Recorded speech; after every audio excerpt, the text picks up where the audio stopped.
Careful there! Try not to step on the array. It's advanced magic. Very fragile. Stop. What I am doing here is very important. Besides, I'm hardly hurting anyone. Well, anyone that matters, that is.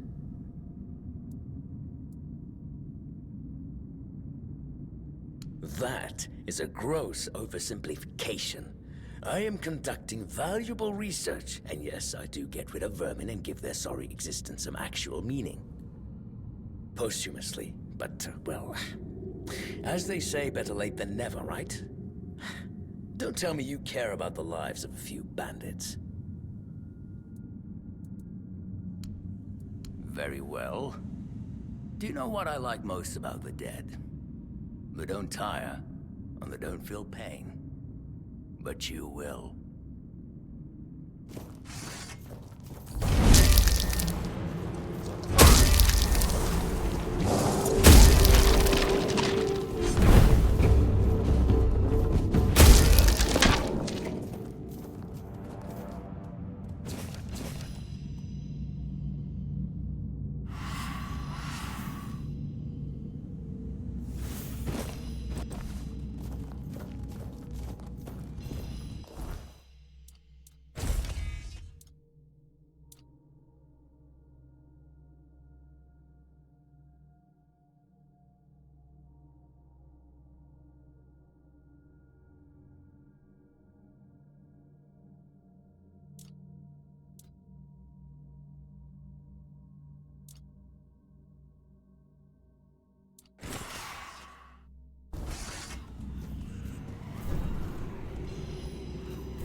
Yes, I felt that.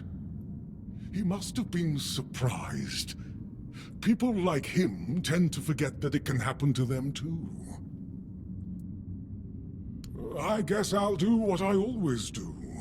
Clean up, put everyone back to sleep, and then take a little nap myself. Someone will come along again sooner or later. We can't have them seeing such a mess, can we? Well, this master wasn't the first one. I'm sure he won't be the last. This place is very popular with their kind for some reason, and they always leave it in such a state. It's not like it would hurt them to pick up a few bones and put them back in place. It seems so. But before you go, I have a small favor to ask. As you can see, there's quite a commotion around here. I'm afraid I won't be able to fulfill all my duties before I need to rest again. Could you take what remains of the Master and place him in a special crypt I've prepared? If you feel so inclined, a few kind words about him would be welcome. Here's the key. Well, goodbye, then. And thank you for stopping by. It was truly appreciated. Though we are dead, we still enjoy having a visitor from time to time. It's nice to be remembered, even if just for a little while.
Oh, who's come to visit me here?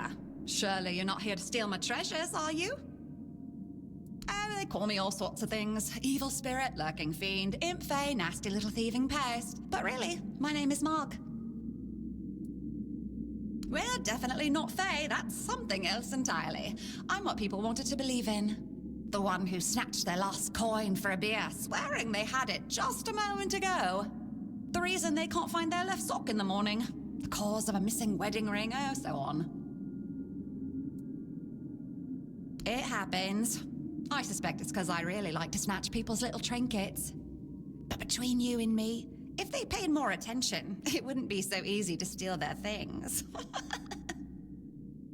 Oh, you offend me in my own home. So not nice. Sure, it's junk to you now, but when you have to head out into the cold and can't find one glove, well, suddenly it becomes very important. And that glove? I've had it for ages. I'm just helping people appreciate the little things, because those are the only things that truly matter in life, right? At least that's what some bores say. Nah, it's just hilarious, watching you all lose your minds over a missing key or a sock. And I've been doing this for centuries. It's second nature by now. Oh, you shouldn't ask a lady such things, but you can ask me. I don't remember exactly. 9, 10 centuries at least, maybe more, 15, 23, I don't know. Of course. I mean, the funniest part is, you live in a place where you shouldn't even be, staring death in the face every day. And yet, you get the angriest over the smallest things. The Red Plague? Oh, you'll manage somehow, but where the hell is my favorite pipe? What is it with you people and gold? I've been around for ages, I still don't get it. I don't give a damn about gold and jewels. And you talk about them, you suddenly get all serious and pompous. I'm just here for fun. Strange. I thought people liked being buried with their little trinkets and shiny bits. And since I'll be dying soon, a crypt seems perfect. That's right. I used to play tricks on people back in the homelands. Back then, they respected me. But ever since we came to Avalon, it's just been getting worse. They're forgetting. Sometimes someone still tosses salt over their left shoulder for me, or maybe leaves a little bowl of milk with honey outside, but those folks are rare now. And when they all forget me, that's the end. Yes. Is that so strange? You can convince yourselves that you have bad luck, illness, love. Why not an old crone who steals your pants? No, it's just the natural order of things. I've lived long enough anyway. But since I'm kicking the bucket soon, I could pass on some of my power to you. What you say? Well, before I give you some of my power, I just want something from you. Something stolen. Nothing big or expensive, just a little trinket. Just sneak into someone's house and swipe the shoes, or grab a wooden mug from the tavern. Will you do that for me? Oh, such cruelty! I'm dying! Just imagine if that's how it really ended for me, just... Ah, well, too bad. It would have been fun to make a human break their word. Now, off you go.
stay sharp.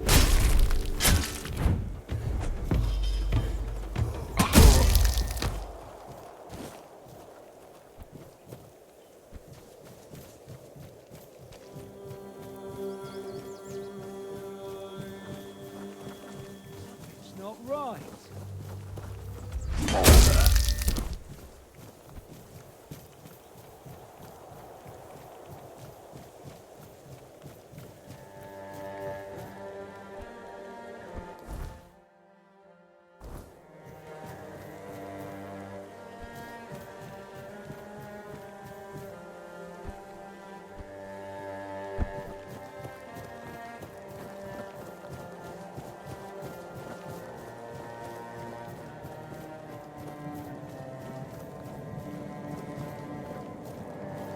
Still alive, eh? I'm more than happy to oblige.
Please, state your business. Again, you really like killing, don't you? Do you keep bandits' fingers?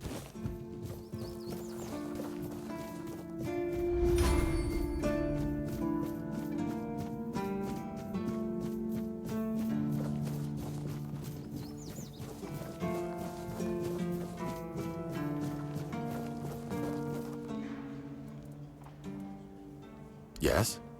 Did you find out what's been happening out there? Great.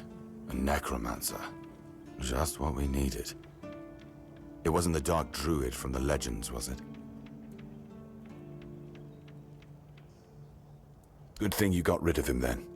We already have the Dalriada almost on our doorstep. We don't need an army of the undead to boot. You did well. Maybe it's not so bad having you here.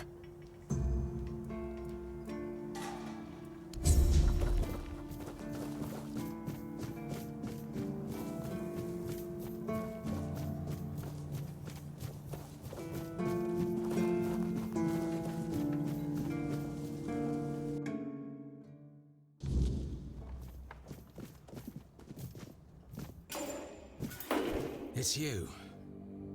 Some folks told me you've become quite interested in solving this matter.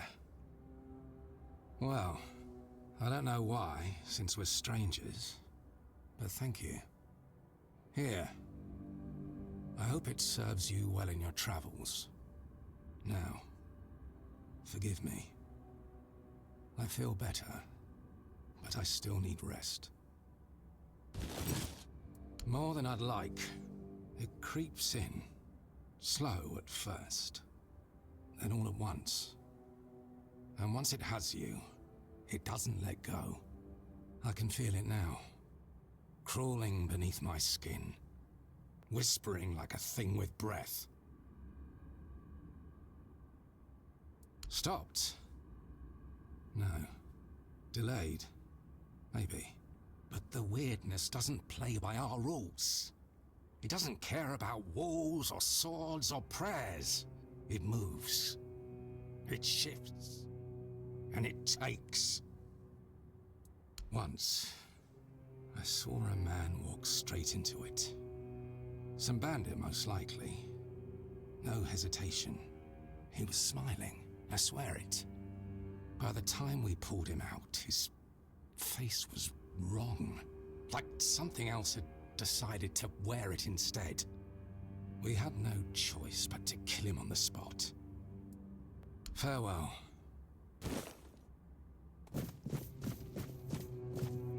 Good day. Here to stir things up already, are we?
It's nice to have a break.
sneaky, you're failing miserably.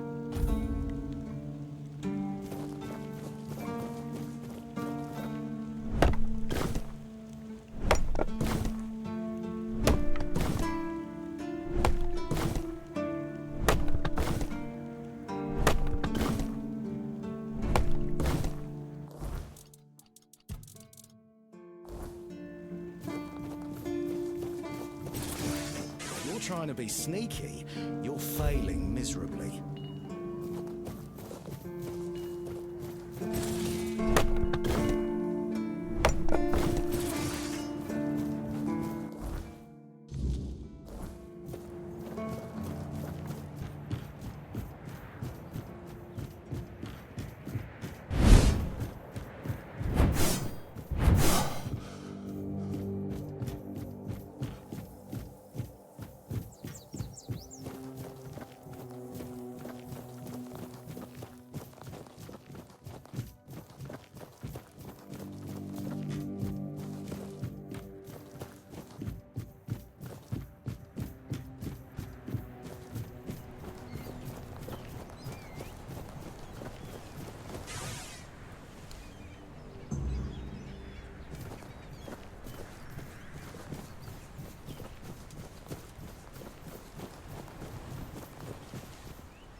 Ah, it's you.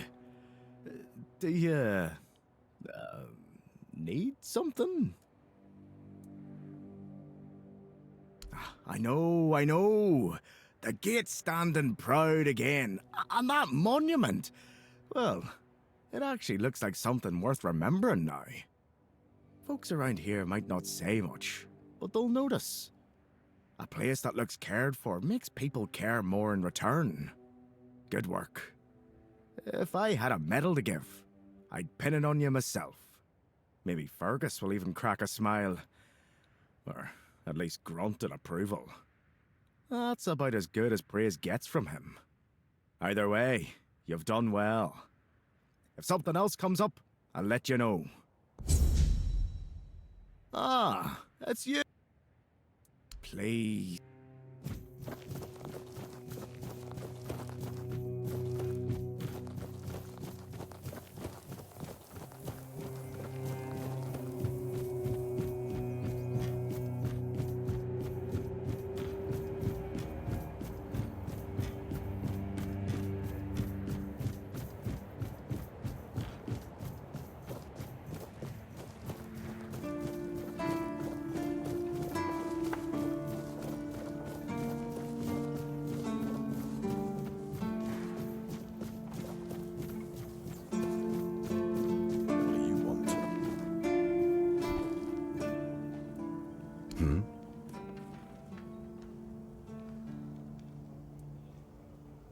You've done your part in proving your worth.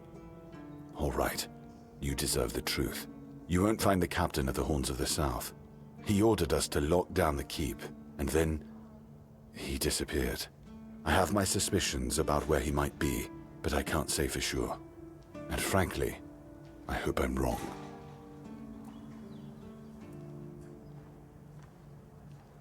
I don't like your tone, my friend. But all right. I suspect he's at the All-Mother's Temple. But I will warn you. If he's not dead already, I'm pretty sure you'll be if you decide to go there. That's where the Dalriada tribes are holed up, and they're not known for their kindness. And if you do find the captain, tell him to return to the Horns of the South as soon as possible.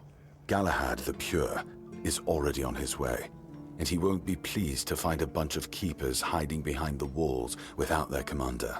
We'll all face consequences if that happens.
I can smell it.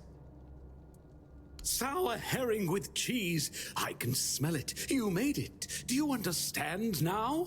Only by expanding our desires and fully embracing pleasure can we, the unfortunate beings thrust into this sorrowful world, hope to find a few roses among life's thorns. You will never be free from the smell of sour herring, and you should never want to be free from it.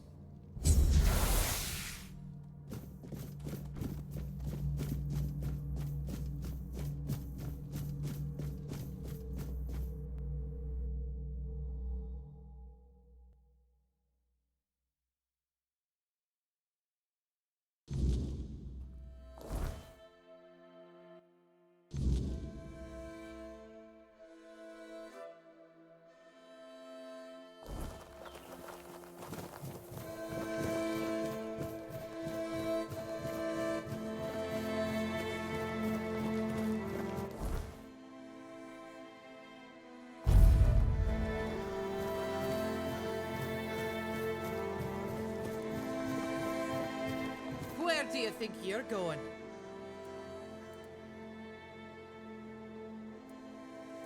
It's closed.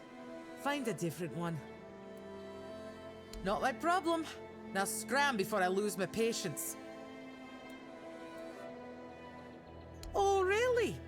Lying to Dalrita? You've got guts, but no honor. Lucky for you, I'm always willing to give people a chance to earn it back.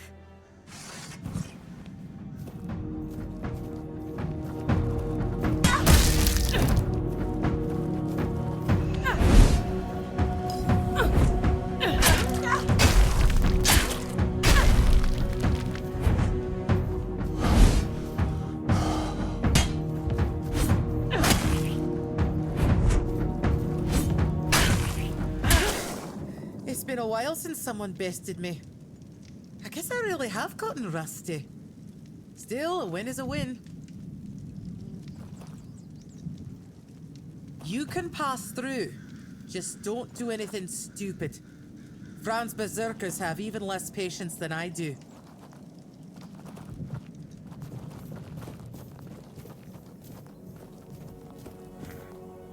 Too quiet.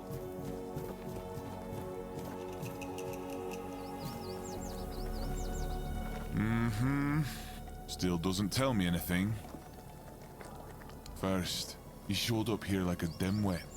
Now you're walking around camp like it's nothing. I look into your eyes and I don't know whether you're made of steel or you're just a fool. But you are here. And Maven didn't chop you to pieces with her axe. The runes seem to favor you, even though you're an outsider. I guess that has to be enough, for now. It's still more than you should expect. If you need something, talk to Vran. She's in charge. The woman. What of it? The Dalriata are not like those in Camelot. We don't make women wear frocks and sit at home. Our women have names. And if they have names, it means they earned them like all other Dalriata. Vran was chosen by One Eye, and One Eye doesn't make mistakes.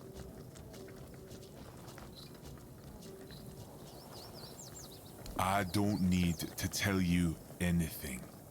Just wait and see for yourself. When the South is free from Arthur's dogs, as it should be. Go. Bring glory to your ancestors. Therov will be waiting. You handled Maven well. Was a sight to see. Shame my brother didn't catch it. But since you're here, it's only polite to introduce myself. Welcome to the camp. I am Sobder of the Sving tribe. Hunter and cook. Ah, that poor soul, over by the rocks, doesn't really respond to anyone anymore. His name's Groder. Not long ago, he was a strong warrior. But now, it pains me to even look at him. I asked Therov, our mage, if there's any way to help him. But he insists there's nothing to be done. Nobody really knows. He went out hunting one day. Came back empty-handed and out of his mind. I mean, he walks around, mutters to himself. But it's not like he's really there. Therov claims there isn't. But I think he's hiding something. There's got to be a way. I doubt Groder's the only one who's ever suffered like this. And if anyone would know about curing magic, it's the Hude. I don't know why Therov won't talk. Maybe he doesn't like us. But where are my manners? I shouldn't bother you with my personal problems. Therov can make sparkles. No one else in the camp can do that. I saw Therov's magic once. He used it to kill a man during a raid. Poof! There wasn't much left of him. Just a little bit of barbecued meat. Therov once talked about a whisper in the dark. He said he wanted to follow the voice and kill it. Sounds like it could be a decent fight.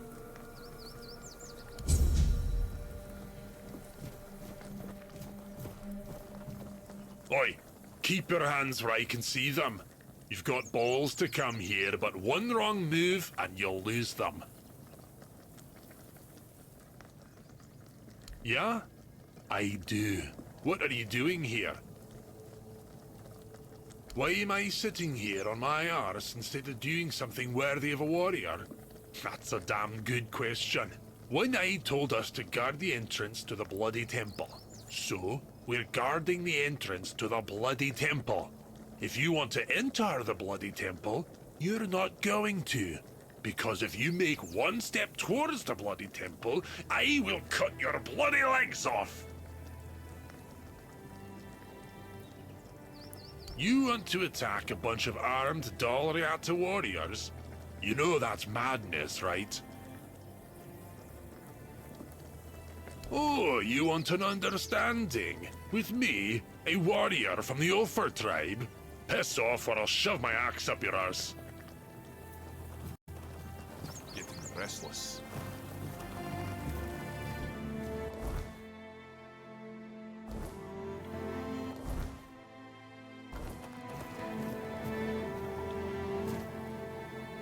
Groder walks in another world. His body is here, but his mind is lost. To Dalriata, madness is the worst fate we can face. Therov prefers not to imagine where Groder's mind wanders. Therov prefers not to look at the lost brother. Therov pities them both.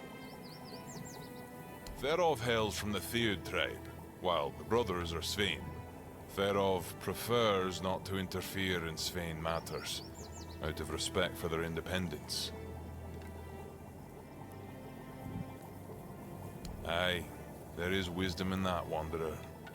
And it's true, Therov may have a solution that could help, but no Dalriata would take on this task. All signs suggest that Groder is slipping into madness, and though we are brave people, every man's madness is different. When you don't know what you're going to fight, you don't know how to fight. And if you don't know how to fight, you can't be sure you'll win. That's why no Dalriata can help Groder. Sobder would like to help, but he's a simple soul and doesn't understand the deadly danger he might face. Truly, a wanderer willing to help a stranger from the tribes. That's honorable of you. Therov is willing to share his knowledge. Give this potion to Groder and hold his hand. It should give you access to his soul. With a bit of luck, you'll find Groder there himself. And maybe you'll be able to convince him to come back. Either way, Therov offers you his highest respect. What you're attempting is brave indeed. Good luck, Wanderer. May Mayfair's grace guard your mind.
what's happening to me. It's so strong. Sobder. I hear him calling me. But I can't answer him. Help me, brother. It's all so hazy, so dark. I was chasing a deer, but it ran too far, and night caught up with me. I didn't have the tools to start a fire, and the weirdness came for me. Then just darkness. Darkness and voices. I tried to speak, but I couldn't. I tried to take Sobder's challenge to free myself, but something wouldn't let me. I felt anger tearing me apart from the inside, and then your face appeared. Thank you.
Well, if it isn't my personal savior, sit down, friend. Better, that's for sure. Thanks to you, I can finally get back to normal. You don't know how much I missed sitting around the fire with my little brother, eating his legendary venison stew. Nothing better. A tear in the weirdness, I'm sure of it now. I spoke with Derov, described what I saw and felt, and he told me it was the weirdness. Either way, I never want to go back there. Made a deal with Sobder that if I ever start losing it again, he'll split my skull and forget all about our traditions. And being the good little brother he is, I know he'll do it. I'm gonna sit here until my strength comes back. Then I'll do whatever One Eye orders me to do. Speaking of loyalty and good deeds, here, take this talisman as a sign of our friendship. It's fine steel and weird deer antler. If you're ever in our lands, my people will know it and welcome you. It does. Each of us makes our own talisman on the day we're given the name. So from today, you might as well call yourself Groder.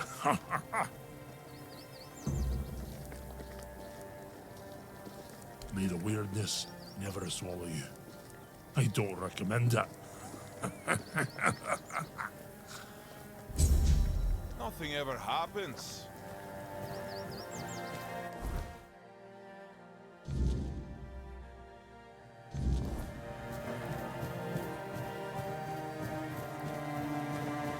Trust candies.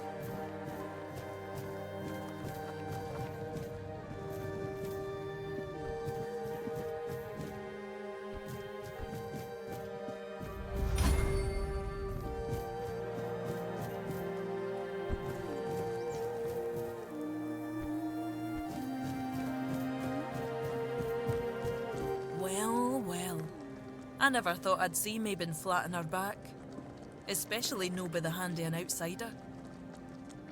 Now, what business do you have that's so important?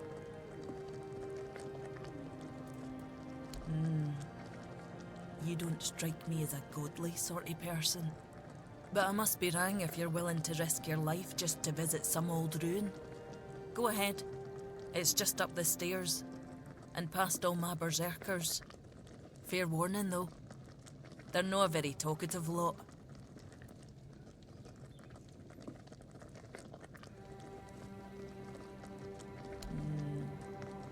I'm not sure yet. First, I need to see if you're really as determined as you claim. I'm not about to share our secrets with somebody that's only half committed.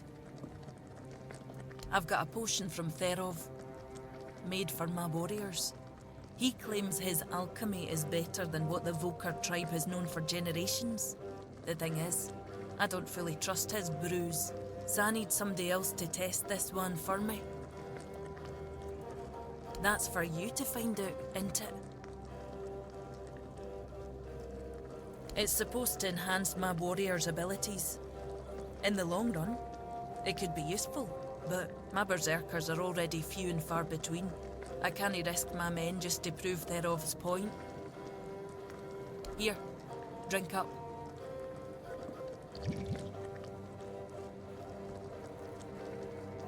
So, how are you feeling? What the hell? Damn it, Therov. I wasn't expecting this, no gonna lie. I don't know what you're trying to say. Just come sit by the fire with me. It should wear off soon. Feeling better now? Try saying something. Exactly why I've always told Therov he's full of shit. He's chasing the impossible. I knew it wouldn't work, but at least the potion wasn't dangerous. I wasn't expecting you to just go along with it. No Volker would accept a potion like that from an outsider. You're really determined to enter the temple, aren't you? No. I can see you're reckless, but I still don't know if I can trust you.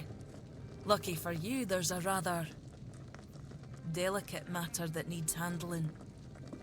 Turns out, I need some help for somebody who's no Del Rita. One Eye wants to make nice with the keepers, though if you ask me, no level in their precious pile of rocks to the ground is nice enough already. But he says that's no enough. He's looking to make a gesture of goodwill. Show them we're not here to conquer but to forge an alliance against a common enemy. And he's put me in charge of picking out a gift to send to the Horns of the South. Camelot, of course. Who else is there? Acting like a damn plague in this island. Everything they touch turns to ash. It's a touch that rots and spreads, corroding everything from within. The land, the people. Nothing is safe. The sooner they're gone, the better for everybody. I've got one. I sent some of my men to hunt down bandits and told them to collect an ear from each one they killed. I thought to have Ugwi make them into a necklace, but apparently, stringing ears on a wire is beneath his pride as an Ulfrite smith. Think you could help me put it together and deliver it to the Horns of the South? I know your lot thinks we're savages, but just so you know, it's no a tradition with us either. How else would they know we've been helping? The keepers probably wouldn't notice pure bandits. They barely leave their walls. If you've got a better idea, I'm all ears.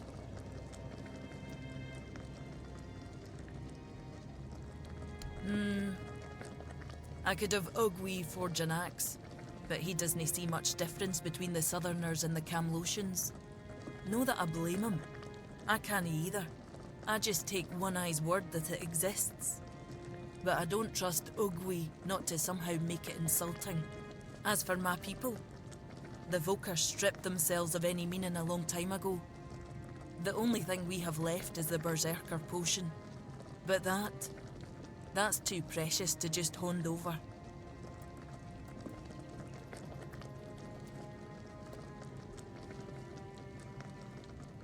That'll tell me what kind of man he is.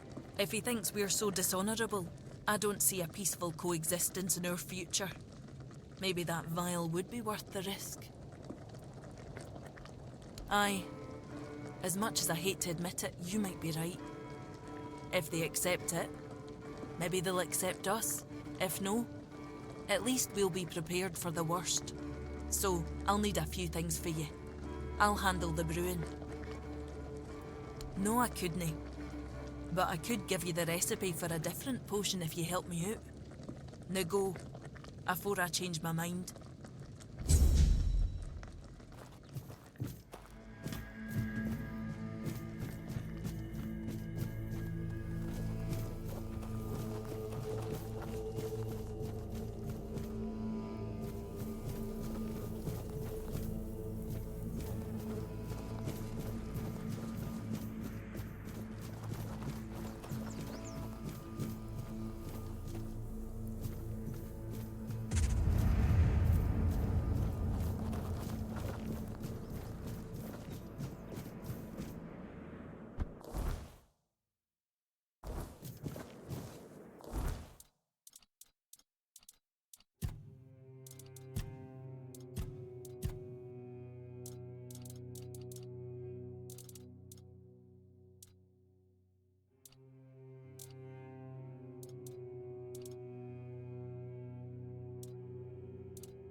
Getting restless.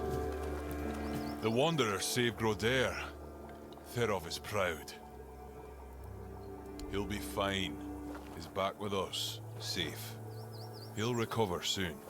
And if not, at least he'll be aware if someone challenges him to a duel. We'll give him a good death. We don't wish to. Therov sees it as a last resort. Besides, Grodair would choose death over falling into madness again. Ask him. He'll confirm it. Go. Bring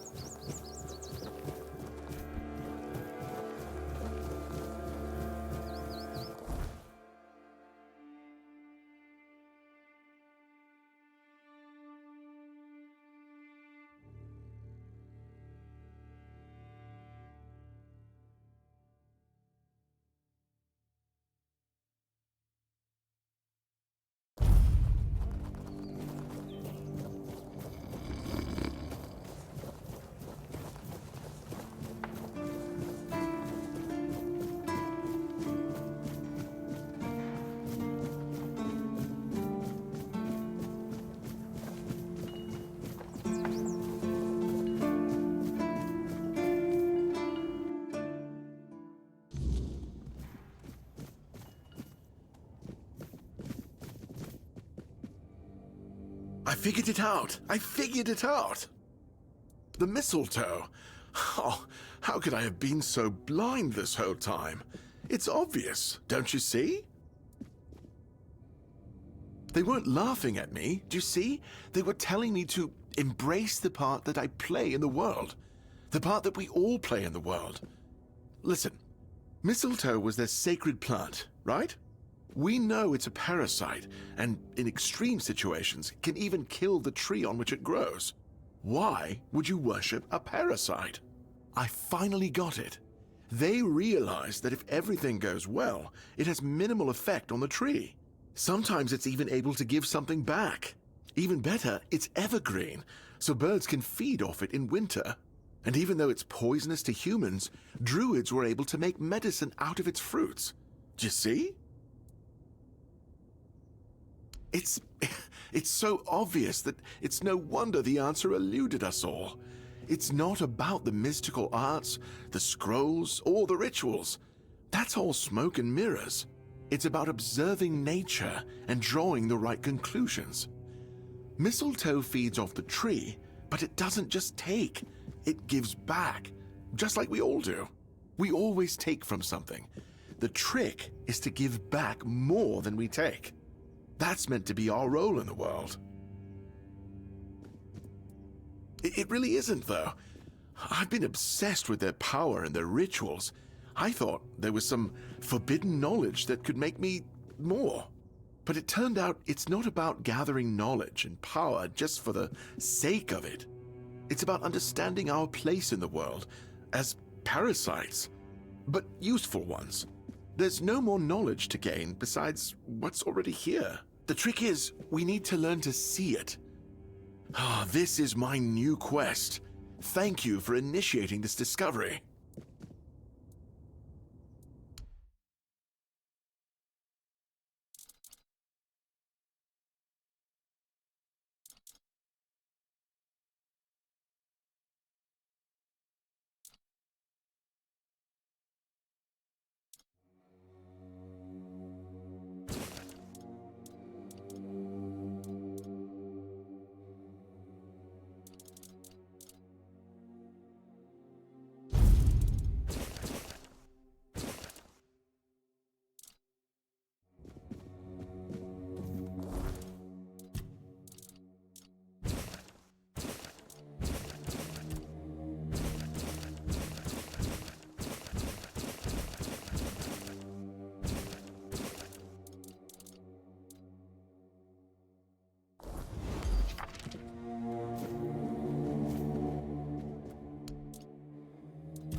is everything always such a hassle? So, do you have what I asked for? Good. Now give me a moment. Here, take this package, but handle it carefully. This potion is the essence of my tribe. It's what makes us Volker. We were once a proud people, and this is the source of that pride. Parting with this vial is a show of our respect, or rather, a promise that we'll respect their ways if they respect ours. I need you to understand this, and ensure they understand it too. Got it? Thank you. May Mother guide you, wherever she is. Ah, I almost forgot.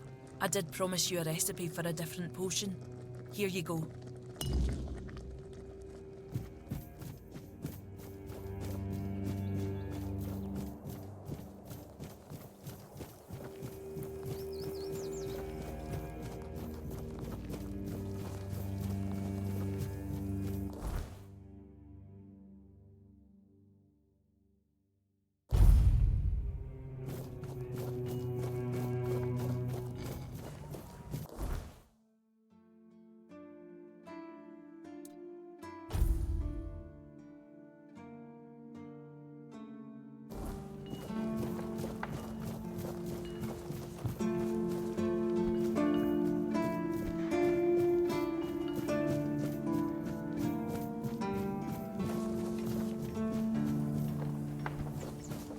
Expect to see you here.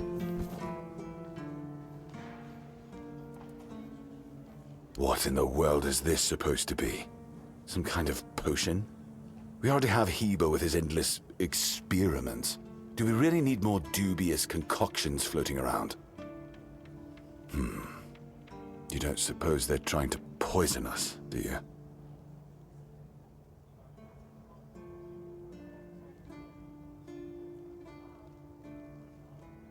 Peaceful, you say? The Dol Riata, talking about peace. I never thought I'd hear the day. What bizarre times these are. Well, pass on my thanks to them. Damn it. I don't really have anything worthy to send back. Wait a moment. How about this? Take a barrel of fish with you. It's not a sacred potion, but food is food.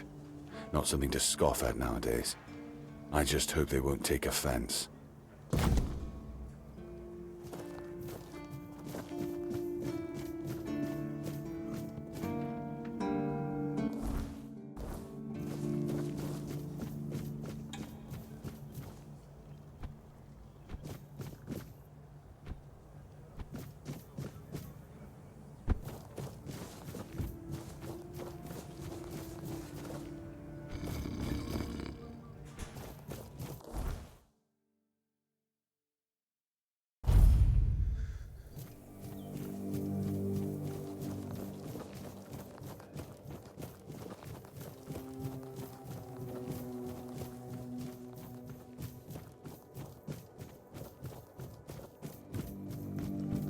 You're back. How did it go? What is this? A barrel of salted fish? Oh, that's very generous of him.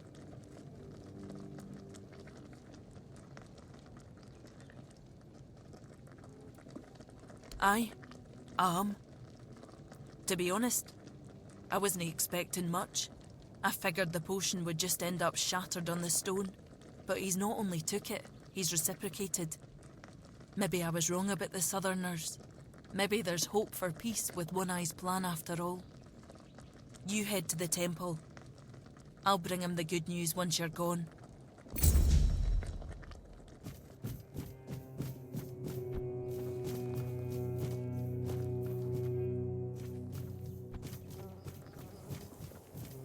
Why is everything always such a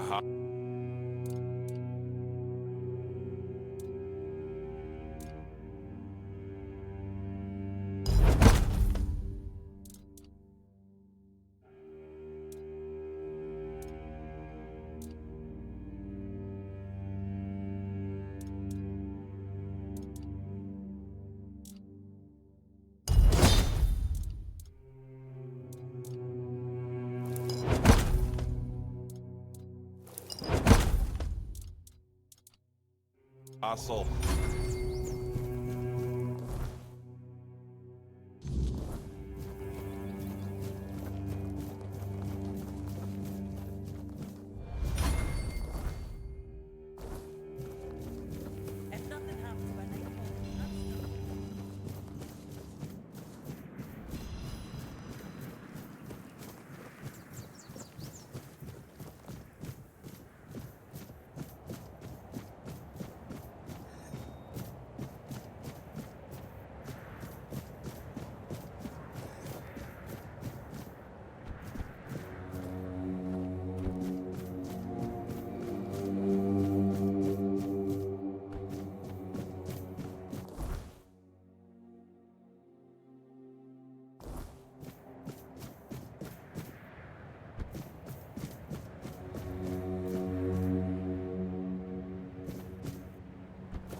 We need to make a plan.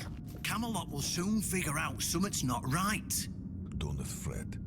To the Dolriada, honor matters more than life itself. We gave you our word. But do you realize that taking this temple was a terrible idea, right? It's just gonna speed up Camelot's intervention. Taking the temple was inevitable. Why? What do you mean? Are you trying to provoke Camelot into invading? Or you just not like the All-Mother? We believe in the same goddess, but we call her Mirror. Well, that doesn't answer my question. What do you want? You don't look like you're from the tribes. How did you even get here? Whoever he is, I cannot say he lacks courage. We don't usually take visitors, so he must have found a way to get here. Well, that seems to be a matter for the Horns of the South. I do not need to be involved. I trust you to know what should be shared, and what's best kept to yourself. I don't know what kind of madness brought you here, flashing that pin, but my friend's right. You've got courage. So, tell me, who are you, and what do you need from me? Conspiring? Don't be absurd. That's such a poor word for something so beneficial. I don't see, however, why I need to explain myself to a stranger. And not a very sharp one at that. If you're wondering why the commander of the largest garrison in the south would want to make a deal with the most powerful military force since the Age of Legends. Ha! Good luck with that. Only King Arthur can wield Excalibur. Every fool on Avalon knows that. Ah, Caradoc. Well, that changes things. I had a feeling that pin you're waving around was his. Fine, yes. Every new captain gets a set of secrets passed down from his predecessor. And yes, one of those secrets is how to touch Excalibur and survive. But nothing in life is free, you know that. Do something for me, and I might consider sharing our greatest secret with you. Galahad the Pure is breathing down my neck, and I hate it when someone's breathing down my neck. Even worse, One Eye's men say he's already set up camp at our old stronghold in the west. Well, in theory, the Horns of the South should be on an equal footing with the Round Table, but that's just theory. In reality, they treat us like we're beneath them. They demand we supply them with food and protect the South, and all we get in return are threats that Galahad will be sent to put us in our place. I met him once, you know. He's no knight. He's a butcher. Bloody windfucker will fly from Camelot to the Horns just to hang half the garrison for whatever he himself will perceive as disobedience or treason. And I can assure you, there won't be any investigating when he arrives. Don't tell me you're that naive. Do you know how he earned the title The Pure? It's because he somehow got it into his thick skull that evil is everywhere, and the best way to deal with it is to burn it all away. So he goes round setting everything on fire. Sure, it's pure after that, because there's nothing left. Well, except for the charred corpses. But nobody in Camelot seems to care about those. My arse is purer than this guy, even after I take a huge dump. Oh, he's got a lot on his conscience. He leaves a trail of fire and ruins everywhere he goes. He keeps preaching that fire purifies all. Galahad doesn't bother with politics, because he doesn't have to. But from what I've heard, even Camelot's getting tired of him. Sometimes you've got to talk to people.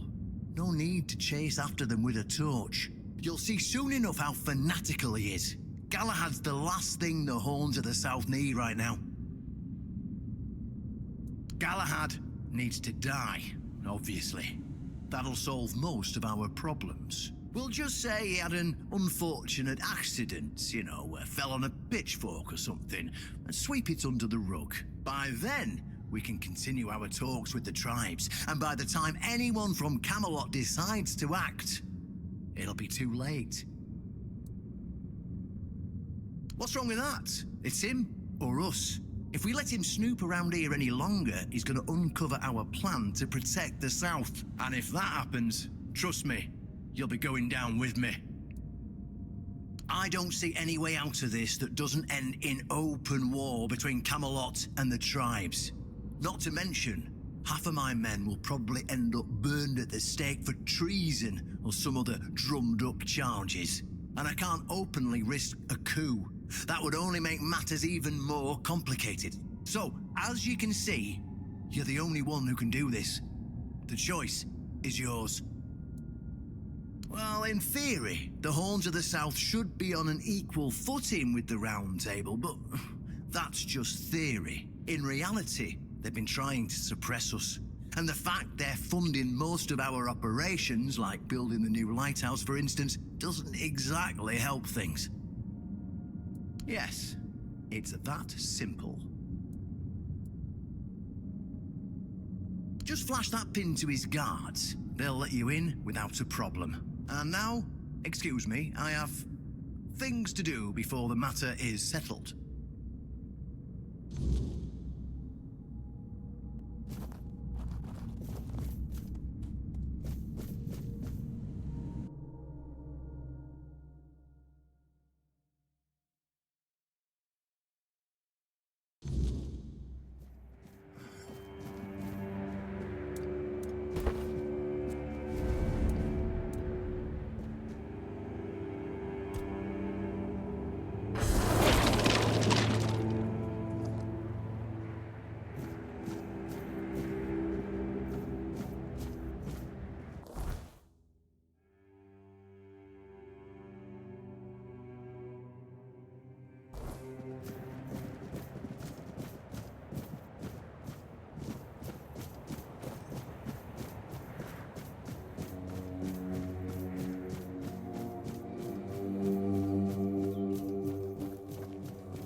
Unbelievable.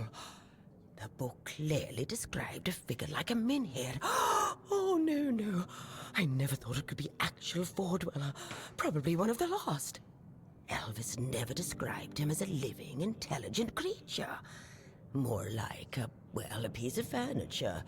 So many years after the war, and the keepers treated him so callously. And there was so much we could have learned from him. Well, that doesn't change the fact that I was terribly wrong. I'd convinced myself that I would find what I was looking for on the Andraste. Oh, what a silly old goose I've turned out to be. Here, take these coins as a token of my gratitude.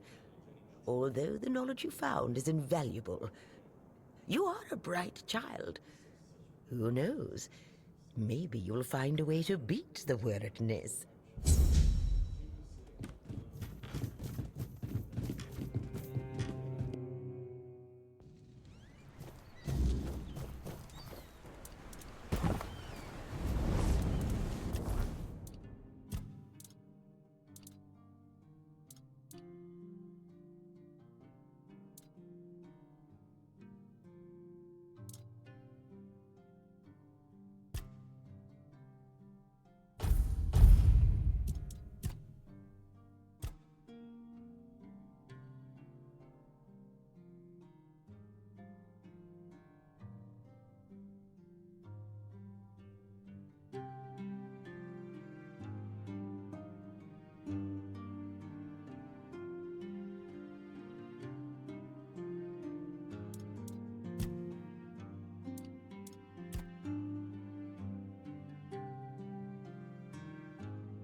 How could I?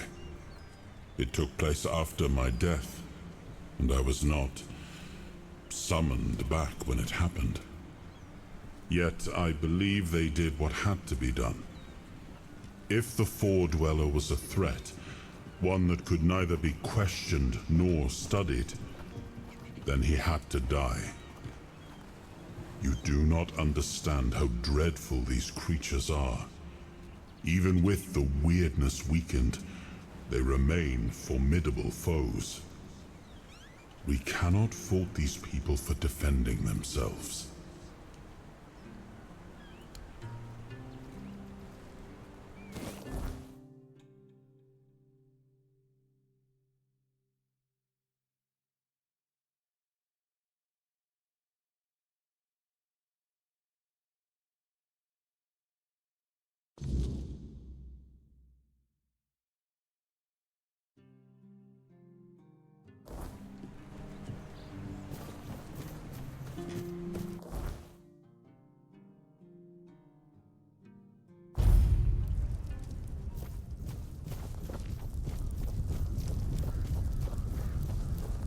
Stop right there!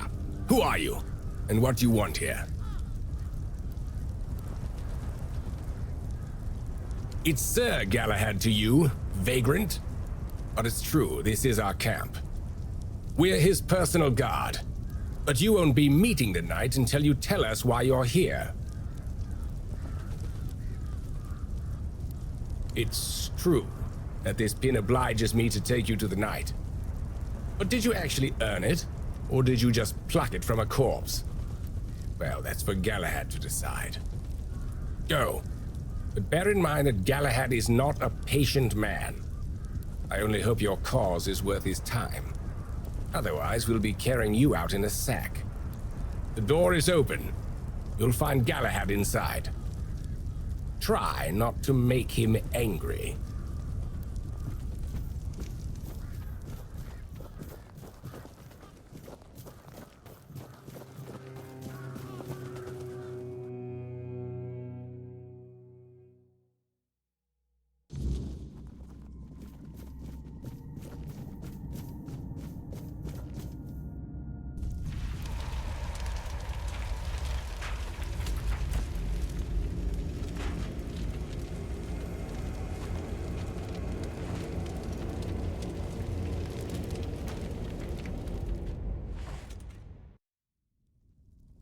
I can hear you. Who goes there? It's shiny, sure, but you clearly have no idea what you're doing. Waving a round table pin in front of a knight of the round table. Not the smartest move. Normally, I'd throw you out for your arrogance and stupidity. But you're lucky. I've got a soft spot for boldness. And that pin has me curious. Where'd you get it? You mean you found Caradoc's tomb and robbed it? Interesting. And when exactly did this happen? Where did you last see him? I see. Interesting. Very interesting. All right. So what do you want then?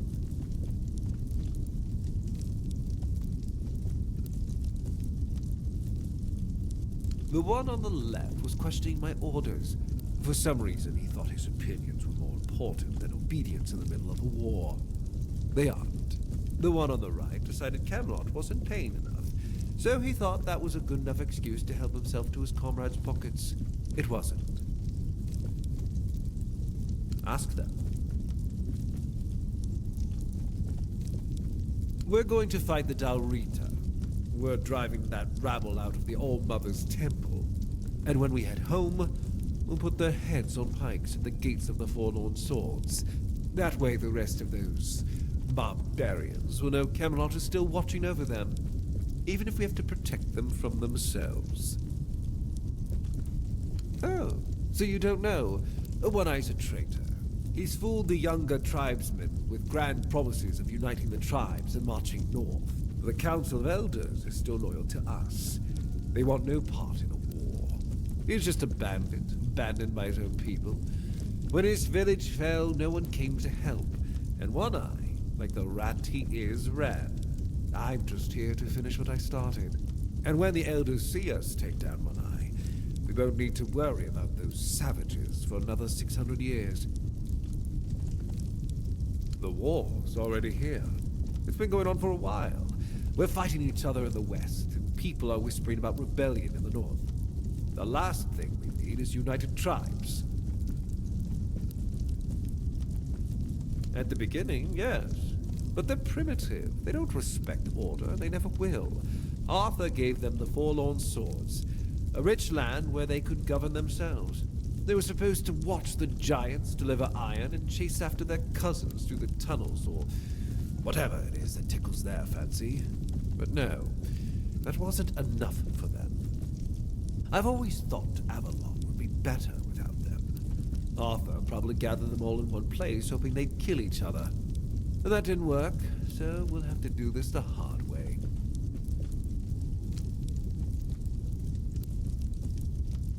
I know what people say about me. They think I'm a madman who burns everything. A butcher who hangs the innocent. I've heard it all. But I believe that only decisive action gets results. There's no room for mercy when it comes to insubordination, deserters, or heretics. It's the only way to prevent the fall of Avalon. That's exactly why we need Camelot and the Horns of the South to be strong and united. You do know that the lighthouse of the Horns of the South works like a giant menhir, right? It's why we've ordered them to build another one to strengthen its power. As for how the Dalrita feel about the weirdness, I don't care. I'm here to protect our people, and those tribes are in the way. That was the plan. It's my job to keep those lazy fish-eaters in check. Camelotian gold flows to them, and I need to make sure they're doing something with it.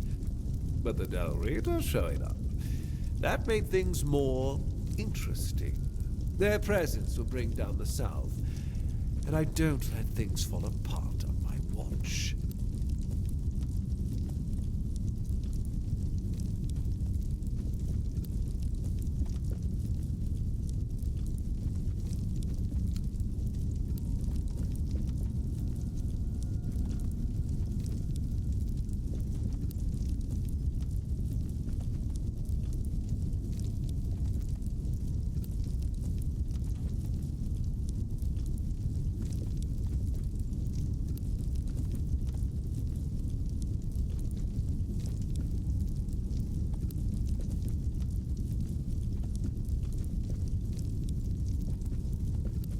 marvelous.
strike you down.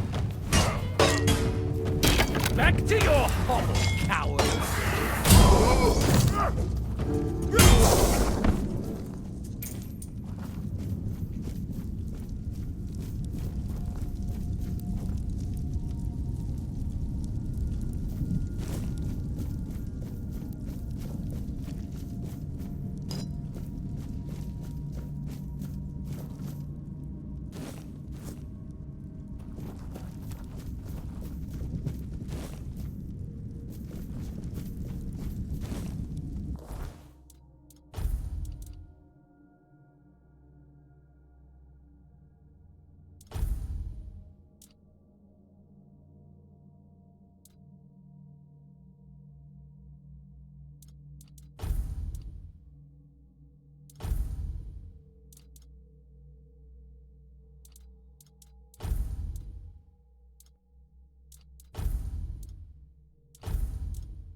Show me what you're made of!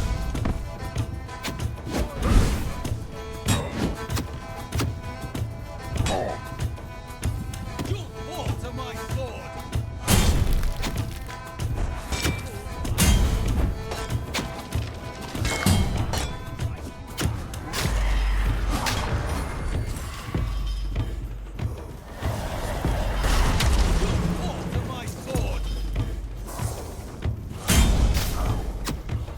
I will be your downfall!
Be your downfall!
much the same. He was a fierce warrior, determined to win at any cost. I watched him closely, and I found him too consumed by cruelty. That is why I chose Seawall and Palamedes as my closest confidants, not him. Yet this Galahad still seems devoted to Camelot and the old ways, and he remains just as fierce.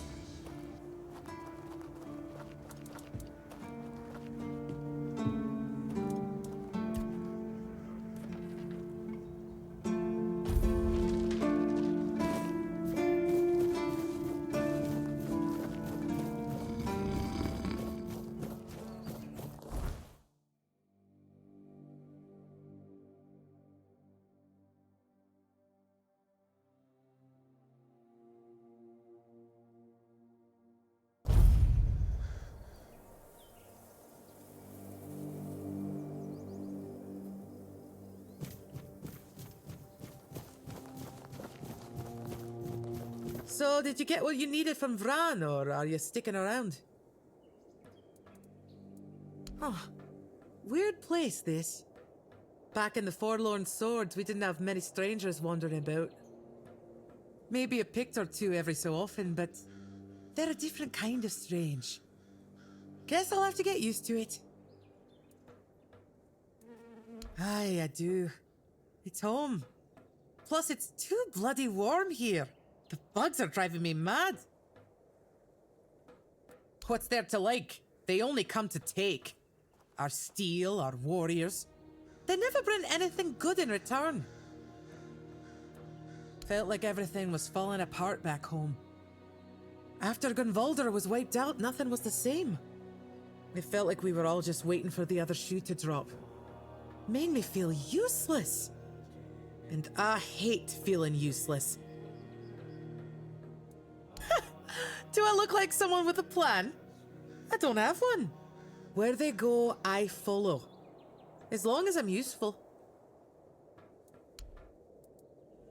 Well, she's Volker. And that's it. The whole tribe used to think they were Mater's gift to Avalon. Now they just look for new battles to die in. Great warriors, but who knows what goes on in their heads? No, he's a bloody Thoid. I'd say I trust those magic users as far as I can throw them, but I can throw people pretty damn far. He's a fellow Ulfrate and one of the best smiths I know. Can't say a bad word about him. The three of us, we spar sometimes. Me, him, and Ragne. Why are you asking me? You're the one who helped him. And I'm glad you did. It's nice to see Sovdir smiling again. Plus, his cooking tastes much better. See you around, I guess.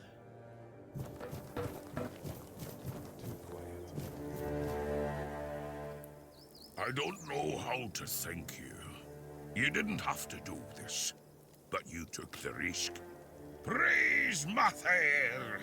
Thanks to you, Groder will soon be back to his old self. You bored or something?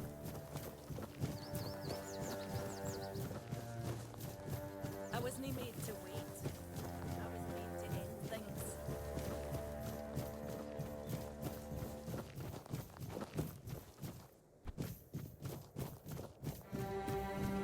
You must really like it here, huh?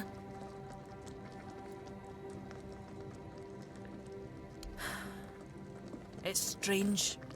I've spent most of my life barely seeing anybody who was an evoker, let alone anybody outside Del Rida. And I definitely haven't met many people willing to come up and chatter endlessly at me.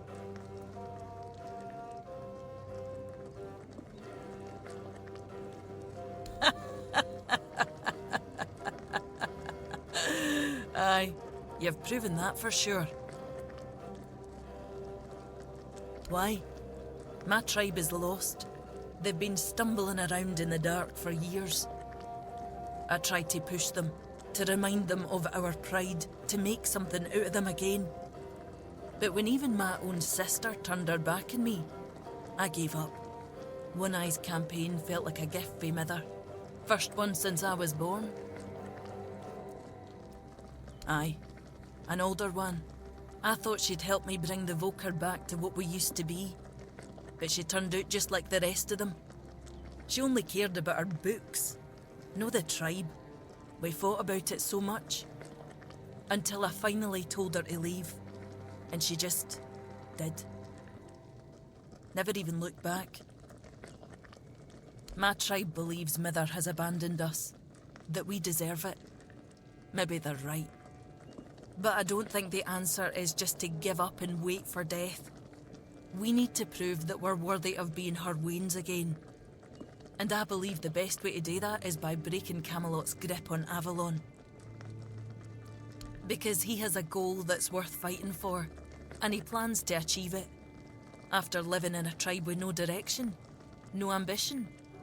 It's refreshing. I'm not here to seek an honourable death. I want a better life, one with real meaning. Otherwise, I'll be no better than the rest of my kin. Stay out of trouble.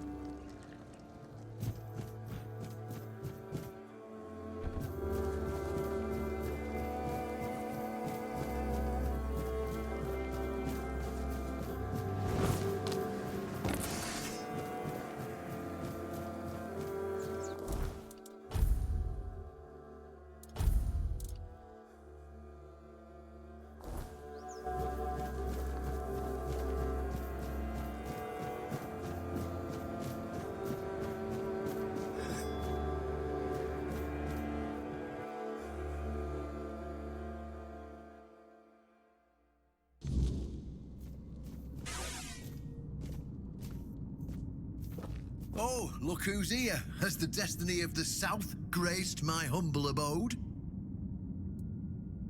That's wonderful news! You have no idea what a favour you've done for the South. Now we'll finally be independent and safe.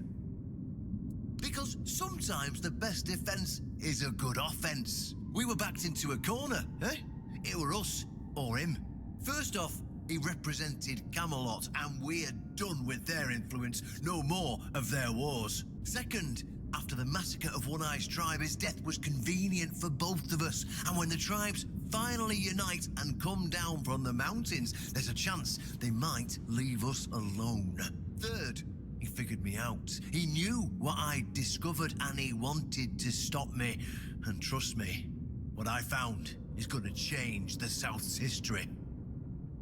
Proof that Camelot is rotten to the core, and that allying with the tribes is the right choice. I didn't plan to tell you, but my one-eyed friend convinced me. Since you took down Galahad, you deserve to know. As a reward for your help, I'll share this secret with you.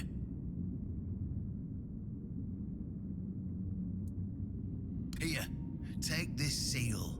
In the sunken village, you'll find the entrance to Sewell's crypt. Everyone knows the story of how the evil druid sealed and flooded the place. It's true. At least part of it. But the real story is why they sealed and flooded it. One Eye broke the old seals and replaced them with his own. If you want to see what Camelot was so desperate to hide, you'll find your answers there. They thought drowning a village would keep it secret. Behind the statue, you'll find where to use the seal. Once you do, you'll see that history is very different from what we've been telling ourselves. If that doesn't convince you that Camelot's foundations are more crap-coloured than tinged with ivory, then nothing will. I won't tell you anything more. I'd hate to spoil the surprise. I'll catch up with you later, and we'll talk. I'm sure you'll understand exactly what I mean.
everything always such a hassle?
I know this place. I remember it, although my memory is still clouded. I was here with Merlin. We had a disagreement about something important. It was here that the idea of how to end the war with the Four-Dwellers first took shape. But what happened next is still unclear. I don't remember. And yet, I know it had something to do with Seawall, a place of his eternal rest. But something is wrong. It doesn't feel like a tomb. Be cautious.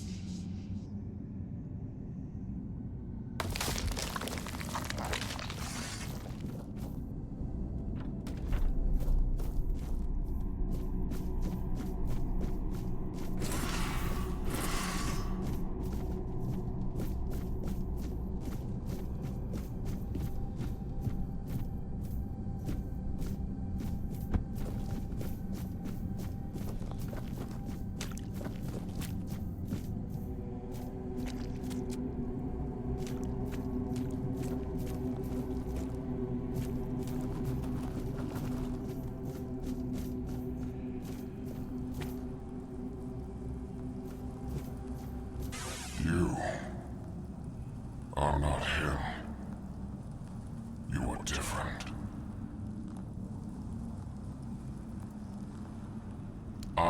am Seawolf Firstfoot, the one who scouted the land before the traitor Arthur set foot on it. I was loyal. I was devoted. Arthur wanted more. Arthur betrayed me. Yes, it is my legacy. The jewel of the South, the safe haven of honorable men.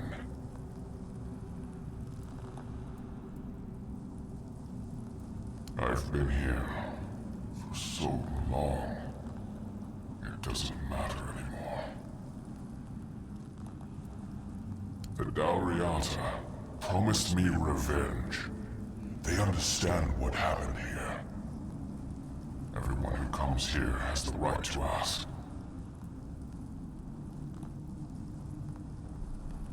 I was the most loyal of Arthur's men.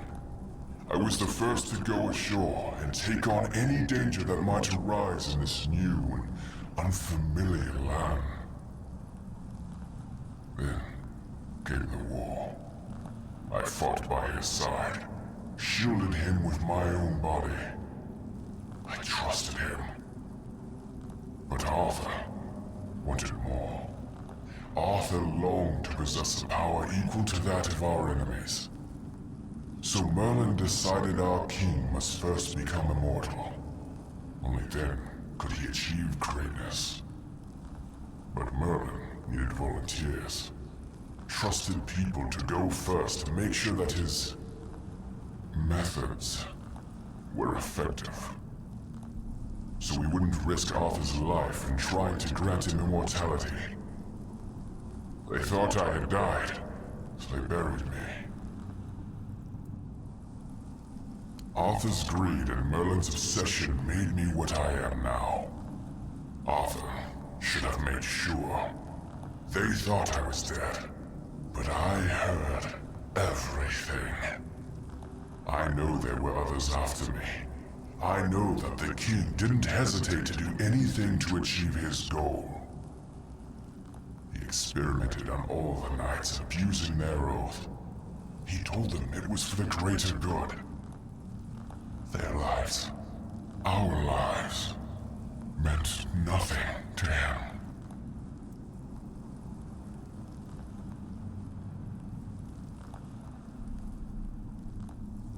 Arthur doomed his people to eternal suffering. Their names forgotten. Their loyalty abused.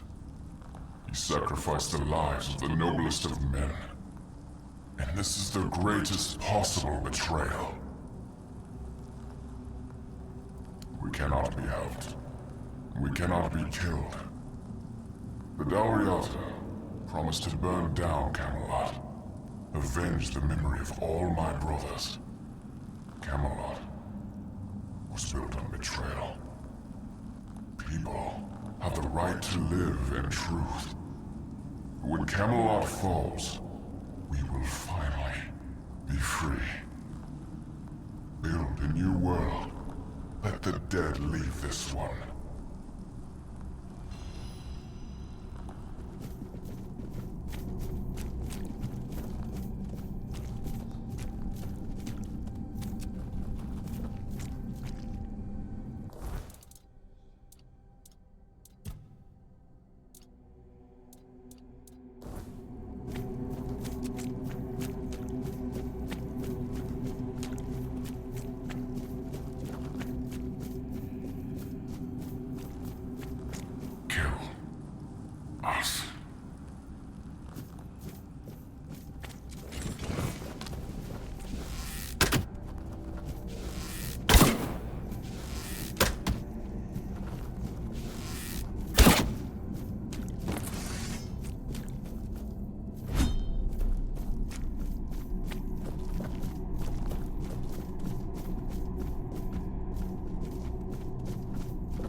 No, they're just fools. Somebody made a stupid mistake in the past. Somebody else decided to cover it up. Somebody came up with traditions and stories to mask what was done. And for hundreds of years, fools were eating it up because the lies were easier to believe. Really, there's no point in invoking tradition any longer, because it's worth shit. The only thing that matters is safety and loyalty towards the one who can provide it. And honestly, I don't believe the ones running this entire circus will protect anyone but themselves. Well, now we've found ourselves in what I'd probably call a clusterfuck.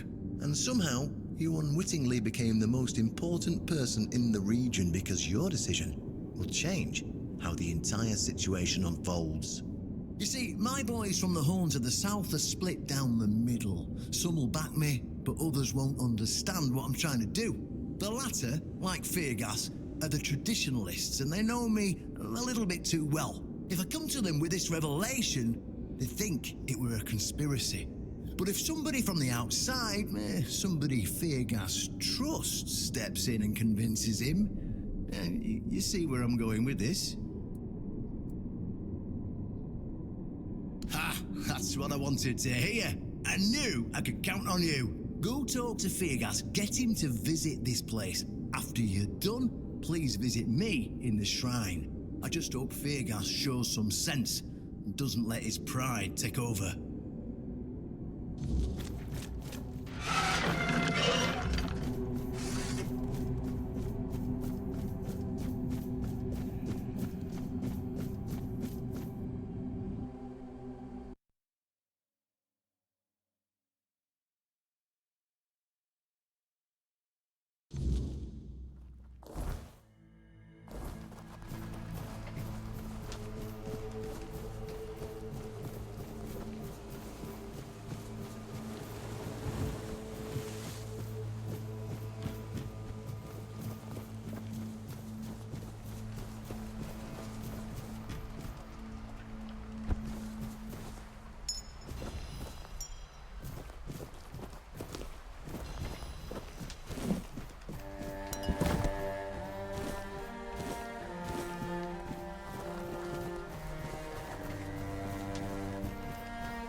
much the same. He was a fierce warrior, determined to win at any cost. I watched him closely, and I found him too consumed by cruelty. That is why I chose Seawall and Palamedes, yet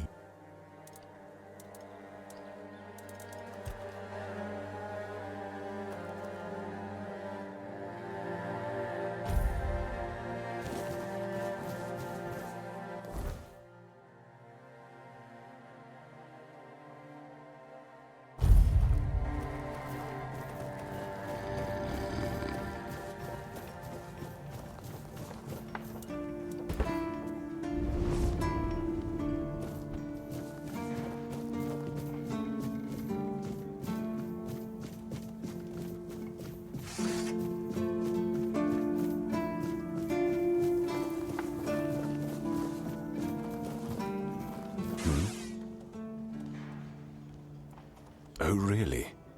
And here I thought the Horns of the South had no secrets left to hide from me. But go ahead. Surprise me. Have I ever mentioned I'm not a big fan of your sense of humor? Now, tell me what you really want, or walk away. In silence, preferably.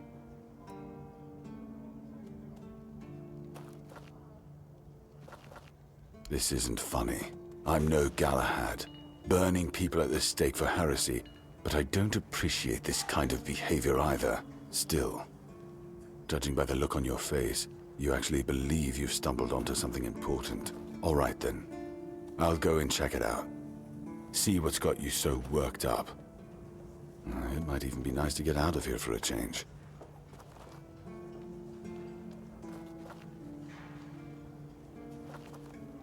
I saw what you wanted me to see. We need to talk. Honestly, I'm not sure what to think. Everything I believed has been seriously challenged. I need some time to get used to it. Why did you show this to me? Because it could be that I'd be better off not knowing. What they did to Seawall is unthinkable and absolutely unforgivable. What will the other keepers say? What will happen to the Horns of the South? And what about Camelot? Everything we believed was a lie.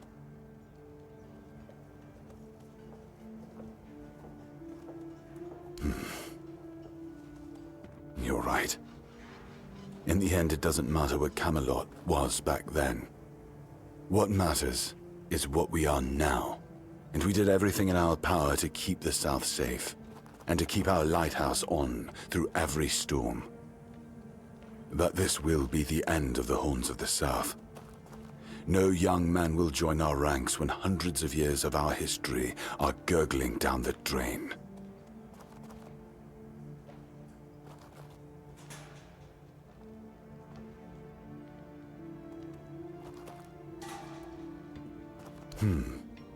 Any ideas?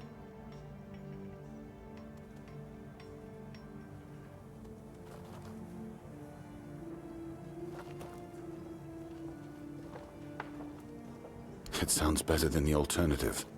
That we're a bunch of fools believing in children's fables of knightly honor, valor, and purity. And we'll have to give everyone some hope to cling to after the truth about Seawall comes out. All right. I assume Brandon put you up to this, so you can go and congratulate him. He won.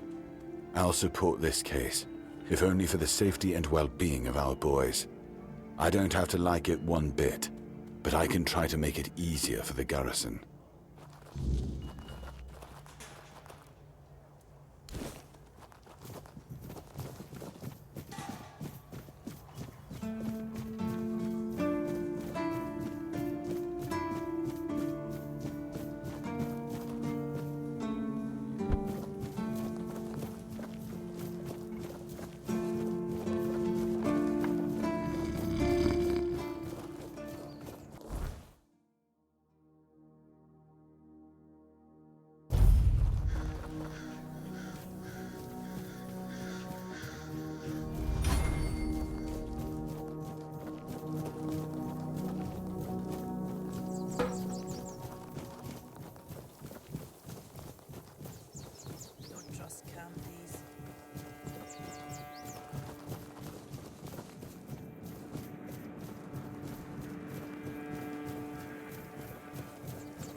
Ah, you're back. So, what news do you bring?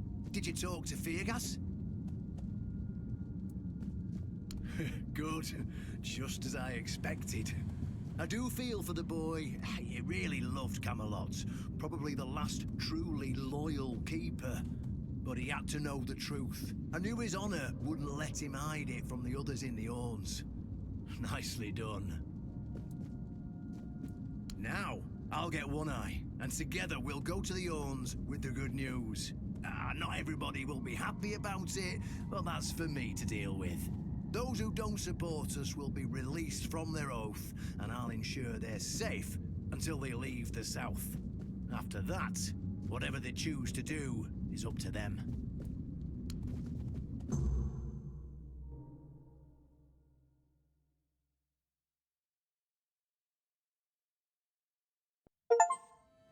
Brothers, today marks a new chapter in the history of the Horn to the South. Today, we put an end to fear and poverty.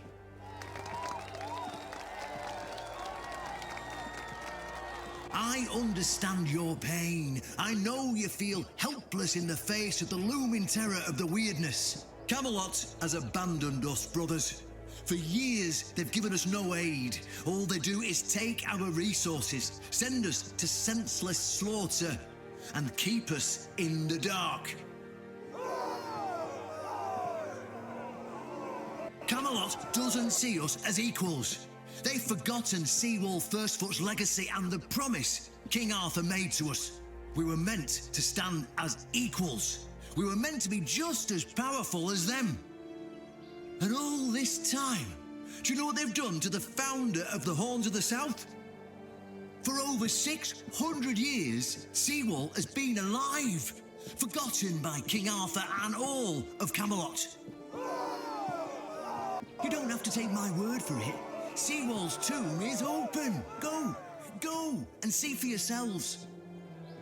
I say, enough. Enough of being fed a rotten myth that turned out to be one great lie. We swore loyalty to the torturers of one of the noblest knights to ever walk Avalon. I say, enough.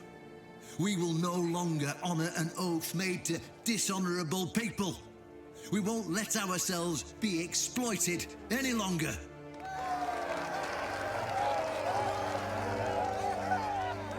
But, my brothers, I bring news.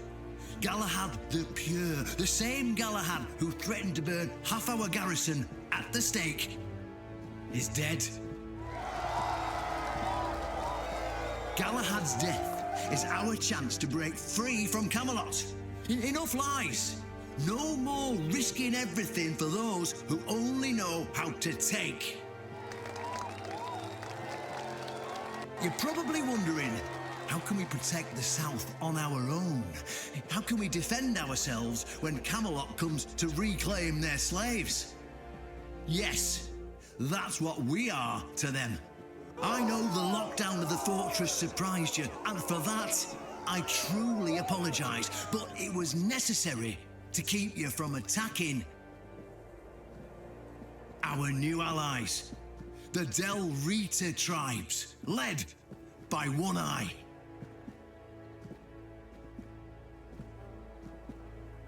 I know, my brothers, I know.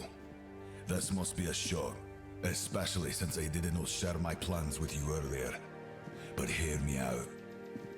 Thanks to this alliance between the Orns of the South and the Dal Riada tribes, we are securing the safety of the South and our independence from Camelot. The tribes will provide us with the military support our depleted ranks desperately need.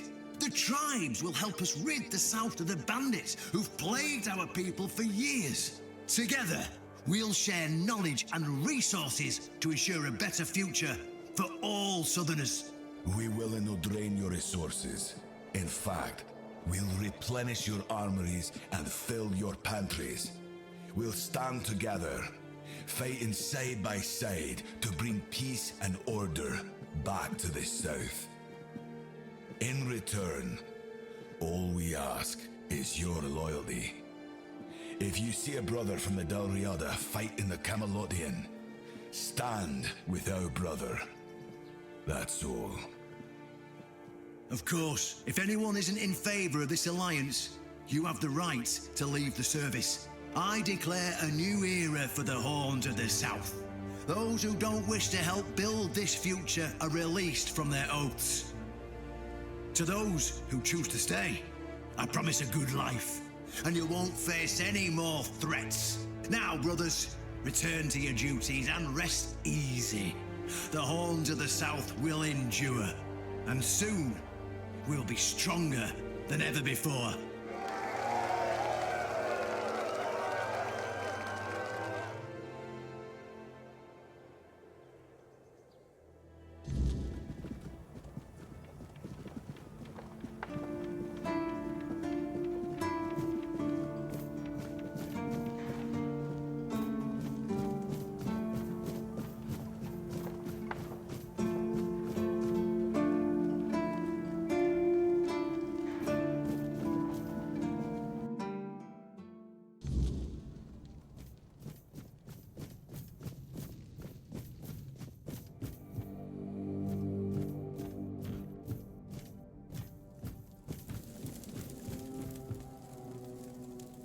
An honest matter. What do you need?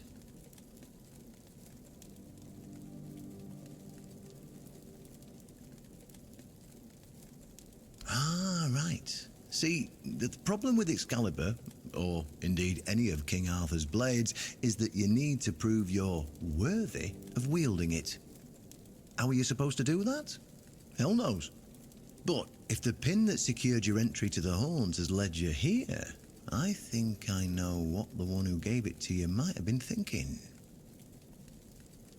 You see, there are many different legends. According to one of them, there are a few places on Avalon where you can prove yourself worthy, whatever that means. And one of those places, as you can probably guess, is nearby. Have you seen the old gong in the sunken village? Well, many years ago, when people still went to the woods for a shit instead of using a privy, it was part of a certain ritual. Only the people who passed the ritual could become keepers. Eh? None of the living keepers were recruited that way, so we don't really know what happens during the ritual. That's why Galahad now appoints keepers and the captain chooses them. It's just safer that way. I only know that you need to sound the gong and then lie down to sleep at its base. If you wake up, I mean, when you wake up again in the morning, you'll know you've been deemed worthy. Unfortunately, the gong is broken, so first you'll need to find a way to fix it, and since it's made of weird steel, that's not going to be easy, is it? Fortunately, Oshbrit should be able to help you. A little bird told me he likes to play with weird steel when nobody's looking. Just tell him I sent you, and he won't give you any trouble. Well, I'm not going to lie. From what I've heard, many people never woke up. They fell into eternal slumber, so that's why we abandoned the tradition.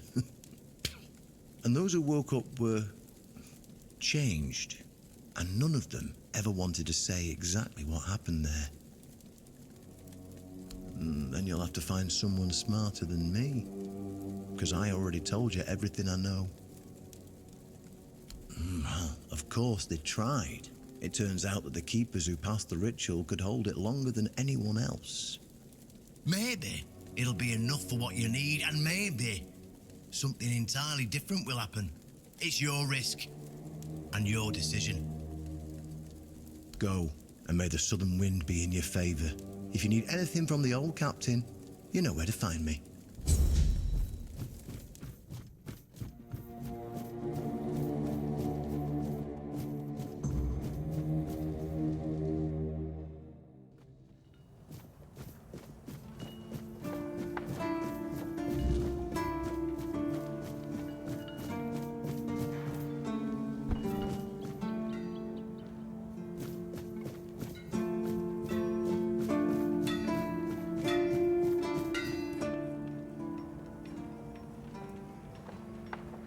Why would you want to fix it? Do you even know what it is? Take some advice from an old man. If there's a giant, ancient statue that somebody tried to turn to dust, they must have had a good reason for it.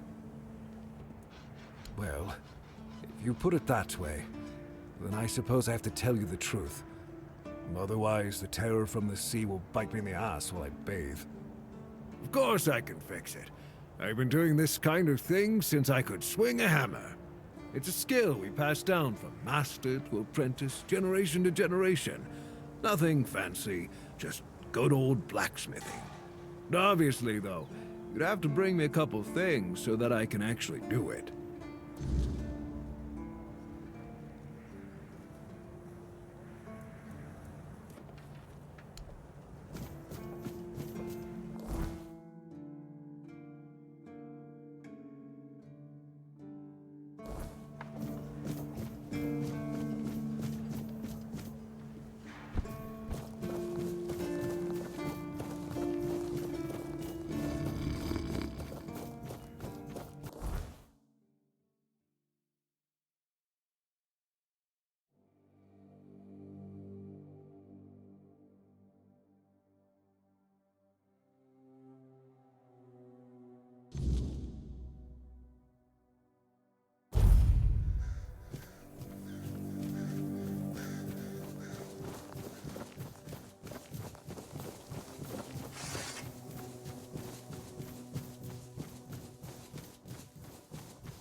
This place holds a fragment of who I was.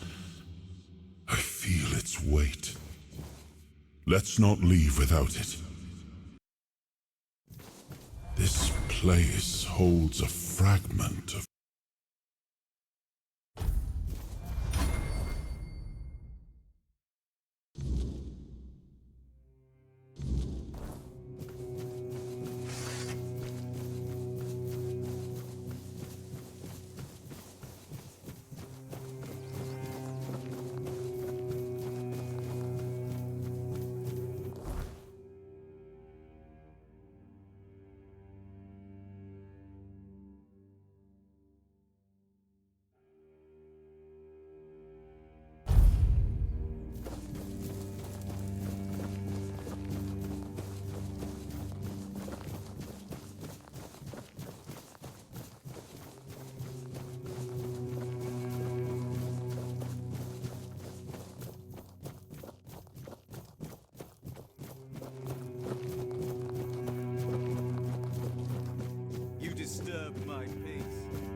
wanderer in the sunken village. You must be lost. Back in the day, you just needed to look at the stars and you'd know where you were going. Now, even they are misplaced. I guess I'm just an old man listening to the sound of the sea. Every wave carries a story, you know. Some are whispers, others are roars. I like to think they're keeping me company. Long ago, I decided to wait for something to happen.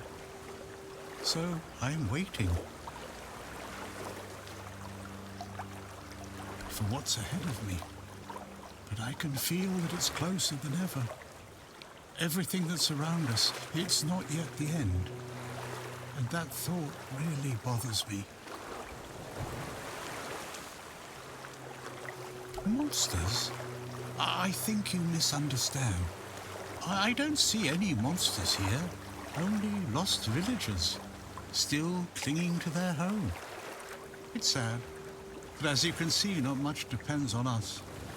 The world just keeps on happening, and you happen along with it. They were given some time which they've tried to use as much as they could, that's all.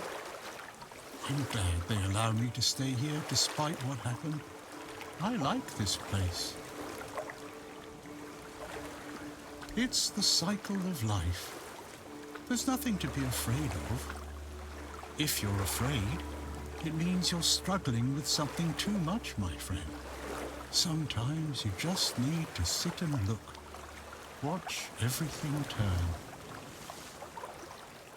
The sunken village was not always sunken, but one day someone, undoubtedly important, made a decision, undoubtedly necessary, that it would be better to make it so. So the wave came and made the village into the sunken village. And its inhabitants, well, you can see for yourself. I know that some druids did it. Specific individuals, although their names have long been forgotten. This is no great mystery, my friend. You'd have to ask those responsible for the flood.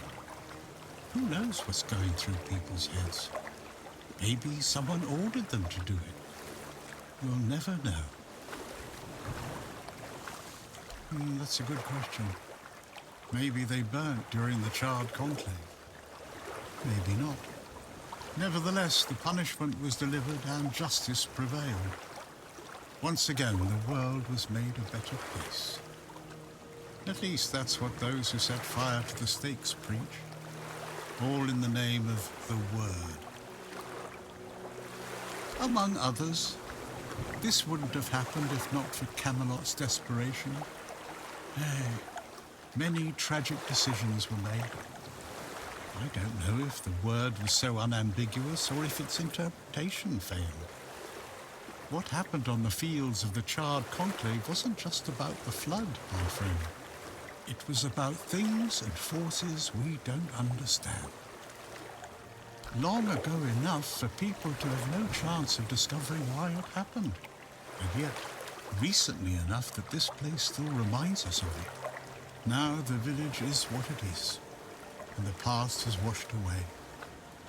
At least it can still be home for them. And I'll stay and look. These are interesting times indeed. I have everything I need, the entire world in one place. Before you go, I would like to ask you one thing. Who are you? I understand. I see you, I hear you, and I have a feeling that you will find what you are looking for. Farewell, and thank you for visiting me, my friend. You can come keep me company whenever you want. The sunsets here are beautiful.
Just another peaceful moment.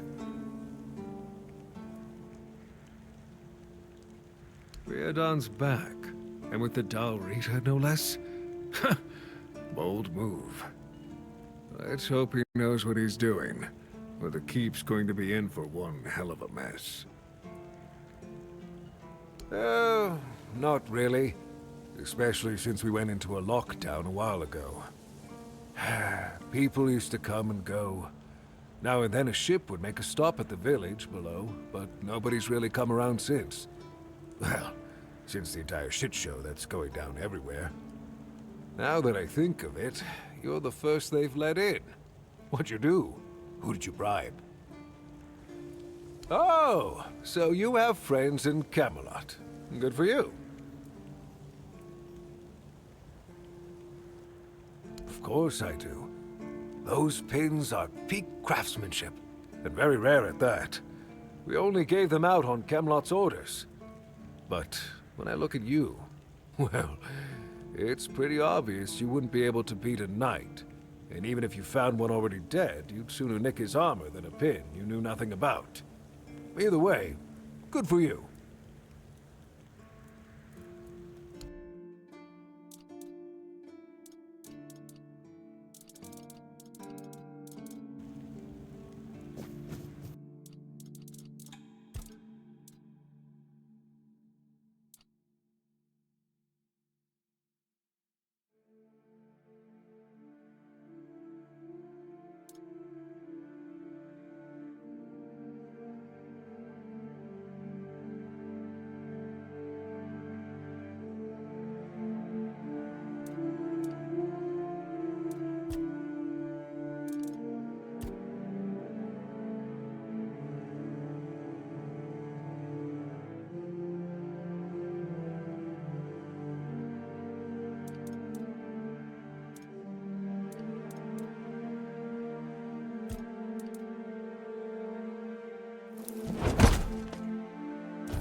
Yeah. After we lost 2 squads trying to take back the All-Mother's Temple from the Dalrita, our captain decided that nobody leaves the Horns. Then, he shut himself in his office, without leaving us any orders. Feargus is trying to keep the lads occupied, but... just look around. Half of the people here are losing their minds, and the rest are losing their wages on drink. Sometimes I wonder, how many things can go wrong at the same time. They say that misery loves company, but here, it's like we've done something to anger the gods, and they're taking their sweet revenge. First, we started hearing that the weirdness was spreading near Grubwood. Soon after that, we saw waves of bandits approaching from there. Desperate people. They took a lot of our territory. Then, the Dalrita tribes took over the All-Mother's Temple. And after that, the supply chains from Camelot collapsed for some reason. And so on and so forth. We're in quite a pickle, my friend. We've started betting on what's going to happen next. Sea monsters? Who knows? Yes, that damn forest north of here was already cursed and creepy. But now, I've heard it's an entirely different level of crazy. They say that some men here started going dark up north. With that, the weirdness started moving. And when the weirdness gets here, well, we're fucked. But you know that. Every child has heard the stories. Truth be told, most of them are just people desperate to survive. When the villages started dying out because of the weirdness, hunger, or raids, they lost their livelihoods, ended up with nothing to their names, and nowhere to go. So they banded together and started raiding whatever was left. Then they turned to killing each other. They're like rabid wolves. Too bad they're here now, too. That's... I don't know. It's hard to explain. They kept to themselves, perched in the mountains near the Forlorn Swords. Then something happened, and suddenly we saw ships arriving near our eastern shores. A couple days later, the tribes took over. One good thing is that the bandits aren't up to fighting with them. One bad thing, we aren't either.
How did you, oh, forget it.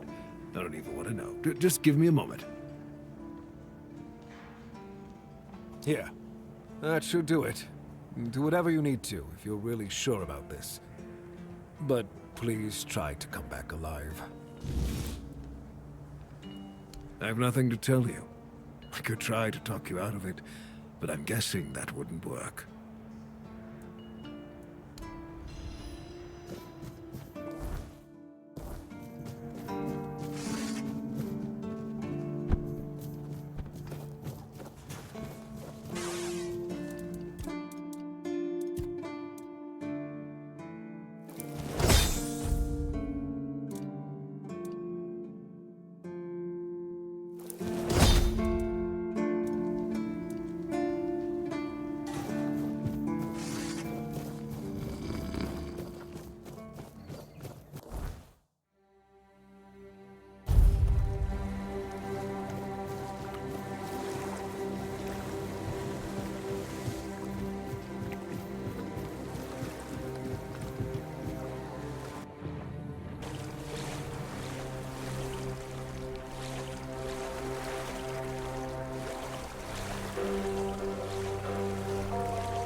Disturb my peace. You made an oath never to summon me again.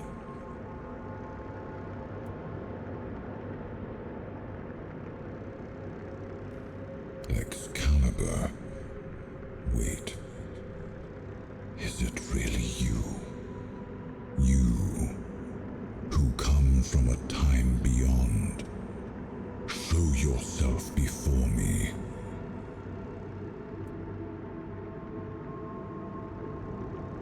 It seems he speaks to me. Allow me to answer him. Welcome, old friend. I can see that you know me, but I am a mere shadow of my true self. I don't remember you, Lord of the Seas. Forgive me. That's what you told me, my friend. The next time we see each other, you will not remember me.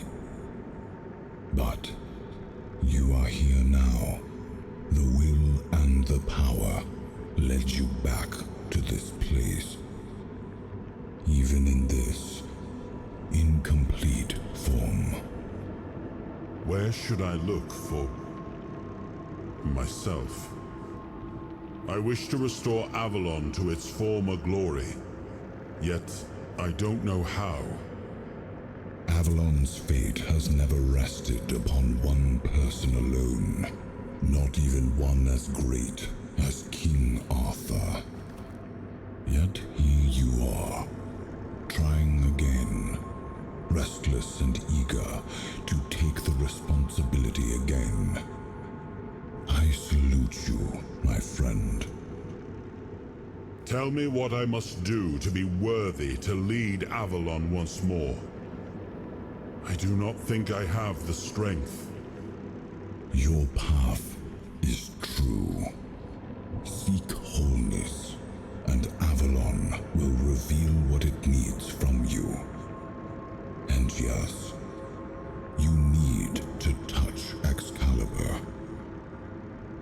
Thank you, my friend. And you, mortal. You have given yourself to the King's service. You are worthy of a place among the keepers of the South. Arthur, take out your sword and fear no failure. It is yours to take. It always was. I deem you worthy, my friend. The promise I gave thy mother is fulfilled, and thus our pact is ended. You know where to look for your soul. Trust yourself, and when you reach your journey's end, I trust you will make the right choice.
I am his will, the fire that bends the world to his command.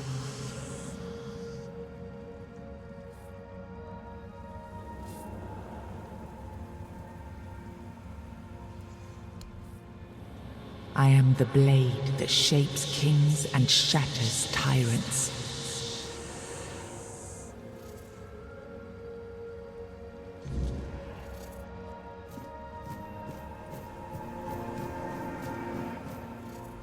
Enough, Merlin. You can't keep throwing lives into this abyss. These experiments, they're destroying what remains of us. Destroying us? They're what's keeping us alive. Do you think the Four Dwellers will stop for pity or mercy? Every soul we lose here saves 10 more on the battlefield. You told me to do this. You sanctioned this. And I'm close to getting it right. I know it. No. We can't justify this. There's no victory worth such a cost.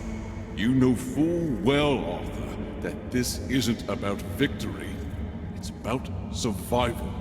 If we don't push these boundaries, there will be no future for your kingdom, for Avalon. You dream of peace, but without victory, there will be no peace to dream of. The path ahead is brutal, but if we relent now, we lose everything. And yet we keep losing people and gaining nothing in return. We must change the path. They volunteered for this. They volunteered to save our kingdom, and you've gotten no closer to doing it. Their sacrifices cannot be in vain, Merlin. Find another way. Use your mind, your wisdom. Leave this slaughterhouse you've created behind. A different way. That will take time, and resources we may not have. The enemy won't wait. They will if I make them.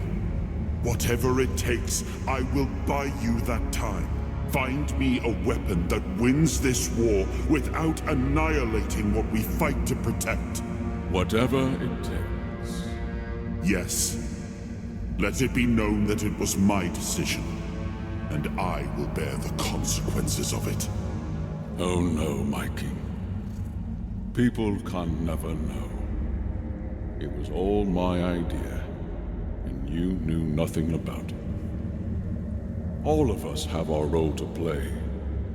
You are the leader, and they need to love you. If we win, you need to become more than a man. You need to become a symbol.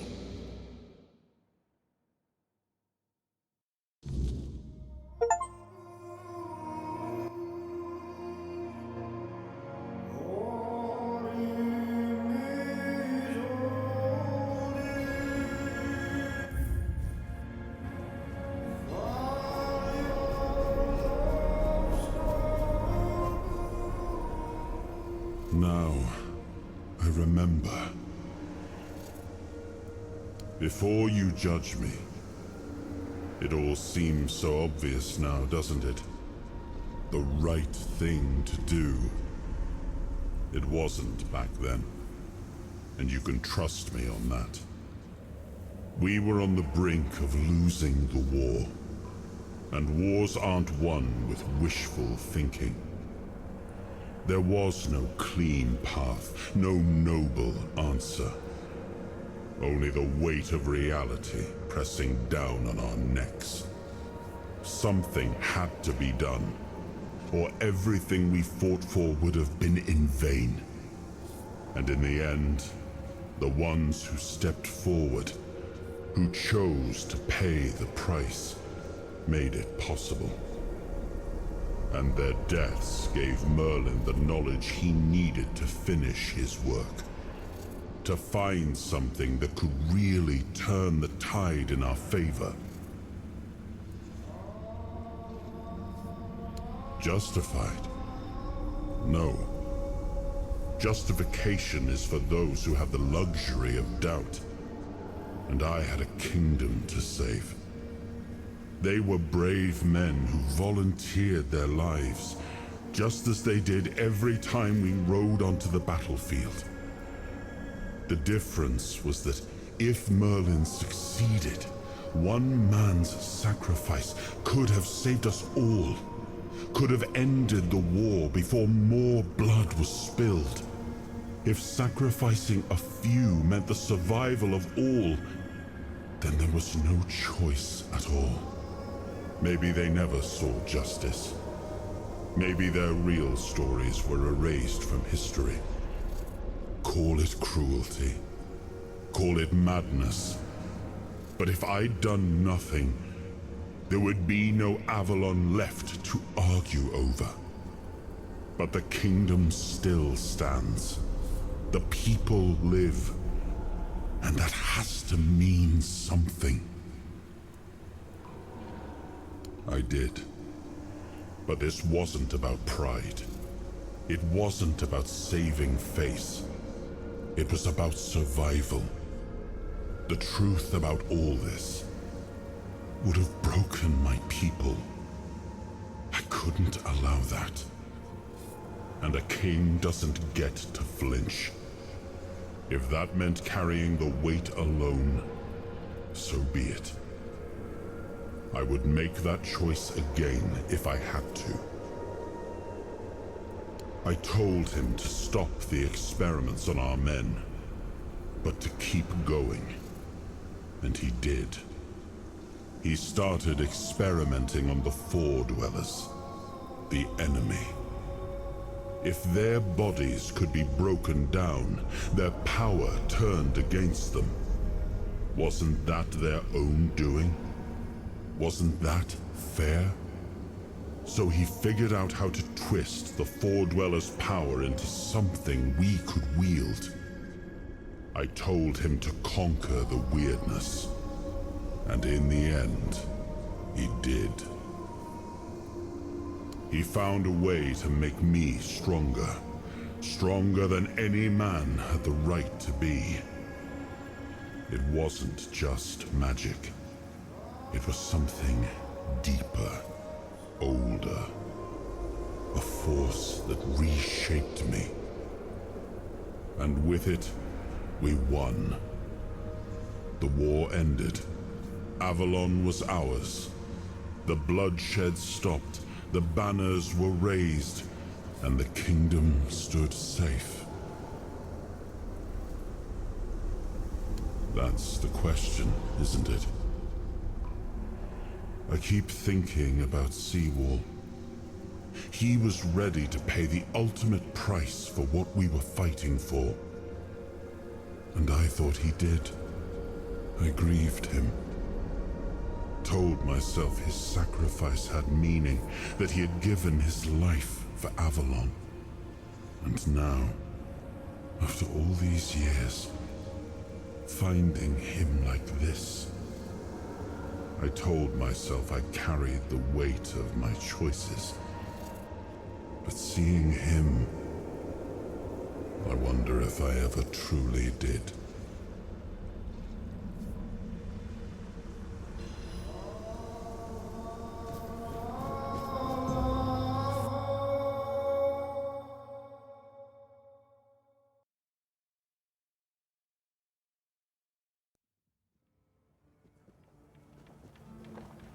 You've got that look again, like you've seen something you wish you hadn't.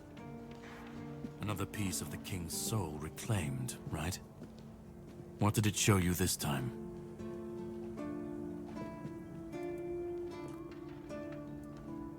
Merlin.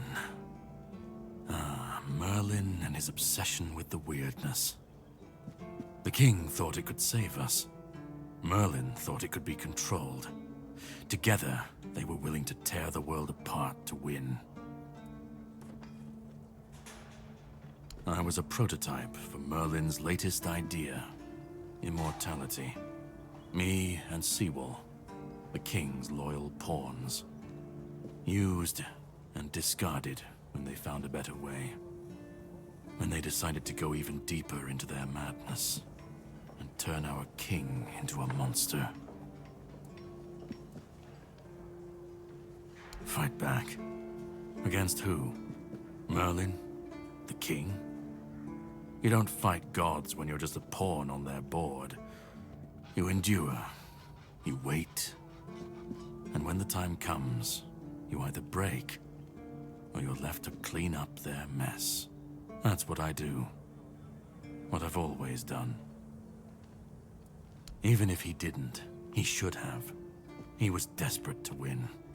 And desperation doesn't leave room for conscience. Every scream, every scar.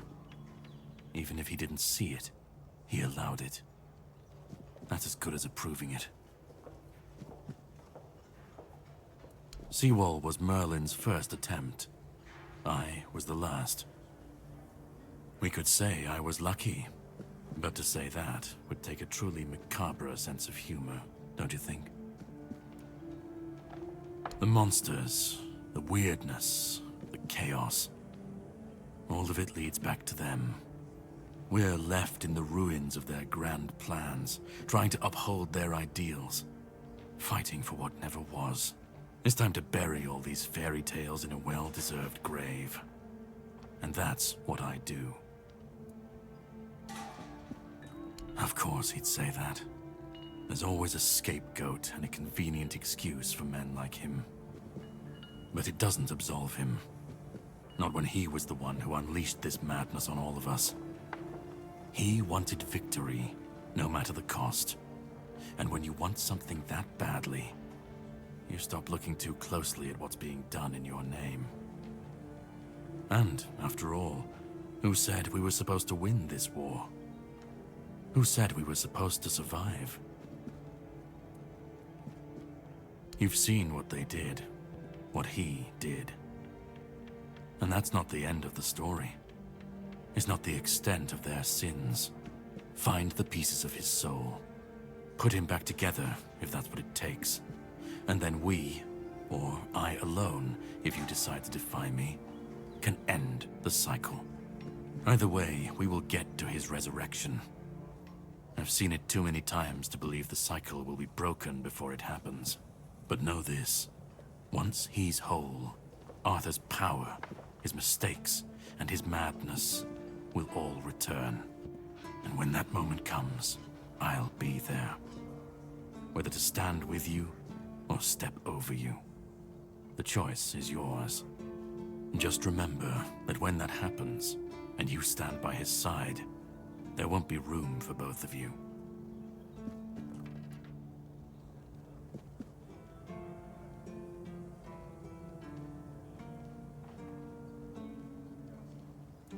Start.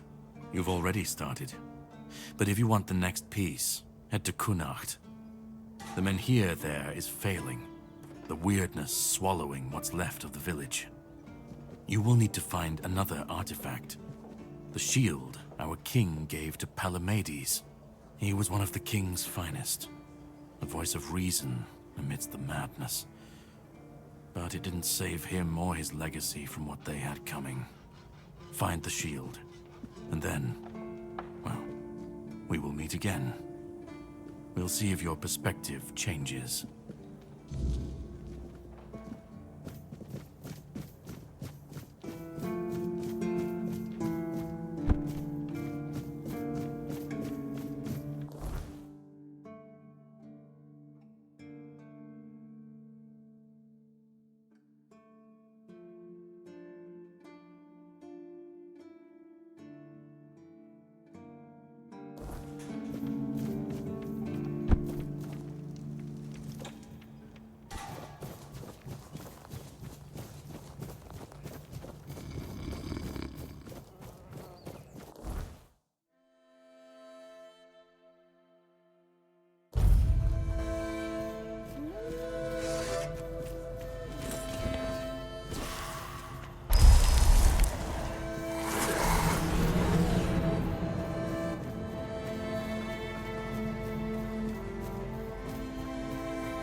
Who goes there?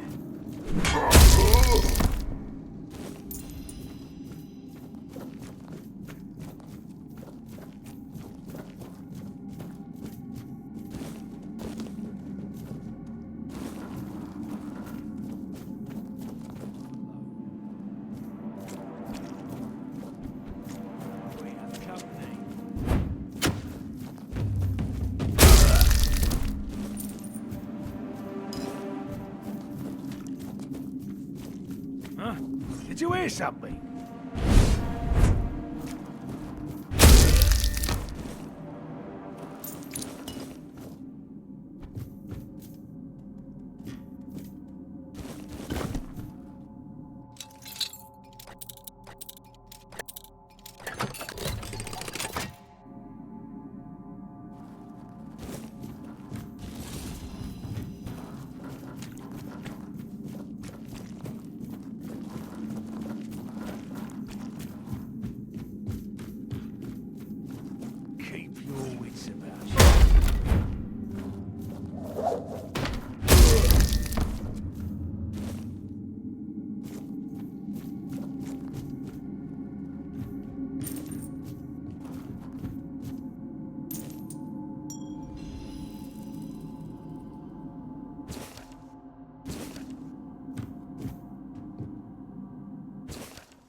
I cannot say for certain. My memory remains too clouded. It seems familiar. I do not feel my soul bound to it, but I know our path shall lead us here, one way or another. Something lingers beyond this gate. Something ancient. That much I know. We'll find the truth soon enough. It was supposed to be a reminder. The sword was never just steel. It was a symbol of what we stood for. Strength, justice, the will to carve a path forward. A weapon, yes, but also a promise. I wanted them to remember, to fight for those ideals, to uphold them, even when I was gone, even when there was no king left to lead them.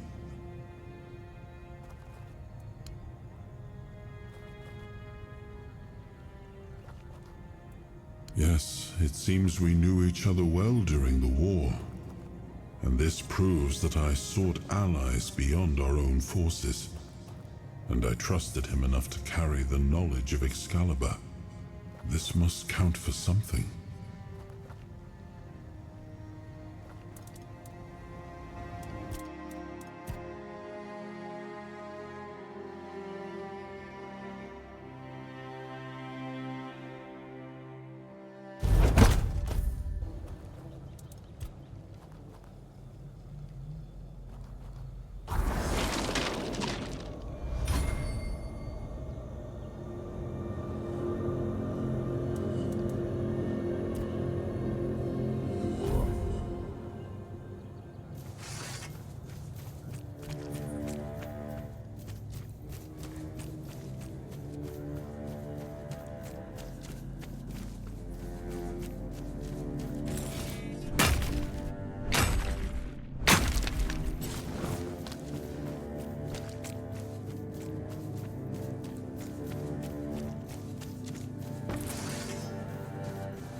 There's nothing for you here, Wanderer. The doors are closed. And if I couldn't open them, you won't either. Tyrannus of the Thoid tribe, Dalriata. And you? Likewise. Great minds think alike. And apparently they're drawn to the same places. If you're set on going further, you'll need every bit of life force you have. A curse for killing a member of the Thoid tribe could take half of it. I thought that since you're here, you'd know what lies behind these stone doors. Many have tried. I thought I was worthy, but I keep failing. I've been camped here for 3 moons. There's no life for me outside this cave. If I can't get through, this is where my story ends. This is my destiny, one I chose for myself. I'll either get through or die trying. But my strength is fading. This isn't how I wanted it to end. It is death and magic. It draws its power from the ancient mist. Of those who went hunting for it, only a scant few ever returned to their tribes. Look for the mist, and in the mist for antlers and an evil eye. They say its feet don't touch the ground. Though those are the words of the madman who somehow survived an encounter with it. We call them the Mist Bearers. Everyone from Thoid wants to face one of those wraiths, and I'd love to get my hands on one of their corpses. Those are priceless and can be used for strong magic. If you manage to slay the Mist Bearer, I'll pay you in gold for everything you bring back. At least I'll get something out of this pointless mission. Then maybe I'll invite you to further collaboration. Return alive and you'll find out.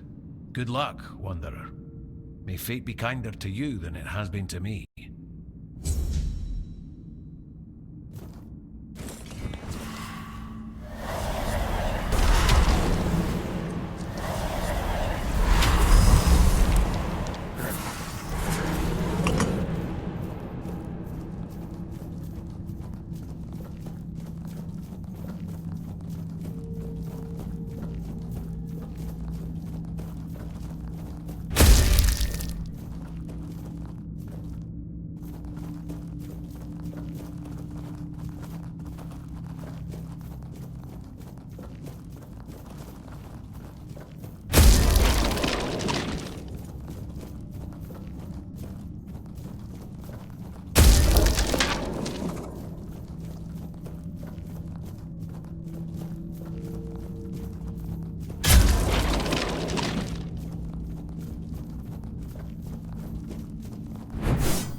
The urge, you did it. Impressed. I wish I'd been the one to face the Mistbearer, but I bow to the one who managed to slay it. Excellent. And here's your reward. The guild never stopped operating. At one point, we chose to work from the shadows, but we never ceased to exist. It wasn't the first time in Avalon's history that a group of ignorant fools, manipulated by politicians, needed a scapegoat. The Druids were the first target, and the plan was for the Alchemist's Guild to be next. We preferred to disappear on our own terms, but we still care about the fate of Avalon and its people. Our guild was indeed formed in Camelot, but we fled from there long ago. The Thoid tribe is the only one that doesn't fear magic. The guild saw my potential and invited me into its ranks. What does it matter what he thinks? He has his mission, the tribes have theirs, and I have mine. History is unfolding elsewhere, and the guild intends to secure a place in the front row. It doesn't matter who rules the south. The fate of all Avalon is at stake. If people wish to kill each other in the meantime, the guild won't stand in their way. Yes, I did. With your courage, you've proven yourself a worthy candidate for the ranks of the Alchemist's Guild. And to be honest, it's been a long time since I've felt this confident about a new guild member. So, if you're interested, I might have a few assignments for you. What do you say? We seek the spark of life, the primal force that makes existence possible. We believe it holds the key to surviving the inevitable horrors that have already begun. There aren't many of us left, and our ranks remain hidden. You'll meet the others as you advance through the levels of initiation. Sometimes, though, we fall victim to our own secrecy. Some members delve too deeply into their research, or wander into dangerous places, and that often leads to trouble. The weirdness, of course. We know it's the source of all creation in Avalon, but not everyone can handle it. People fear the weirdness, so the weirdness creates nightmares. When we reach the primal source, the spark of life, we hope to tame it enough that it's no longer a threat. I only hope the other members haven't forgotten that this is our mission. Sometimes there are misunderstandings about our leader's orders, and that can end badly. Experiments that spiral out of control, or a misinterpretation of the meaning of life itself. Sometimes it's both. You'll understand in time. But first, I'd like you to do some reconnaissance for me. Consider it a warm-up. So, what's your choice?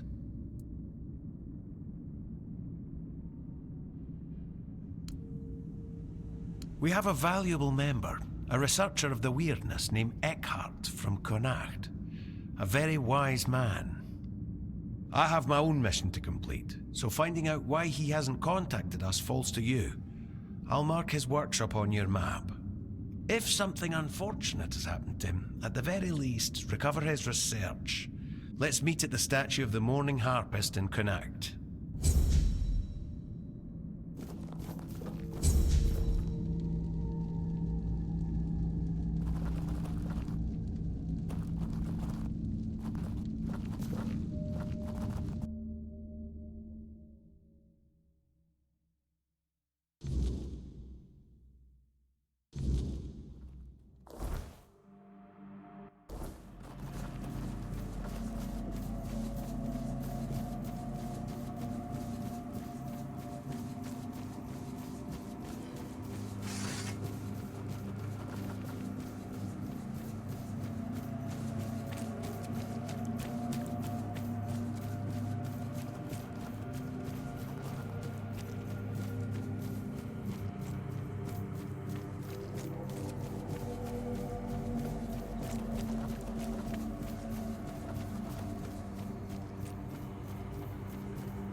Not much.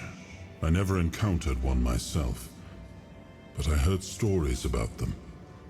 Mistbearers, like most creatures on this island, emerged from the weirdness.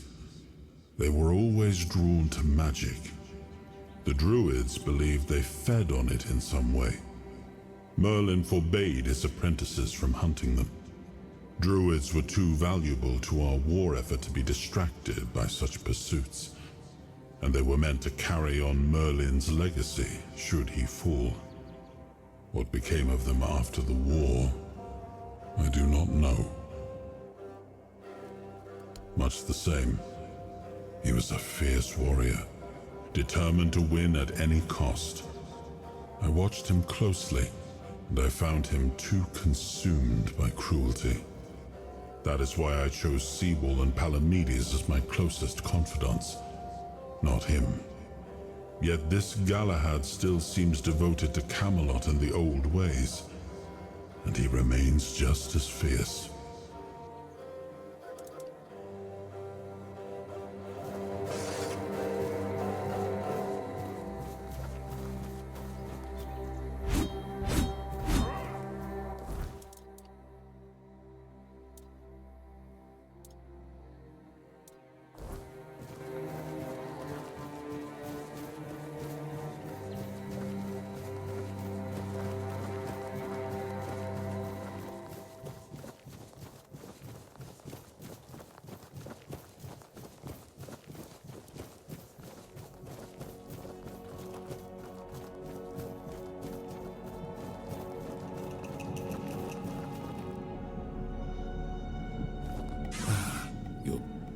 I'm more than happy to oblige.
Always good to have a little rest.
vigilant. Watch your backs.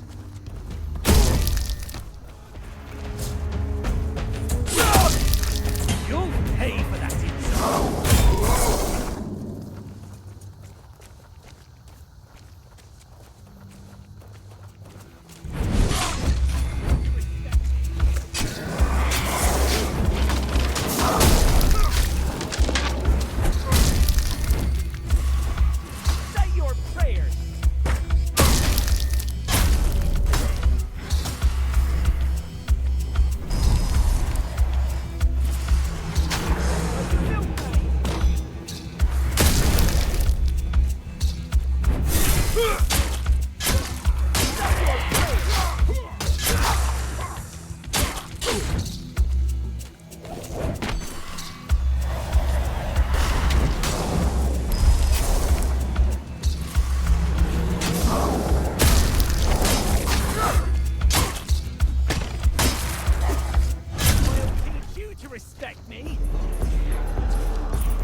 carries weight here. What do you need from me? Good. Very good. I assume you've decided to climb further into the guild's ranks then.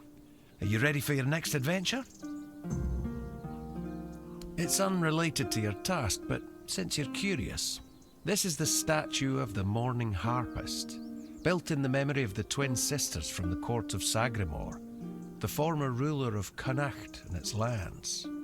Legend has it that one sister killed the other out of jealousy for her talent. They also say that if you camp here at night, you might hear the wailing of the betrayed sister. But with the weirdness so thick, who'd camp here at night? The inn at Connacht is far more welcoming. That's all I know. But if you ever come across the remnants of the royal geographers, they might be able to tell you more. I'd like you to find Calum and bring me his research. He's a former guild member and a cruel man. He took the idea of life as a form of energy a little too much to heart, and it's made him potentially dangerous. We expelled him and cut him off from our resources, but, as you might guess, that didn't slow him down for long. We don't know the details, but I doubt it's anything good, or humane.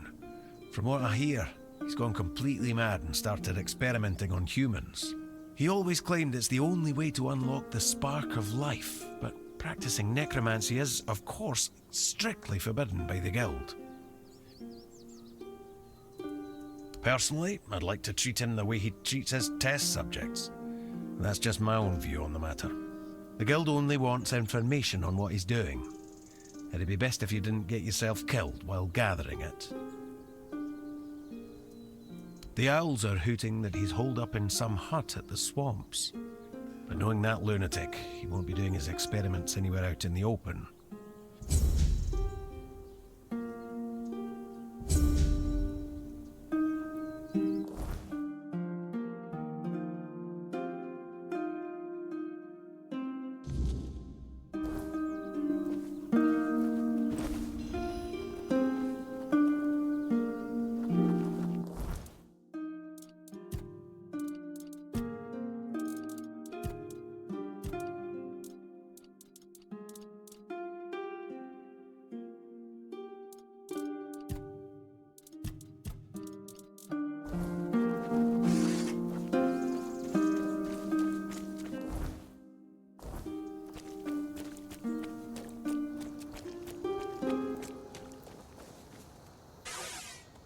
Oi! What do you think you're doing here? This is my spot!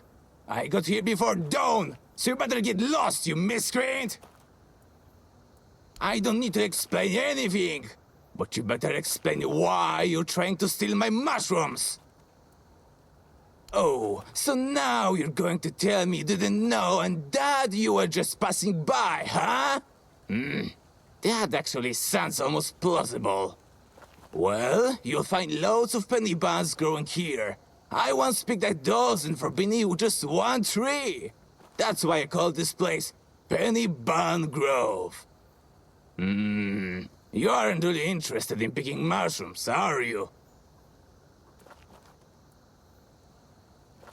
Move along, but remember, I've got my eye on you. If you start snooping around the grass here, you'll get a taste of my knife.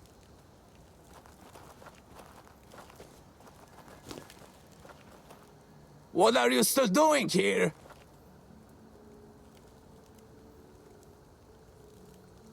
Stomping on mushrooms? In my woods? You piece of shit!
Hello?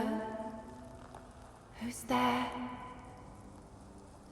I can feel your presence, but it's always so dark in here.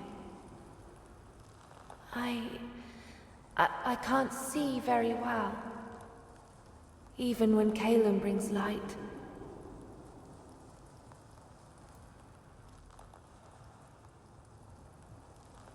Oh, he's not here. I can't feel him anywhere near the house. He must be in the cave. I think he's been there for a while, but I'm not sure. It's hard to keep track of time here.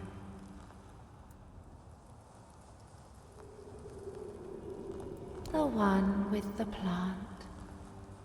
We're connected somehow. I can feel its roots digging into the damp soil, like they're my own. Sometimes I envy it. It feels big and strong, although I don't think it ever sees sunlight either.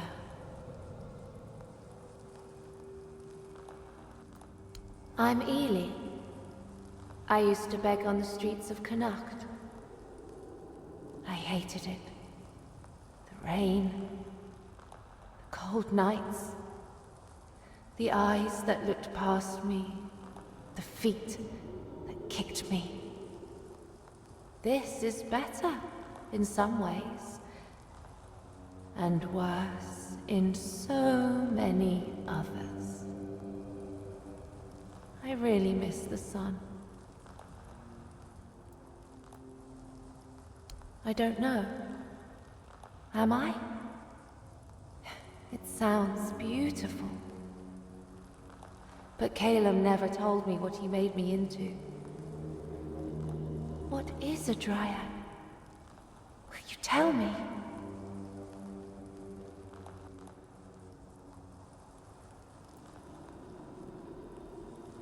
Oh, then that's not me. I've never been anything rare.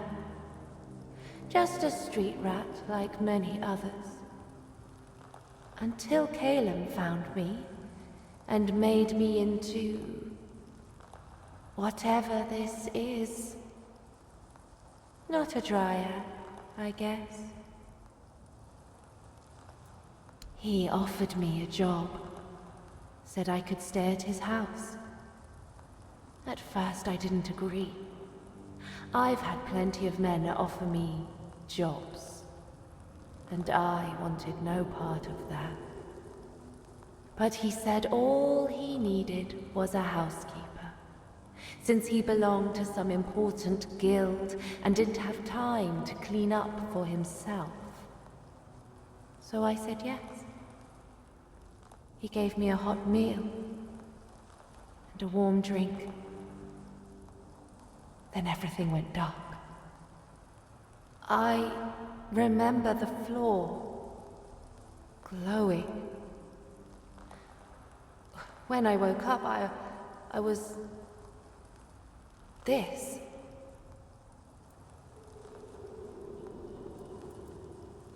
The plant in the cave.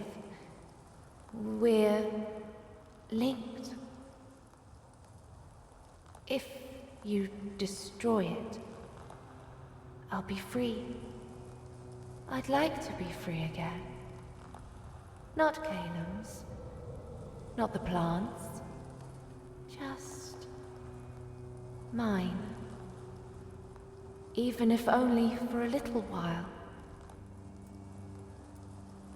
Thank you. That's very kind of you. Just be careful with the plant. It always feels angry.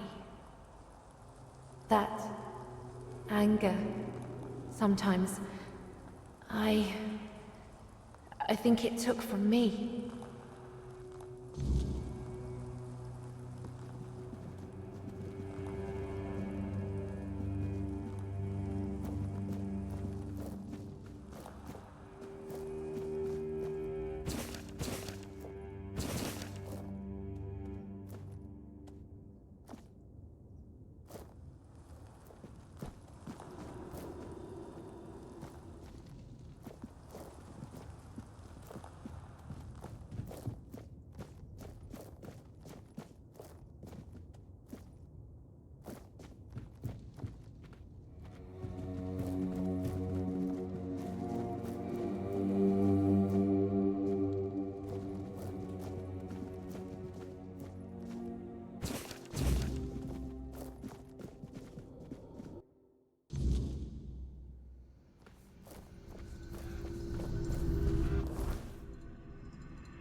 word bless your day. Is there something you need? A warm meal? A place to rest? Or perhaps you're in need of a weapon to bolster your courage as you travel through these dark and troubled lands. I haven't gathered much, but you might find something useful here. Certainly. Here's what I have.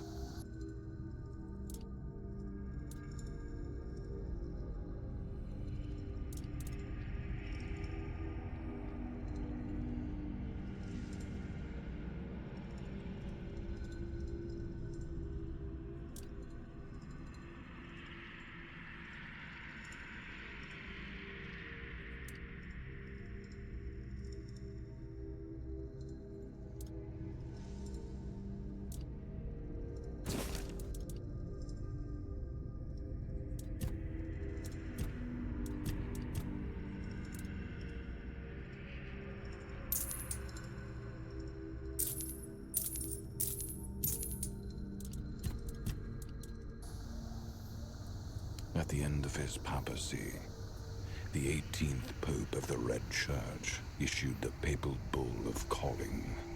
It's truly a sacred scripture. I often find myself going back to it, as the word therein moves me deeply. Out of all the verses, these are the ones that resonate with me most. May all those called by the word never be forsaken by it. If your way of the word leads you through thorns and whips, embrace it and become an inquisitor of penance. If your way of the word is that of a sword, blood, and fire, shed the blood, fuel the fires, and become an inquisitor of pain. I have been called, so here I am, and this is my truth. Unless my interpretation of the papal bull of calling is wrong, then yes, that's an apt description of what I do. Therefore, if it's words of comfort you're seeking, I'm afraid you've come to the wrong person. I don't perform priestly duties.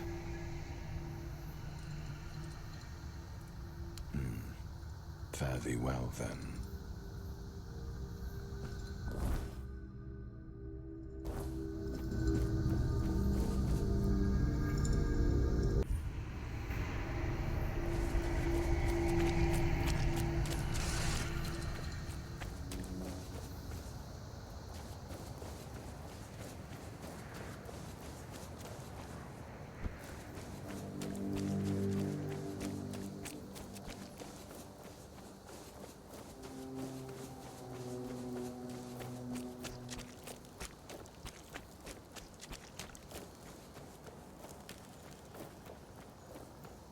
Stay sharp.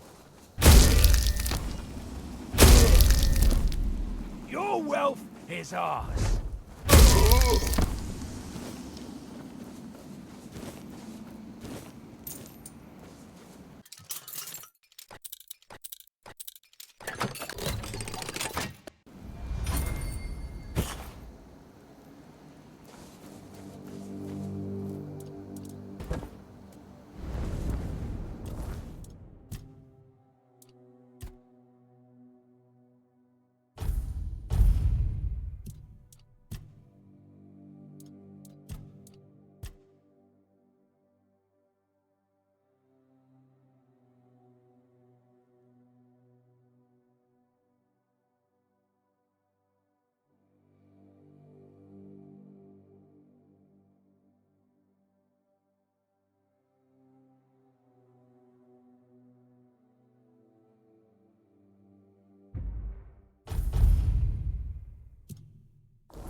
Oh, thank you for stopping. People usually run away when they hear me speaking to them, so that's definitely a nice, though unexpected, change.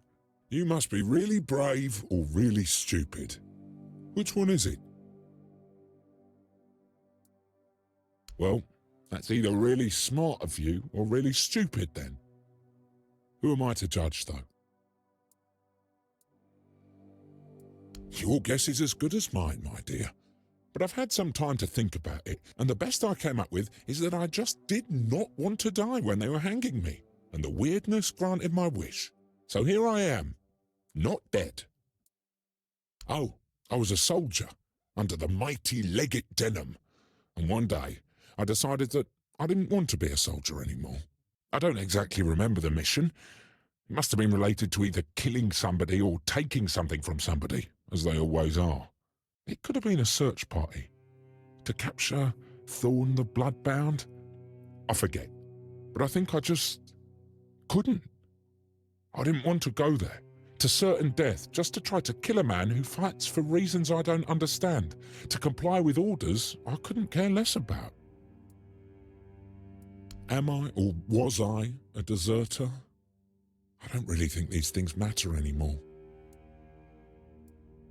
Oh, I most certainly did. It may sound a bit weird, though, but since it seems I won't be moving anytime soon, I do have a small favour to ask. There's a druid's tomb nearby. I can see it from here.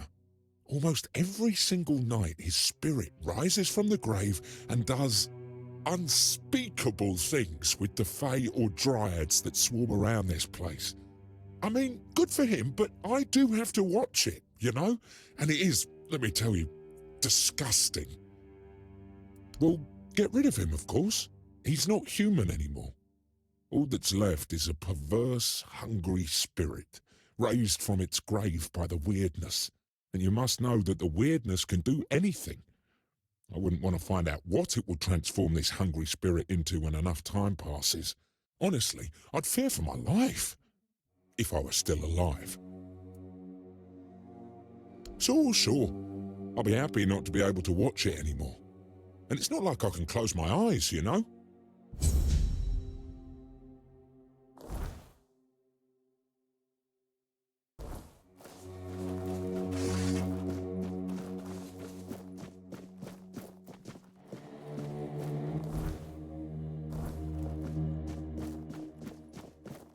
No one sneaks up on me. Beg for mercy! Cheap shot!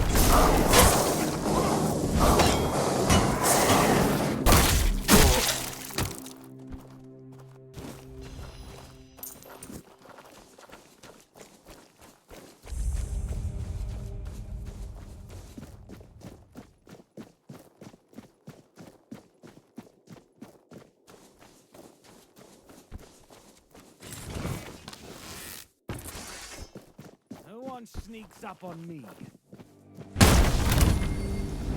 Show me what you are made of. I'll strike you down. Fight is mine.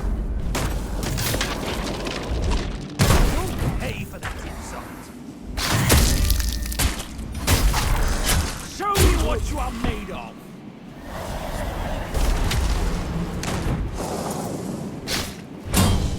Your armor won't save.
say that.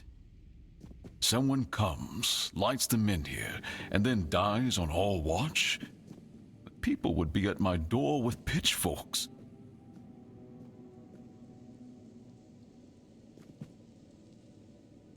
He's waking up.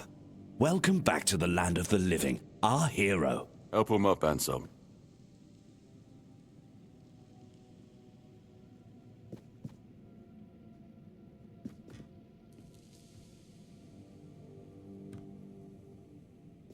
Welcome to my home.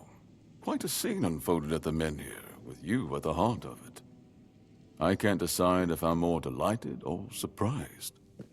What was it that made the Menhir react to you?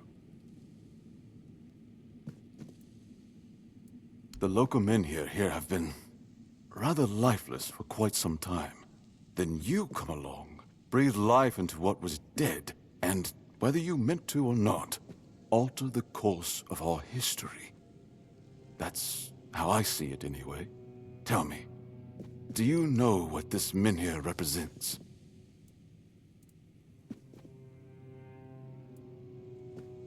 So you've experienced this before.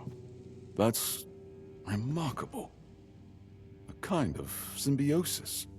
But none of this matters in our current situation. Here, the Menhir represents something more.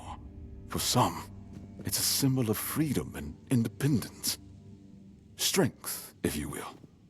It shows that the people of Quanacht, my subjects, can face any challenge, even at the world's end. And for others, like our guest from Camelot, whom I'm sure you've seen, it's a symbol of power. Power once granted by King Arthur, and therefore by Camelot. And power that has been granted can be taken away. Officially, they say they want to gather all the Menhir scattered across Avalon, set them around Camelot, and bring people there to ensure their safety.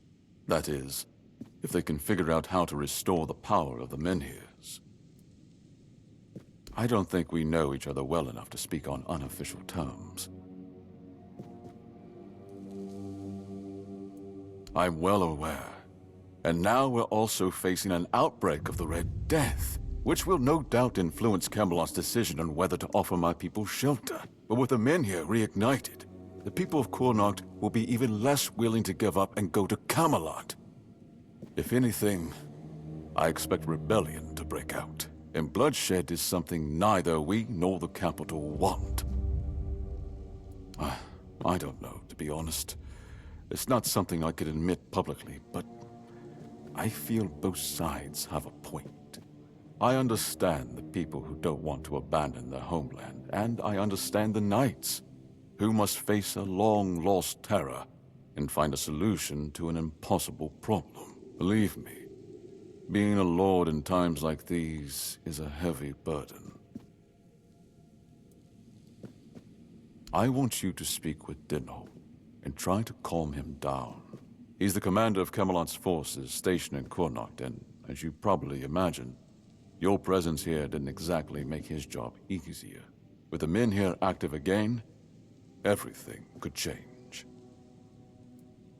Palamiti's shield, you say? An unusual request. That shield rests beneath the Menhir, and legend has it that it used to fuel its power for centuries.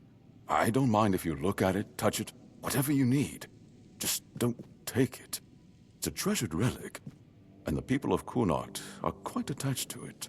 And you're probably just as attached to your head, which you'll lose if we catch you trying to steal the shield. If you need anything, speak to Ansem. He's the one who decides what's worth my time.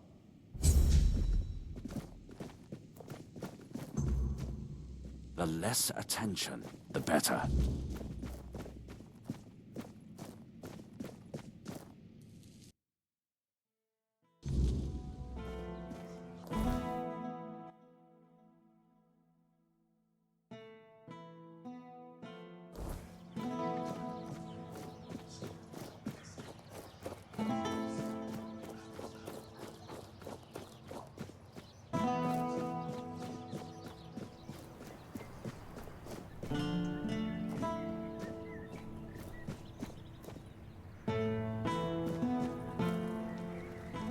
Oi, you there, Sleeping Beauty.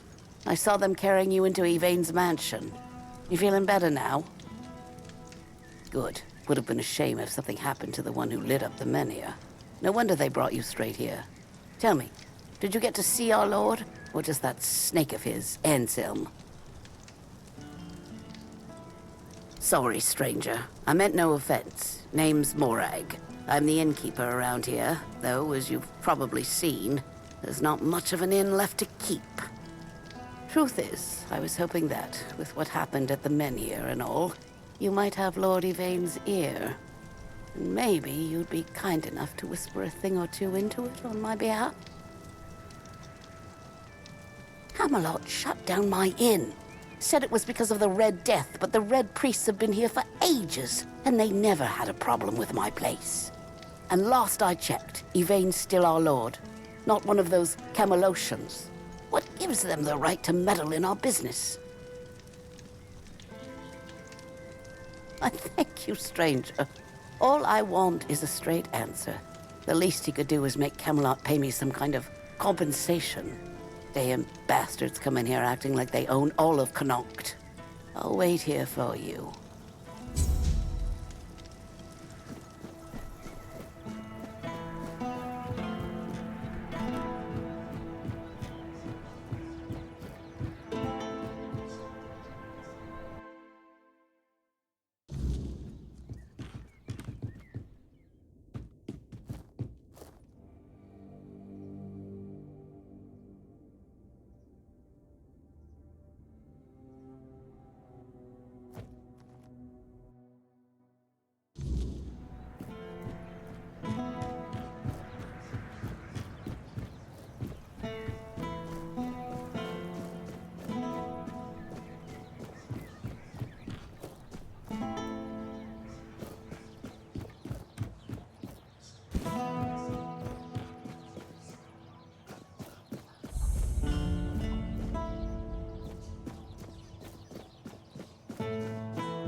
Nice to see you.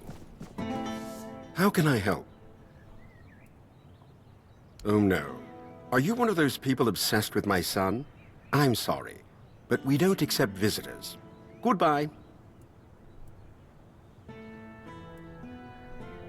I'm sorry, but I don't share any information about Arden. I'd appreciate it if you left him alone. Dangerous? Those almanacs he writes about armor? Are we talking about the same books? He may not be a professional armorer, but he devotes a lot of time to his passion. It's practically all he does. I'm sure he knows more about this craft than most armorers.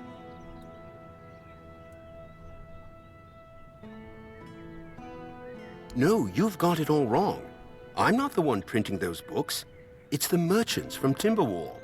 They came to me asking for more of Arden's writings. Said they'd handle everything, turn his notes into proper books. I didn't think anything of it. I thought it was just a small thing. Something to keep Arden busy, maybe earn a bit of coin. I never imagined he was famous.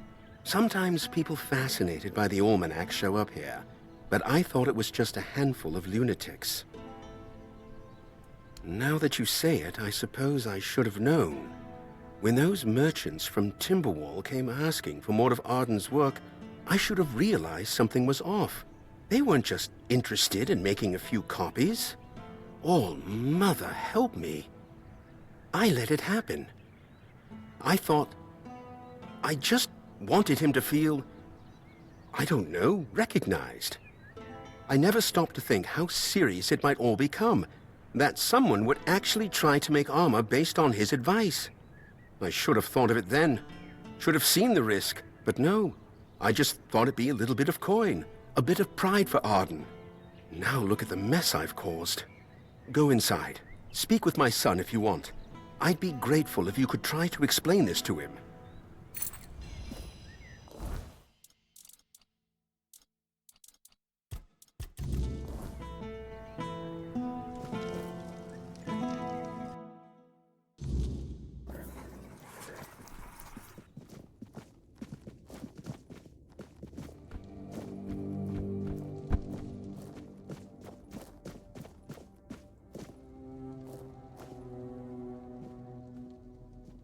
my father let you in? He never lets anyone through. I don't get visitors. Ever. You must be important. What could you possibly want with me? That doesn't make any sense to me. I just write about armor smithing. I mean, I know my books are out there, but they're not special. They're just descriptions, really. I don't see why anyone would care that much. That's surprising. It's not like I'm telling tales of great heroes or battles. I just write what I see, what I think about the craft. I don't understand why people would admire me for that. I'm not even a real armorer. It's not like I'm some master craftsman people should look up to. I thought I was making it clear how beautiful the process is. It's just how the words come out when I write. I didn't think it mattered all that much, as long as the ideas were clear. The Knights of the Round Table. I used to read all about their adventures, and I'd always get stuck on the paths when they described armor. What type of steel was it? What kind of joints did it use?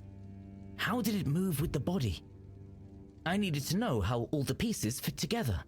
Knights are impressive, yes, but what really caught my interest was how their armor worked. It's not just about charging into battle like people think. There's a logic to it. A system. I suppose the stories of adventure and heroism are part of it too. But armor. A knight can't fight if his armor doesn't fit exactly right. And there's something satisfying about that kind of precision. Dangerous? How could writing about armor smithing be dangerous? I don't understand. I'm not telling anyone to go into battle with the things I make. I'm just documenting the process, the way I see it, the way I learn. It's no different than a chronicler writing about wars or knights. Their words don't cause harm. My books, they're meant to show how beautiful armor smithing is. I love the craft, the intricacies, the details. Why should that be dangerous?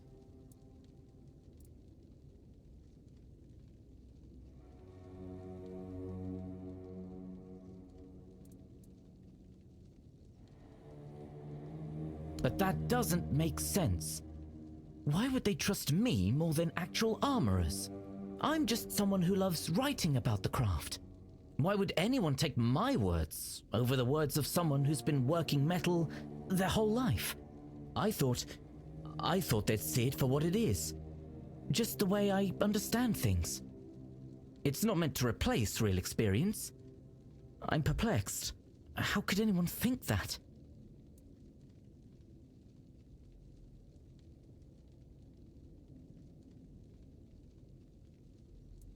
But I never said I was a master. Just because my books are printed doesn't make me an expert. I'm clearly still figuring things out. It doesn't make sense to put so much faith in someone who's still learning. They should know better. I hear what you say, but it doesn't seem fair. I didn't want any of this. I didn't ask for people to treat my books like they're the law. I just wanted to share my ideas. If I stop now, then what was the point of everything I've done?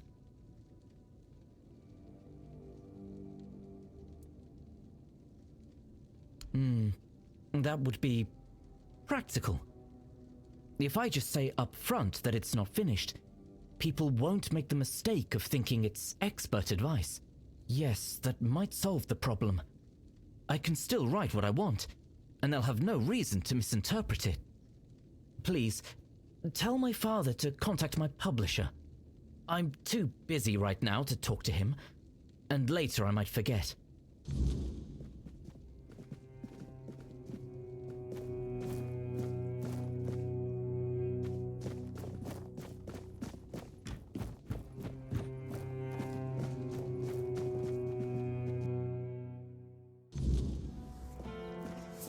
So, did you find what you were looking for? He sure is. As skilled as any Four-Dweller, ambitious as a Knight of the Round Table. Only shame is, he can't seem to leave that cursed basement. You can see for yourself, he doesn't handle, well, people too easily. Sometimes I wondered if I did something wrong.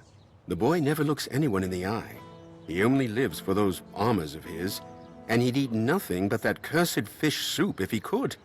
But his mother, may the All-Mother shine upon her soul, she always said that's what makes him unique, and that it's our duty to love him as he is. So I love him, and I support him with all my heart, but I'd rather not think about what'll happen to him once I'm gone.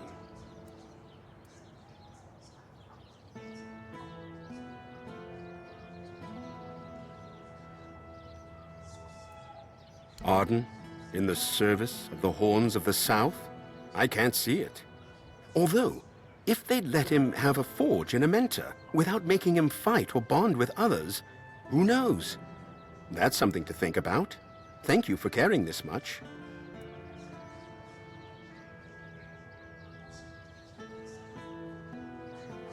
That could be a solution. Thank you for talking to him. There are days he doesn't say a single word to his own father. I have to slip messages between little facts about armor. It can be exhausting sometimes.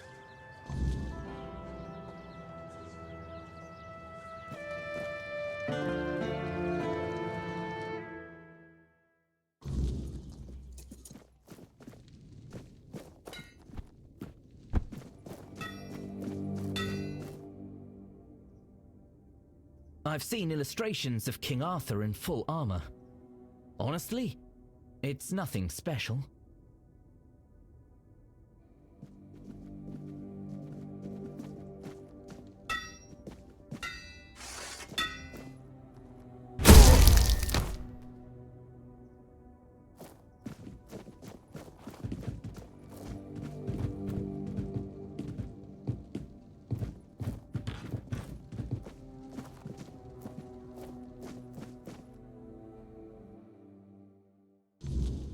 No need for that, is there?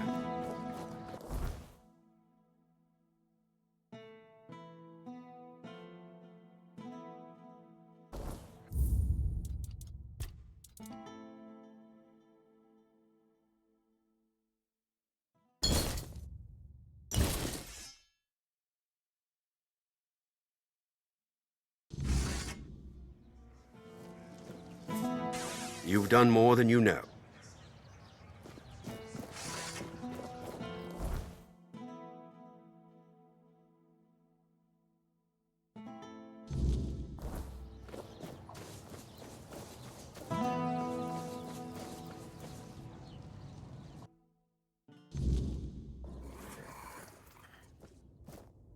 Please, no trouble. Ah, a visitor. I'm Ebert Talbot, at your service. Pardon the mess, we're packing. The weirdness is drawing near, and I intend to have my family in Borough by week's end. Wait, you must be the stranger everyone's talking about. The one who made the Menhir glow brighter. Just perfect. My wife already refuses to leave, and now your arrival will only fuel her delusions. Family legacy, ancestral home, take your pick. Her family has held this estate for generations. My wife can't see reason. She believes Lord Yvain will find a solution. Ha! That man can't decide what to eat for breakfast without a committee. They're our best hope. And if they take the Menhirs from all across the land and dump them all in Camelot, well, one final sanctuary is better than scattered outposts falling one by one. Will it be crowded? Yes. But I'd rather my family live in discomfort than die in luxury. They know what they're doing. I trust them more than this dying town, and definitely more than our Yvain. A weak man bearing a great name. His ancestors were a great house. Legends say Palamedes stood firm against Arthur himself. Yvain can barely stand against a stiff breeze. Multiple times, I've attended every meeting, presented rational arguments, offered to fund transportation for those who cannot afford it. Yvain listens politely, then does absolutely nothing. The sensible ones have, and now only the stubborn remain. That includes my wife, of course. We should be ready to depart at a moment's notice, yet my wife still refuses to pack a single dress. I won't leave her behind, but I cannot stay and watch the weirdness take everything I love. Short of the weirdness retreating, no, I don't think so. Then I face an impossible choice. Leave my wife to die, or stay and perish alongside her. I love Vesa with every fiber of my being. I cannot imagine life without her. Perhaps in the final hour, faced with the encroaching fog, she will change her mind. You would do that? I'd be most grateful. Vesa respects new voices than my endless nagging. If you could convince her, I would owe you a considerable debt. Just passing through. Good.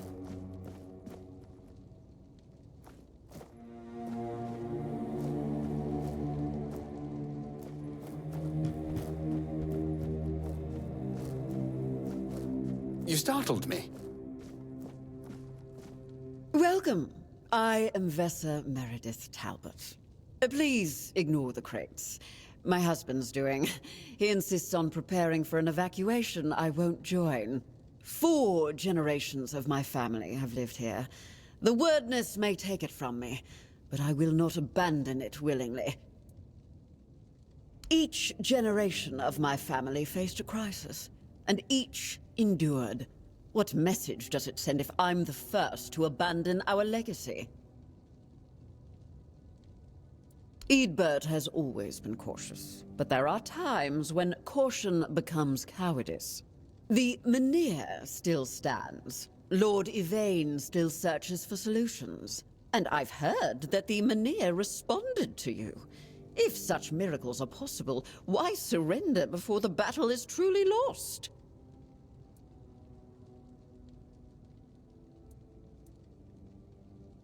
I know. That's what makes this difficult. He trusts what he can see and touch. Gold, contracts. He struggles to believe in possibilities beyond immediate danger. I love him for his caution, but some crises demand we stand firm. Compromise how? Leave my ancestral home to be consumed? Watch Camelot tear our Menhir from the earth? I've packed essentials should the worst come, but I cannot pretend to accept what I believe is wrong.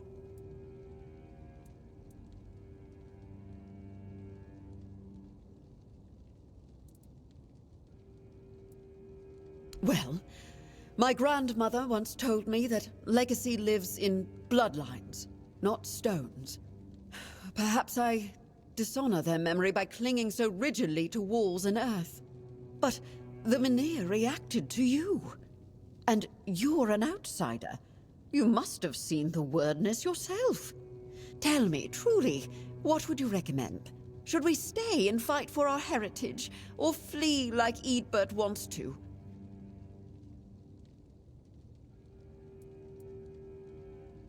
How diplomatic of you. But sometimes fence-sitting is just another form of cowardice. I asked for your counsel because you have a connection to the Menhir. Something truly extraordinary. If even you won't take a position, then I must trust my instincts. And my instincts say we stay and fight for what's ours.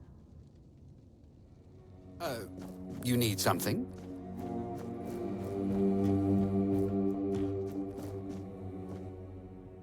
Did you speak with Vesa? Has she finally seen reason?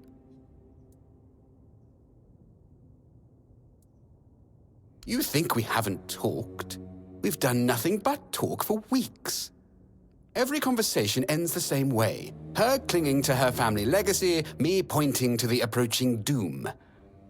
But perhaps you're right. One final conversation. Heart to heart. No raised voices, no accusations. I'll try once more. For Vesa's sake. For our life together. Thank you for the reminder that some things are too important to delegate.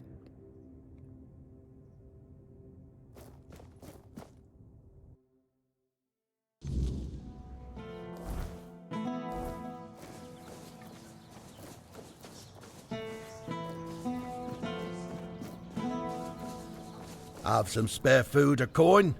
I didn't mean to be a bother. I'm really sorry.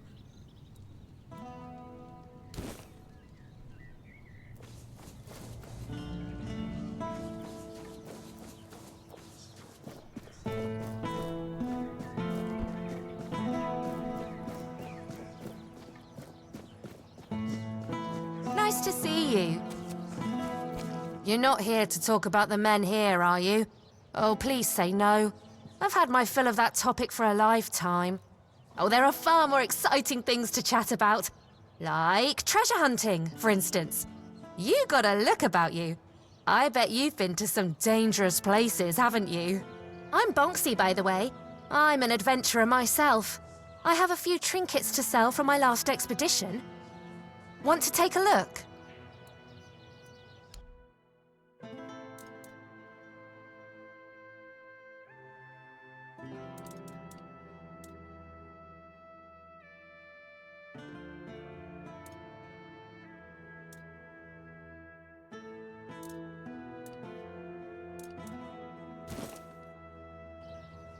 Good to see you.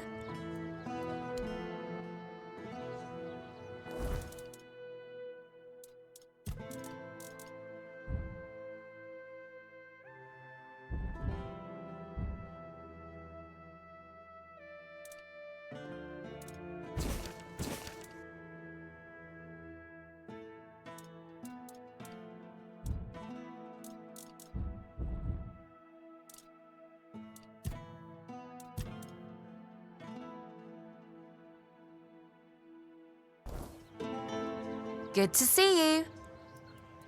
Oh, I'm not entirely sure. I'm just passing through. From what I understand, Camelot wants to move it to their place along with the inhabitants, but they prefer to stay. They want to live in one place their whole lives. Can you imagine that? Oh, all different kinds. Like the ones where you crawl through damp caves or cold tombs, dodge traps, and hope whatever's growling in the dark isn't hungry.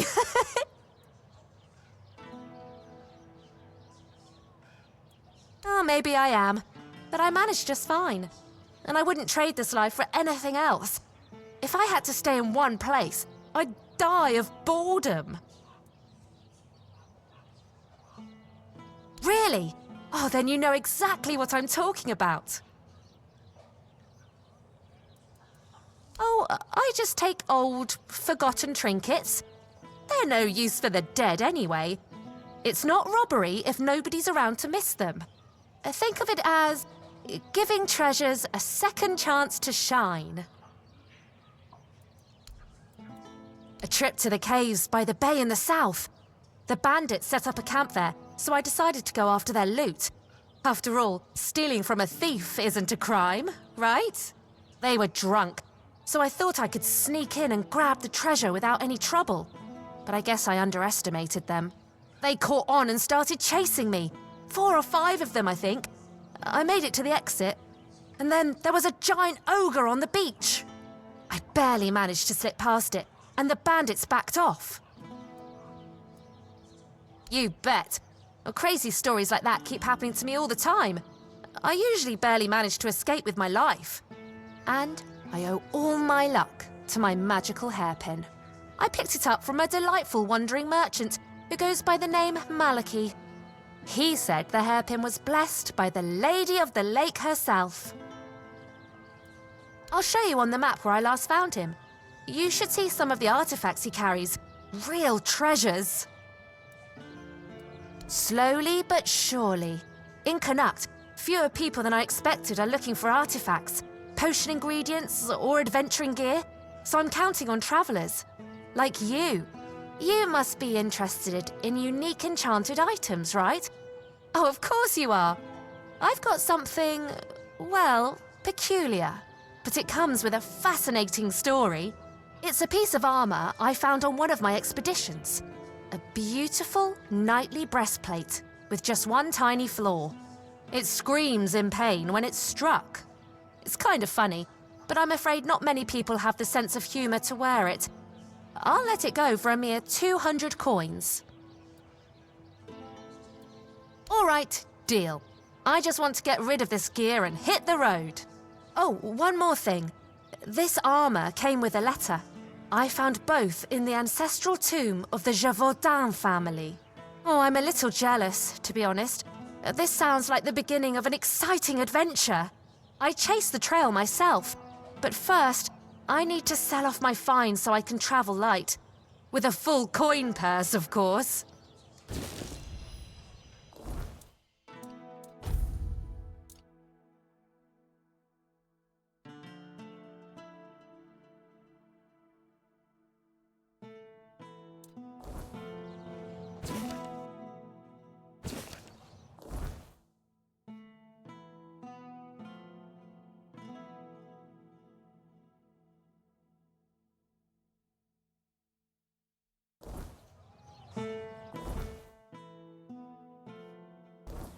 Nice to see you. Welcome! I haven't seen you around before, but since you decided to visit, I can tell that you have excellent taste. One day, a friend of mine asked me if her new dress looked good, and I told her, "You have excellent taste." She was tickled pink and said, "Oh, do you really think so?" And I said, "Absolutely. After all, you came to me for advice." Now, let's get down to business. My name is Osmond. If you're in need of a bow or some arrows, I'm here to explain everything and offer you some advice. No. Good advice is always handy, especially when it comes from someone experienced. And believe me, when it comes to archery, I'm not just an expert. I'm beyond that. In fact, I'd be surprised if you found anyone on Avalon who knows more about it than I do. Well, find me someone else who's been doing this for over 40 years.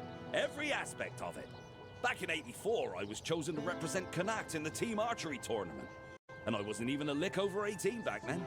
During one round, we were shooting at targets 100 meters away. The target was the size of a small apple and the wind was blowing from the left. So, I took aim and wham! Right in the middle. Even the captain of the Camelot team jumped up and asked, "Have you got any more like this one? Maybe the boy would rather shoot for us." If you were older, you surely would have heard of me. I could have been the first of Avalon's archers. They almost knighted me.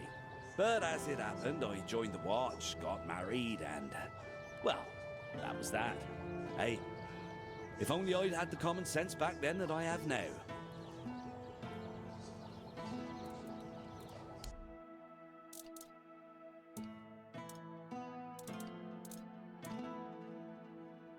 I envy you. Hello again. What do you need today? About Connacht. What do you want to know? There's not much to say. They told us the men here's gone out, and now they want to move us along with it, but the way they're handling it, they've been here for weeks. If I were in charge of the Camelot troops, we'd have been done in 3 days.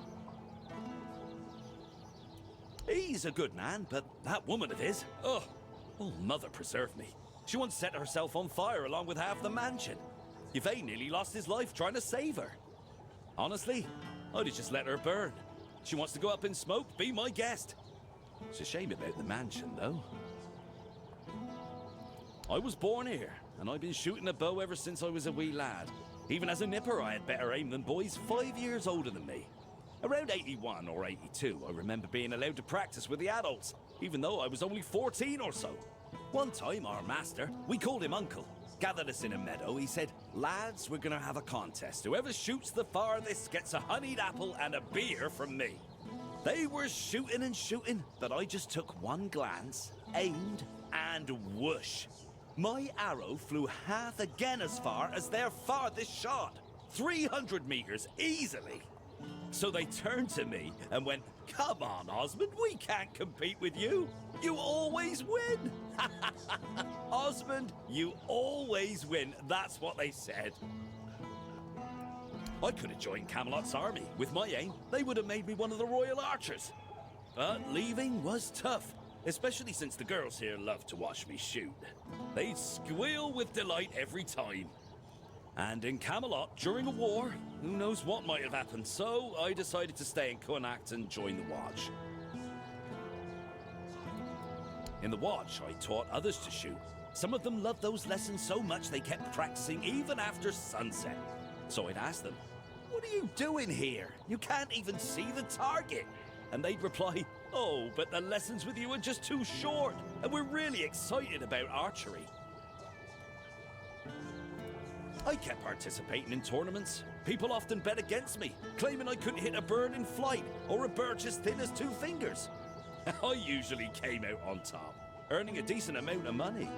But somehow it all just vanished over time.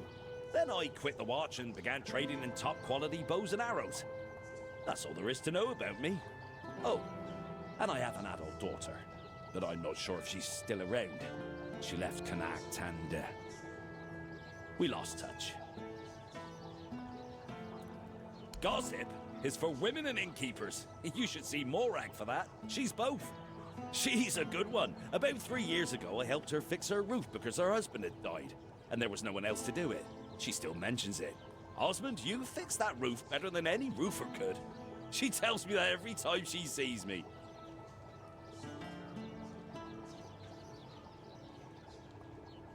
As it happens, there's something you can do for me. I've written a letter to Lord Yvain, a few suggestions on how, in my view, he ought to handle this whole business with Camelot. Figured he could use a bit of advice from someone with strategic sense, a head for negotiation, and a touch of military experience. Would you take it to him? You've got younger legs, and I'd rather not leave my stall unattended. I'll give you a few coins for your trouble. Brilliant! Here you go. Just don't lose it. I've only got the one copy, and I've no mind to write it all out again.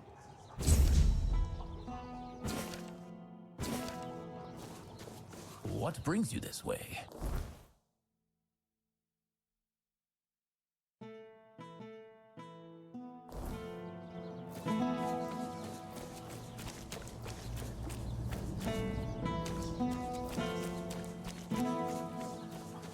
Always a pleasure to see you.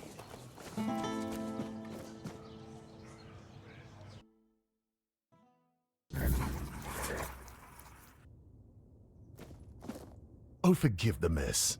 I didn't really have much choice about where to set up my things. Normally I'd be in a tavern, but, well, it looks like the tavern is closed until further notice. That means Varel's bookshop is the only place where I can read and work in peace. Oh, of course, my apologies. I'm Imran. My thoughts tend to drift far from the present. I'm a scholar of sorts, though not the kind that hides behind walls of parchment. My calling is to seek out traces of what was lost, ruins, relics, anything older than old.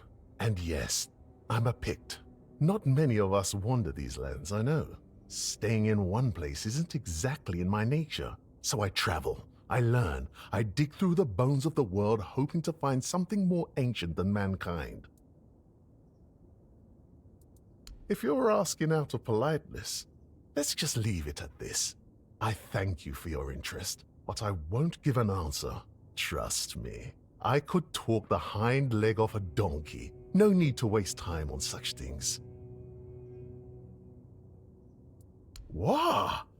That's really kind of you. So, thanks to Varel's generosity, I managed to get my hands on a certain book. Well, once a book. Now it's just a pile of loose pages. However, these are some truly fascinating loose pages. They're the writings of a Dalariata scribe from nearly 6 centuries ago. Incredible, right? But what's even more astonishing is the content. This man describes encounters with people who knew nothing of King Arthur or the homelands. Nothing at all. Do you understand what that suggests? I'll tell you. It's so exciting. I suspect Avalon may have already been inhabited by a race similar to us, long before our arrival. I've traveled across much of the island, and I've come across some mentions of the people of Farpoint, a place far in the northernmost reaches of Avalon. Few have ever ventured there. Perhaps the weirdness started to gather and ruin their crops, or made hunting more dangerous. Or maybe it was some sort of conflict that forced them to seek a new place on the island. Or perhaps they simply had a nomadic spirit. It's hard to say with the scraps of information I've managed to gather so far. And so, my friend, here we are, staring down the question, or rather the flood of questions that wouldn't leave me alone. Many Picts I've known have prolonged contact with the weirdness. I thought it was just them, a bunch of lunatics, who first dared to embrace that strange force. And what if it was the first men who knew how to live alongside the weirdness? And think about it. If we could uncover how they did it, the possibilities would be endless. It could change everything. But now, I'm trying to pull together more valuable information from these writings. But honestly, I feel like I'm hitting a wall. I won't uncover anything new just sitting here. And unfortunately, I'm stuck here for the time being. I got injured on my way to Connacht, and I'm not quite back to my full strength yet. Oh, don't worry about that, really. It's more of a, let's call it an occupational hazard rather than an actual ailment. I have to give myself some time and everything will settle back into place. I'll be as fit as a fiddle, or whatever it is you say here. Yes, something like that. The Grotto of First Men. That tribal scribe detailed where it should be located. And I'm assuming you're asking for a reason, aren't you? I'd love to go there myself, but this is a matter of some importance to me. I don't want to wait for this one. So, if you're one of those bold souls who take such ventures, I'd be more than willing to entrust this task to you. Truly excellent. I'm deeply obliged, my friend. Here are the notes. They should guide you to the location. Return swiftly and, more importantly, safely. I'll eagerly be awaiting your return. The place seems to attract trouble. Not a good place, then. I'd run out of breath listing all the things that plague this place. And I haven't even been here that long. Of all the misfortunes these poor people are facing, I'd wager the men here is the gravest of them. The Red Death, troubling as it is, seems manageable, at least with the intervention of the priests. But the weirdness, shoot. If the men here goes out, these people will face a far greater peril than any sickness or human form of conflict. I heard she was a Dalariata who runs a bookshop in Connacht. I was a bit apprehensive about meeting her. I thought I'd find someone overly rattled and stripped of her own cultural heritage. But Varel, she's different. And I admire her work that she even bothers to do it. Sometimes, it feels like people have lost all interest in discovery, whether it's the kind found in verses or the kind waiting out there in the wide world. I'll get back to work.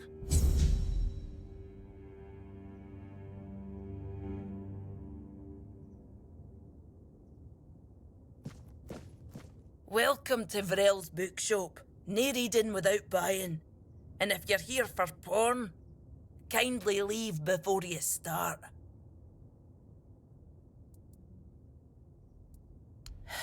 Hi. Not only can I read, I can even make recommendations. Imagine that. So, if you have a joke to tell, don't bother. I'm pretty sure I've heard them all.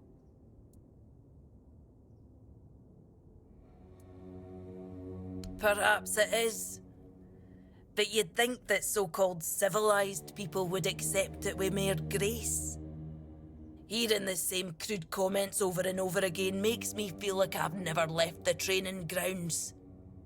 Then there are the braver ones who tell me I'm not welcome here. Hell, it's just like talking to my sister. They all have more in common than they think, although mostly it's just prejudice.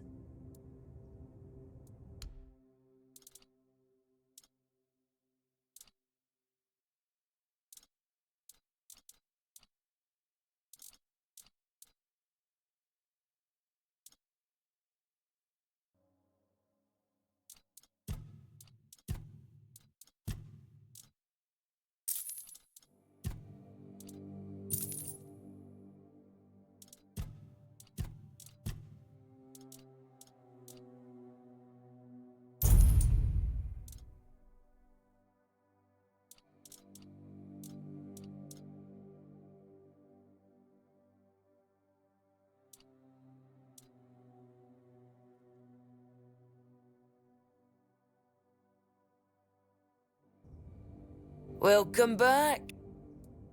Eh? They're no all bad. I know it might sound like I was some poor misunderstood girl with unusual interests, but that wasn't the case. I was a rightful member of the tribe, and believe me, I didn't get my name for nothing. My father made sure of it. I just wasn't my sister. Funnily enough, she was the one who saw it as a problem. Vran believed that my lack of ambition to be the top Volker warrior somehow made her look bad.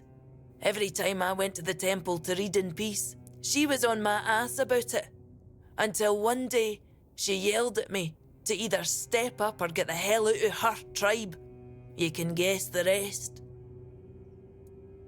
Oh, great. How's she doing? Still on her path to becoming the pinnacle of tribal perfection?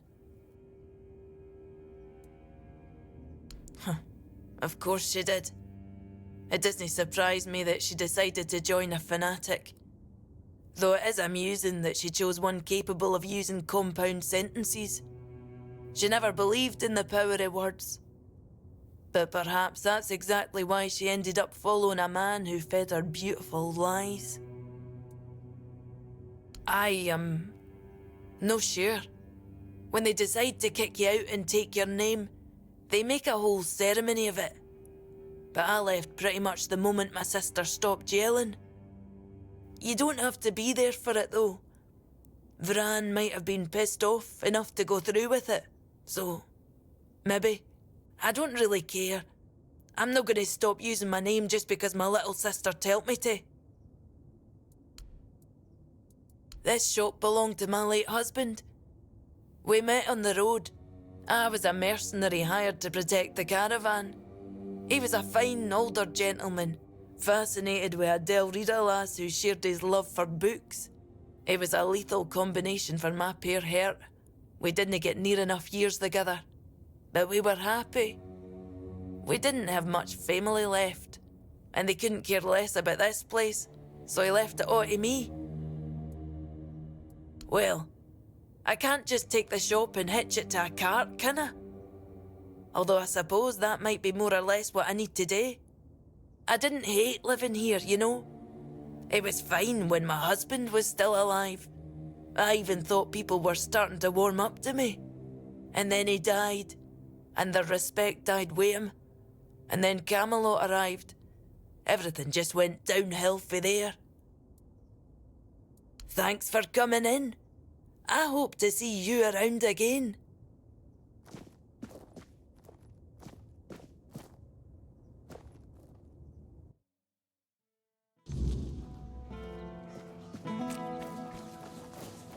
What brings you this way?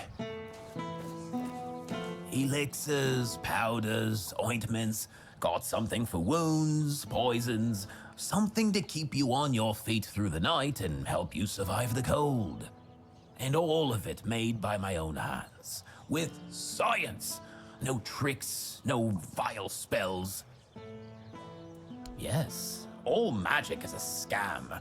An illusion that pretends to give you something but always takes more in return.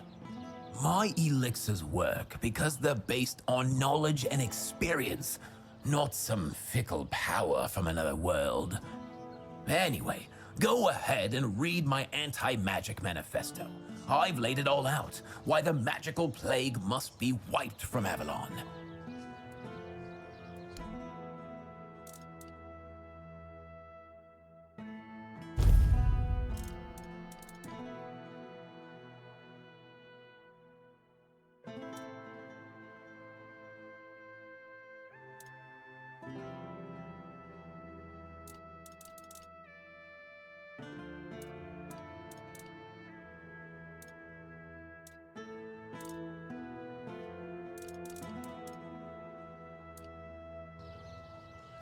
Nice to see you.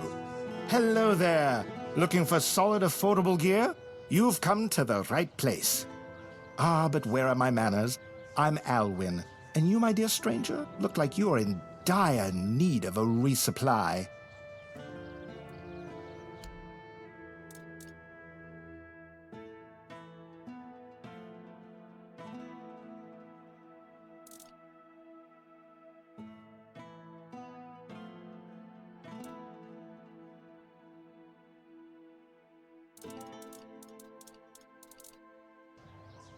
Good day.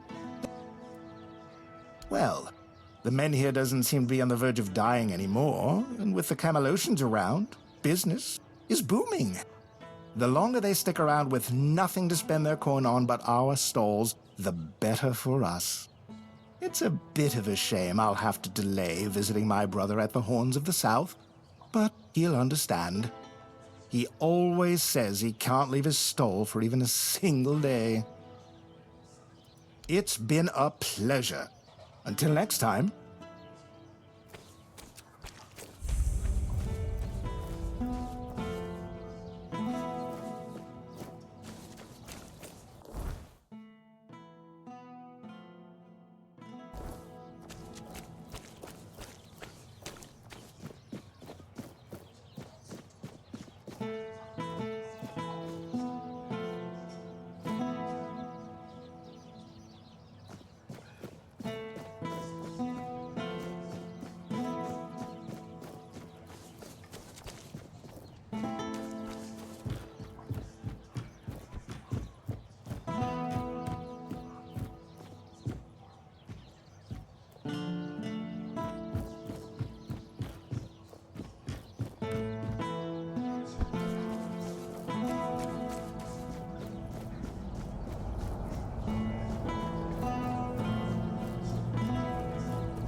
There's nothing. Absolutely nothing. Nothing at all. And there will never be anything. Look around you. Everything you see doesn't exist. We're not here. And the real Lord, the Four-Armed King, is lost forever.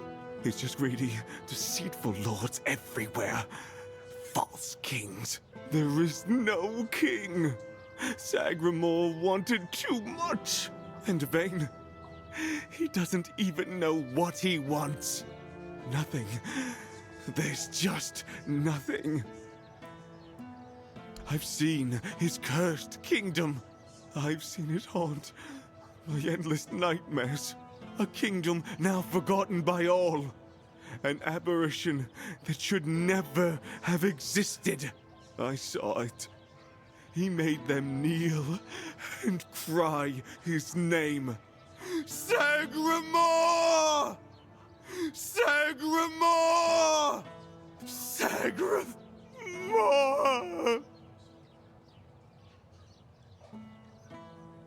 Present but absent. Always absent. Always uncertain. Kunark is doomed, as is Yvain's entire bloodline. Gold. Ah, yes. Gold. The true nothingness.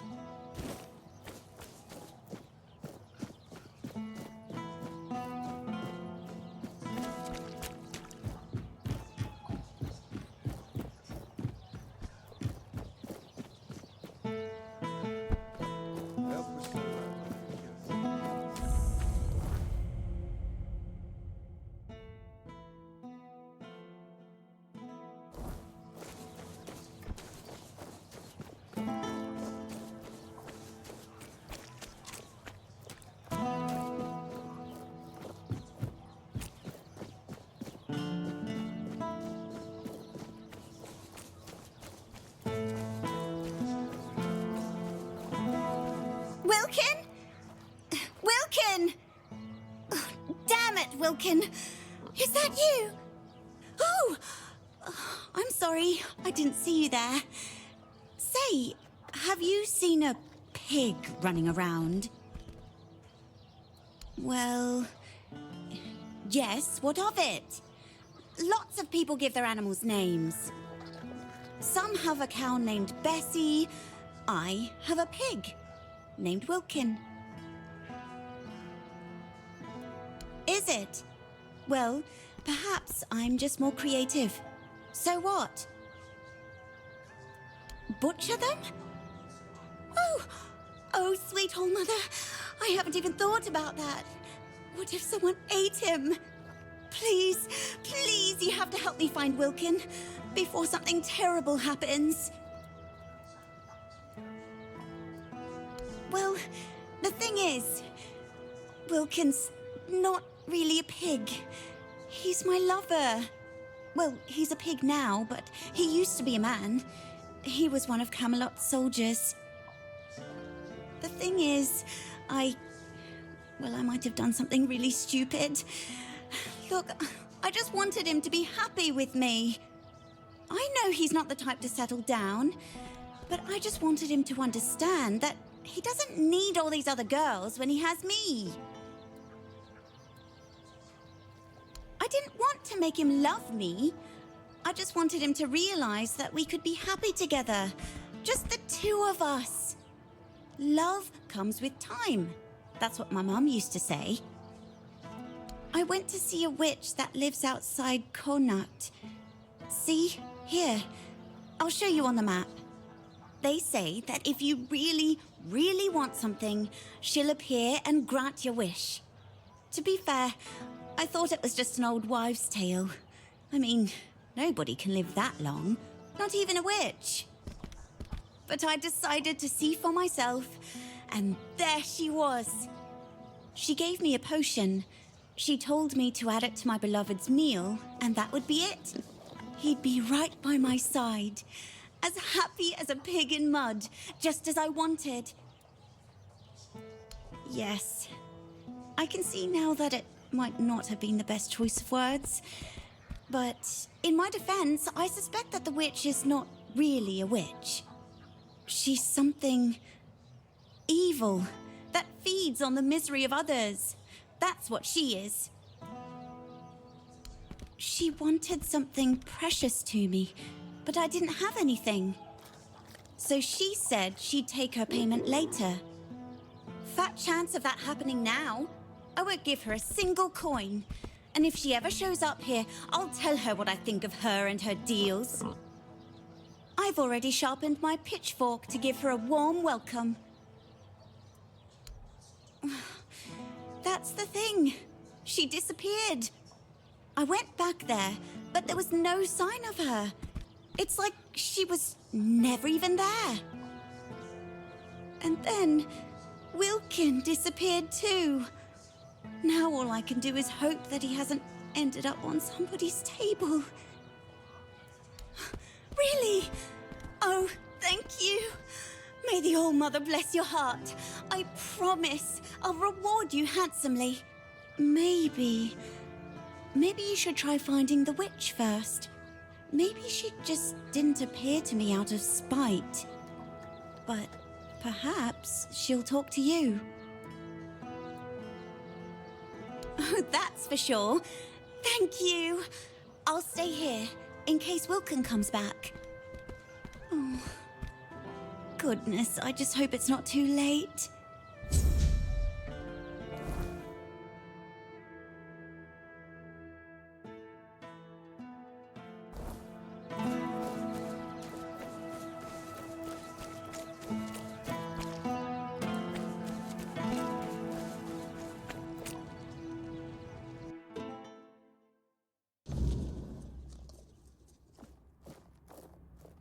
Hello there. It's nice to see a new face, especially from this side of the bars, if you know what I mean.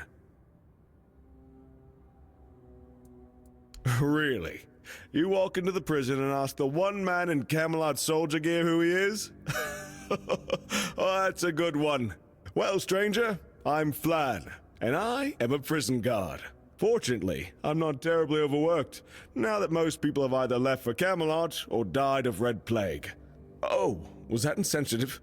My apologies. Well, it depends. Take this for example. We have a beggar here, all mother bless his soul, who figured out that committing only minor offenses would land him here rather than at the gallows. This way, instead of begging on the streets, he gets a roof over his head and a warm meal paid for by Camelot. How clever must you be to come up with that? Pretty clever, I'd say. I probably would have done the same if I were him.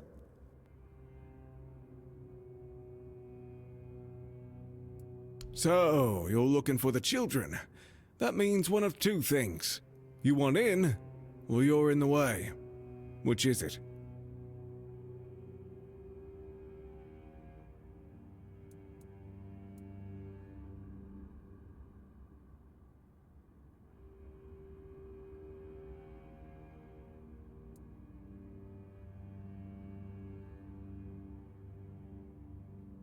Ah, so you're the one.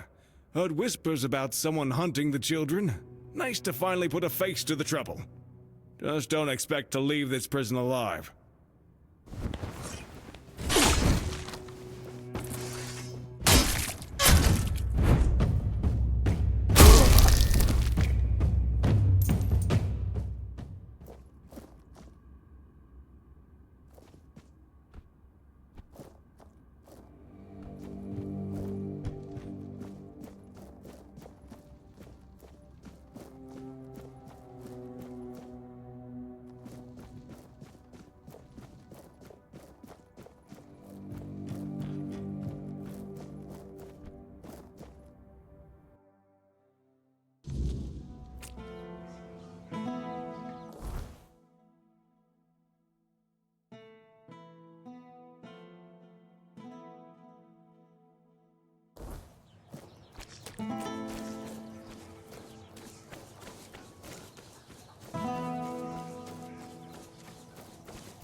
Have some spare food or coin? Anything else?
Hope nothing bad happens today. Oh, well, that changes things. I still think he shouldn't be writing about something as serious as armor smithing, but if he's just a kid, I guess I can cut him some slack. Does he now? Well, if that's the case, that would explain a lot. I once had an apprentice who also saw the world differently. Never got my jokes, but I liked him a lot. Very focused, talented lad. But the other keepers made fun of him constantly. Morons that they are. And then one day he just vanished. The captain didn't even bother to declare him a deserter. Still, to this day, I wonder what happened to him.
know.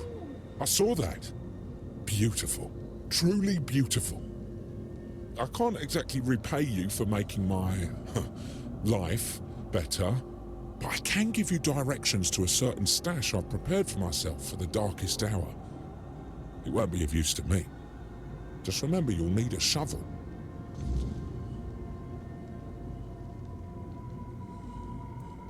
Thanks once again. And if you'd be so kind, I'd be really grateful if you could come by from time to time and get rid of those corpse eaters that swarm around here. They keep trying to bite my toes off, and that's really unpleasant.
You disturbed my peace.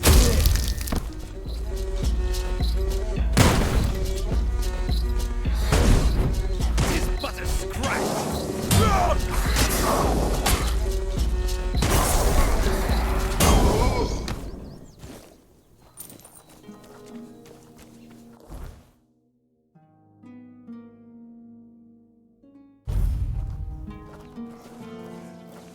Careful with that.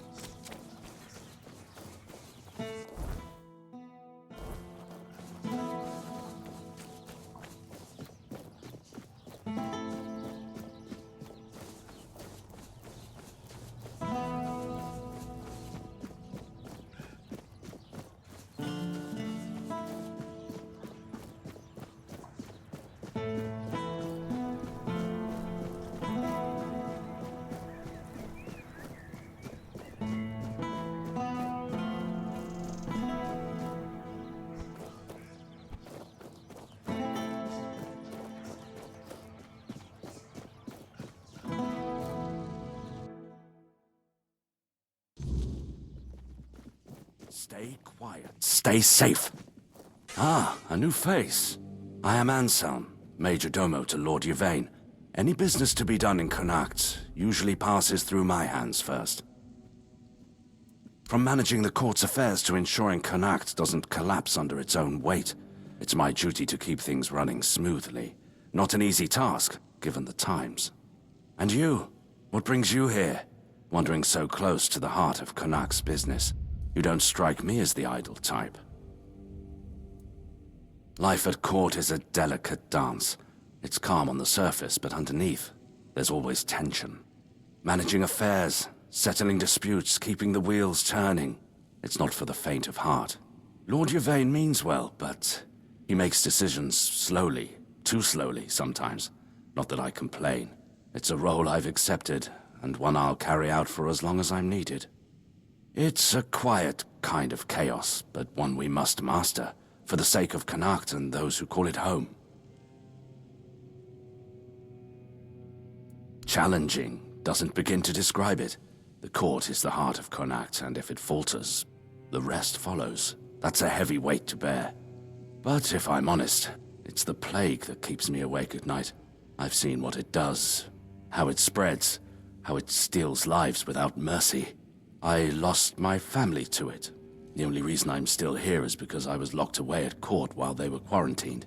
Since then, protecting this place, keeping it safe, has been more than a duty. It's been everything. Be well. The court has need for capable hands like yours.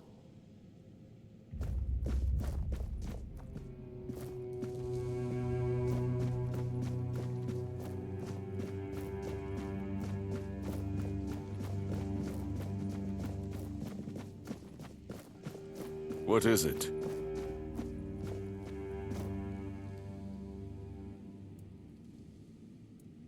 Does it now? Very well. Tell Osmond that... what shall we tell him? That I thank him for his concern, and that I will take his advice under consideration. I know. I already asked Anselm to tell her to wait. But Morag's a stubborn one. Honestly, what does she expect me to do? I'm not about to argue the legate over one inn. Not when there are far more pressing matters at hand. I don't doubt that, but Kunart is in a precarious position. I wouldn't be surprised if Denholm shuts the inn down out of fear of rebellion, and I'm hardly in a position to challenge his decision. We all have to endure these inconveniences a little longer. Well, surely she's been given some sort of compensation, hasn't she? Oh, that is unfortunate. I can see why she's upset. Very well. Tell her she'll be paid part of the damages from my coffers, and I'll speak with Denholm about her situation. When I have the time. I can't offer more than that. As long as this stalemate with Camelot holds, reopening the inn is out of the question. That's my final decision. Now, was there something else? The less attention, the better.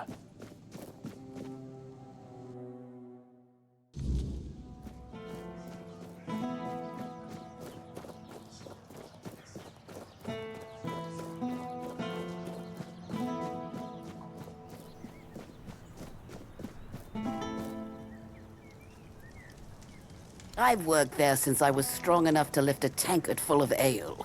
It's been in my family for 4 generations. I'd hoped to leave it to one of my sons, but Camelot took them too. And all I can do now is pray they come back safe. Eh? Too bad you'll never taste my ale, best in the land, and I don't say that lightly. It wouldn't be the same. The secret to good ale isn't just the recipe. It's the ingredients. It needs Connacht water, Connacht soil. Without that, it's just the same slop they sell everywhere else. And? What did he say? But the inn stays closed?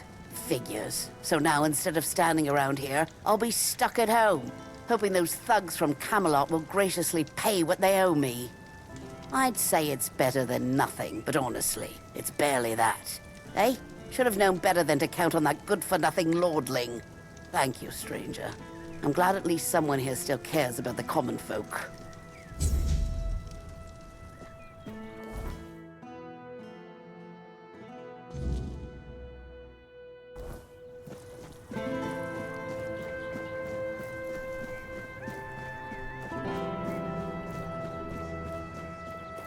Nice to see you.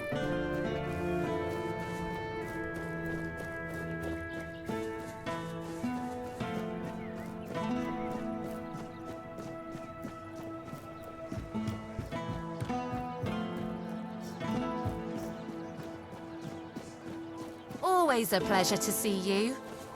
Hello. Coming back to me, I see. You must have excellent taste. Oh? How did it go? Did he read it? What did he say? Ha! You see? I always say when someone speaks sense, even a lord perks up his ears. Good work. Here's the payment I promised.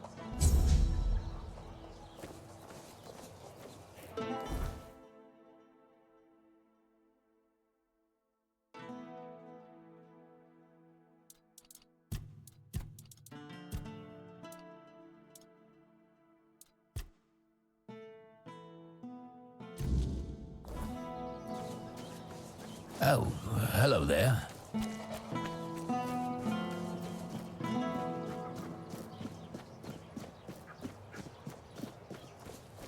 Spare a coin for the hungry. Oi, you. You're new here, aren't you? I don't think I've seen you around before. Ah, no, sorry. It's just that we don't see many new faces around here. Just us and the locals and, well, if you haven't noticed yet, they're not the friendliest bunch. Do they? Then maybe we're all just sick of looking at each other. I'm sure they're not all bad. This must all be quite hard for them. But it's not like I want to be here either. I've got a pregnant wife waiting for me at home, and they won't even let me buy a book for her. Yeah, about birthing and labour and whatnot. It's going to be our first, you see, so my wife's always sick. I wanted to send it to her, to ease her mind, you know? But that Dalrita wench chased me out of her bookshop and won't let me back in. I know, right? And here I thought I'd seen everything. I was sure they didn't even know how to read. Anyway, Vrel seems to hate my guts. Ugh, because she hates Camelotians. Why else? I mean, I know the folks ain't exactly happy about us being here, but Vrel? She's Dalrita. They're taught to hate us from birth. That's all there is to it. Well, could you? I'd be really grateful. Just don't tell her it's for me. She won't sell it to you otherwise. Please, I'll pay you back. I'll even throw in something extra. Please, for my wife. Oh, thank you. You're a lifesaver.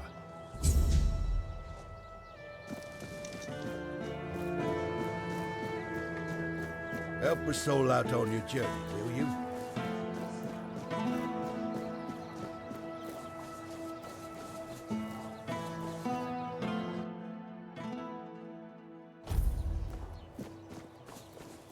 You doing okay?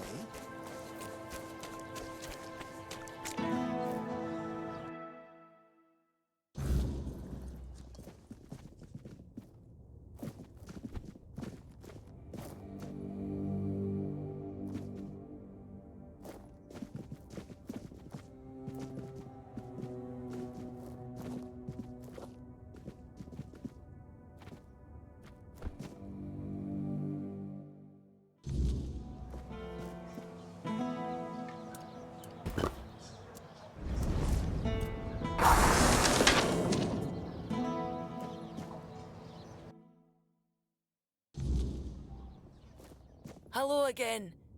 If you need anything specific, feel free to ask. Oh, expecting a wee one? Congratulations. Lucky you. I don't think I've seen a newborn in Cunicht for as long as I've lived here. Is that so? How about you tell me the truth? Oh, is it now? Well. And why can't he come home and buy it himself? I do. The question is, do you? I bet he sold you some sob story about how a big bad Delrida chased him off because he's a poor Camelotian soldier. Oh, that's precious. I chased him off because he couldn't take no for an answer. He came in and tried to seduce me. Told me he just loves to devour books. But he'd gladly do the same with me. Books, sure. Maybe for breakfast, to add variety to his military fare. When I told him I wasn't interested, he got all pissed off and called me an ugly dumb savage. I only let him leave with his teeth intact to avoid proving him right. Tell you what, I'll sell you that book. But fair warning, I'll be sending his poor wife the story of Giron the Unfaithful, with a special edition forward for me. Deal?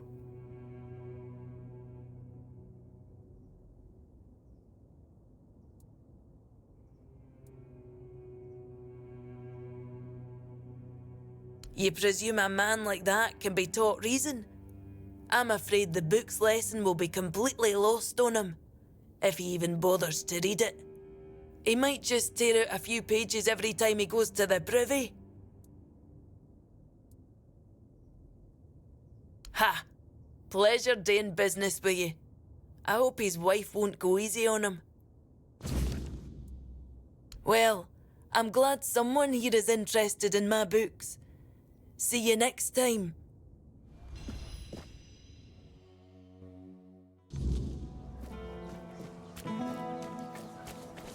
You doing okay?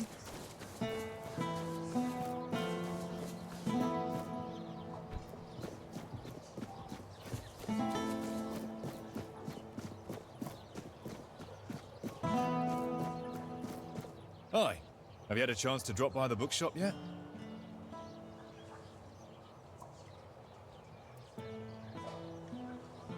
What? I wasn't harassing her. I was just being friendly. I don't see what the big deal is. Besides, she should be grateful. I bet a savage like her doesn't get all that many compliments, especially not from men like me. What? That bitch! I'll teach her what happens to people who try to get smart with me. You mark my words. Thank you for the warning. I'll have to write a letter to my wife. She'll forgive and forget, I'm sure of it. Here's your money, and a little extra. You've done a good deed.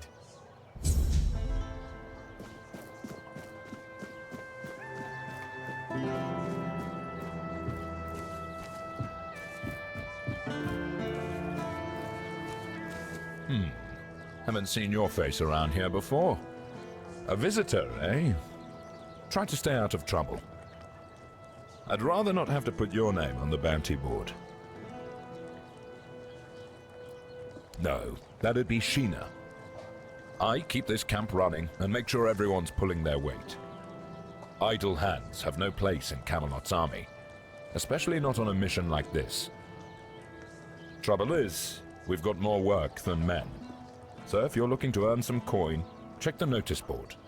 I've posted a few bounties. I can't spare any soldiers to deal with things outside of Connacht, but I'll be damned if I let those bandit scum run loose.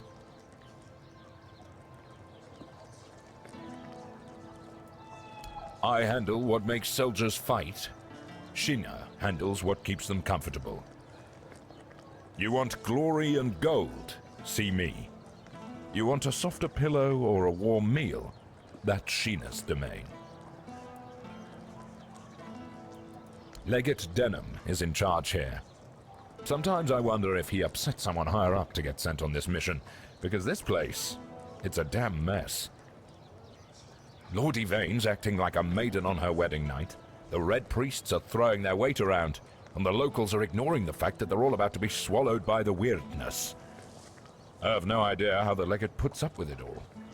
But, well, at least he's got me to make sure his orders are carried out. I'm Immunis Askel. If you're here for war stories, forget it. I've no time to entertain idle curiosity. Most of the fighting's behind me now. I've traded my sword for paperwork. Not glamorous, but necessary. Once we're done here, maybe I'll finally retire. Then I'll have all the time in the world to spin tales for nosy brats like you. I'll await your return.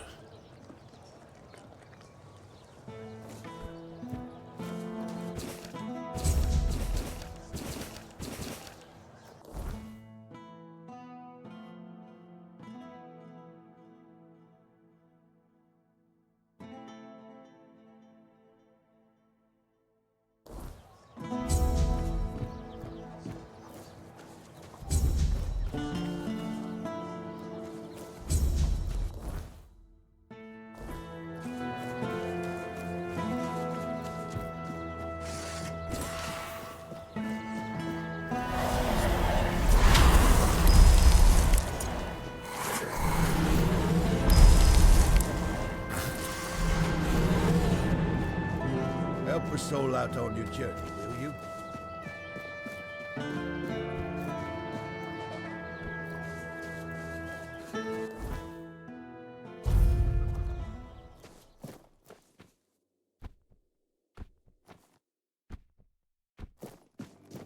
Show yourself! Show yourself! Your road ends here!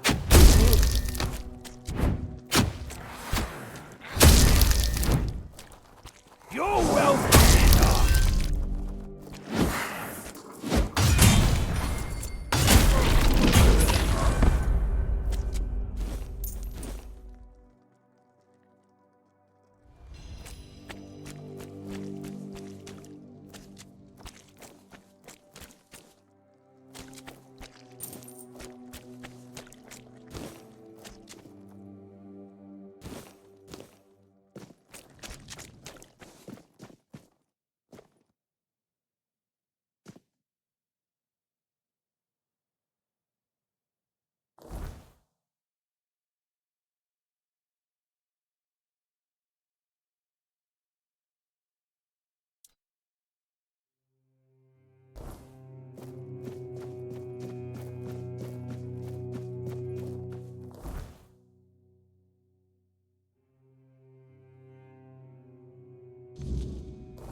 There's no need for violence.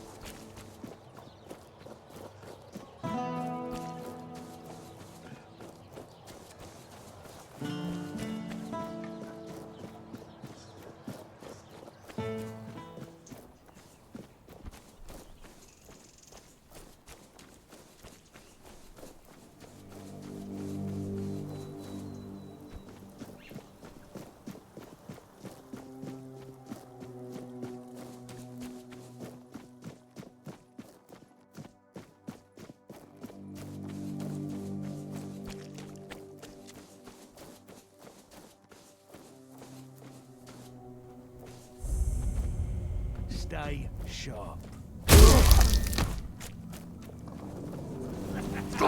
This is my lucky day. We'll make it short working. No, you're...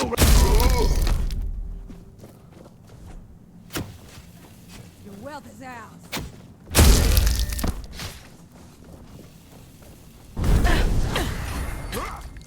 We'll make short work of you.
Spare a coin for the hungry.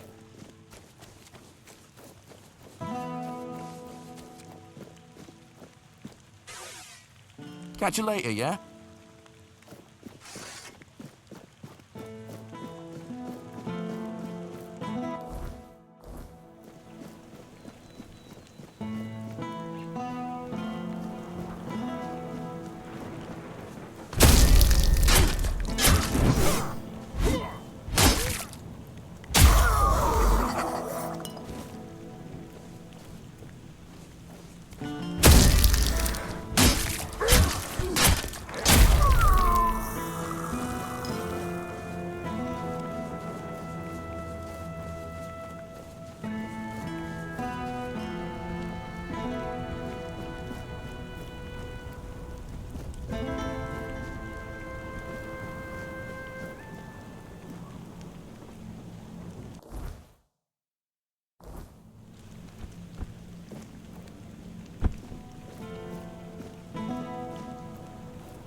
No one sneaks up on me.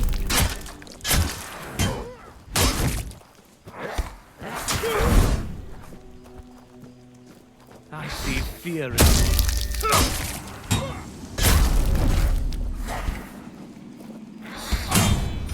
You'll fall to my sword.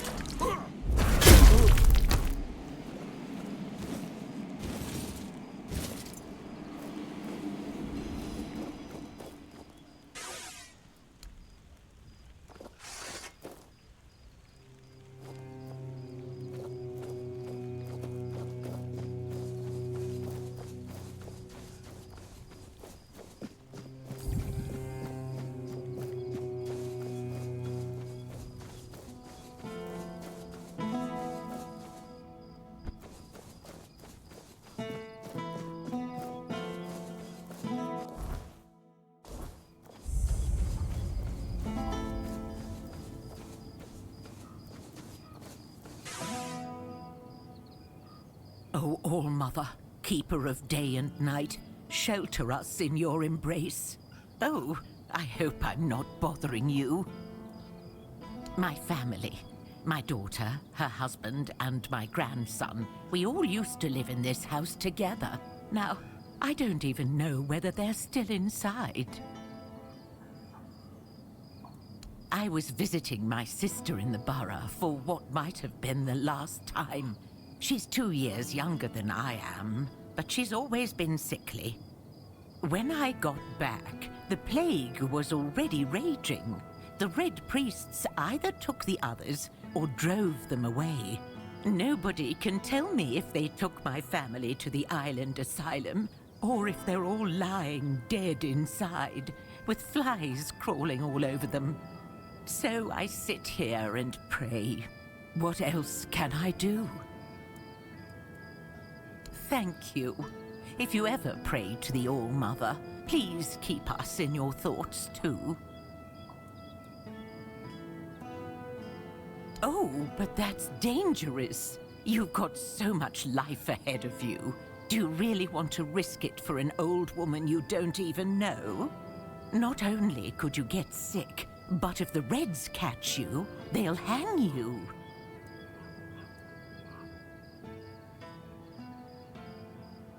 Really? The All-Mother must have truly blessed you. All right, thank you. Just be careful that the Red Priests don't catch you.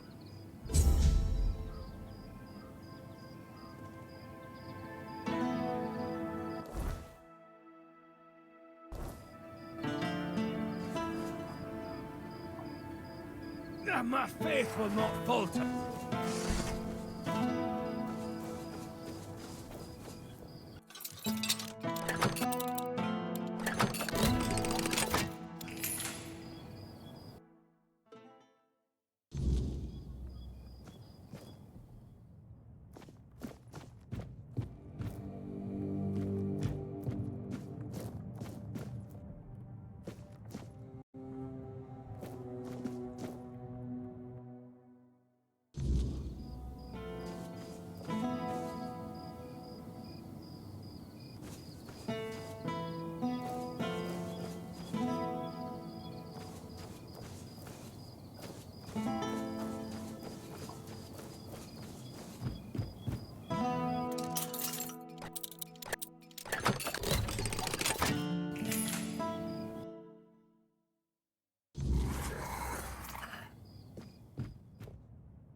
Help a soul out on your journey, will you?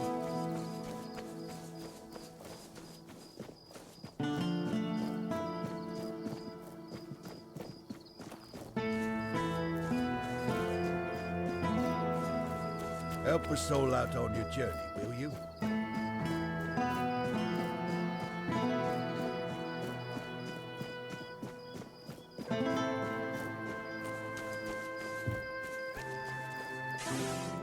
Yes?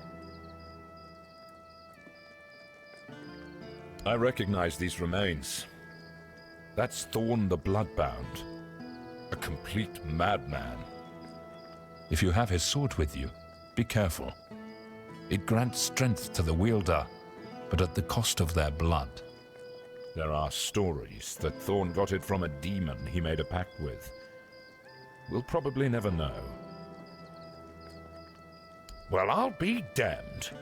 Nevera, known as the Chillheart. She earned that nickname because her blade supposedly freezes the blood of her opponents. It certainly leaves marks like frostbite. Nevera is said to be a Dalreator from the Forlorn Swords. They say she was too cruel even for her own tribe and was exiled. If you ask me, she should have stayed there. But she won't be causing trouble anymore. Here's your reward. And here are the remains of Sir Valen himself. Justice finally caught up with him. He was a scoundrel, a drunkard, and a libertine. And an aristocrat, too. At the Camelot court, he plotted, seduced, and stabbed people in the back. Literally. Eventually, he was betrayed himself. And he ended up here, as a common bandit. Or rather, as your handful of coins for his head. You managed to catch Lame Lorcan. Well done. I didn't know him personally, but he used to be a scout in Camelot's army. One day, he went on a mission and returned with a nasty wound above his knee. Supposedly, a weird beast got him, but he managed to kill it and drag himself back to camp. After that, he started to change, becoming more and more aggressive. Eventually, he began shooting people with his bow for no reason. He was hiding in the area, occasionally attacking people. And if it weren't for you, he'd still be doing it. Thank you. Here's your reward. Hey, care to humor an old soldier with a friendly spar? These bones could use some warming up. That's the spirit. Let's see if I've still got some fight left in me.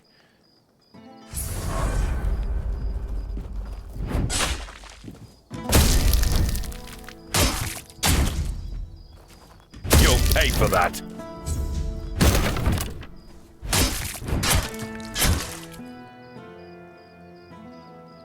I used to be a force to be reckoned with.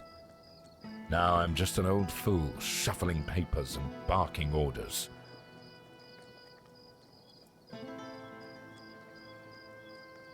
Don't you dare patronize me!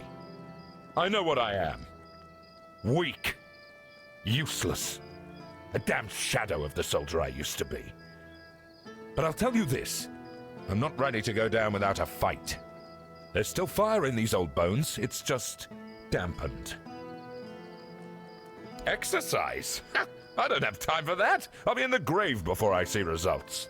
No, I need something faster, something stronger. Exactly. You're quick. I'll give you that. There are potions, elixirs, things out there that can bring back the strength I've lost. I need one of those. Not some quack remedy, mind you. Something real. Something powerful. If I knew, I'd have fetched it myself. But there's talk of alchemists in the region who dabble in such things. And if anyone's got the gall to brave the wilds for it, it's you. I've also heard about some powerful stuff from the Dalrieta tribes. Trust me, I'm not a fan of those folks. But if it works as they say it does, I'll take it. Good. You'll be paid, of course. Just bring it quick, all right? The idea of sitting around like this for another day is unbearable. I'll await your return.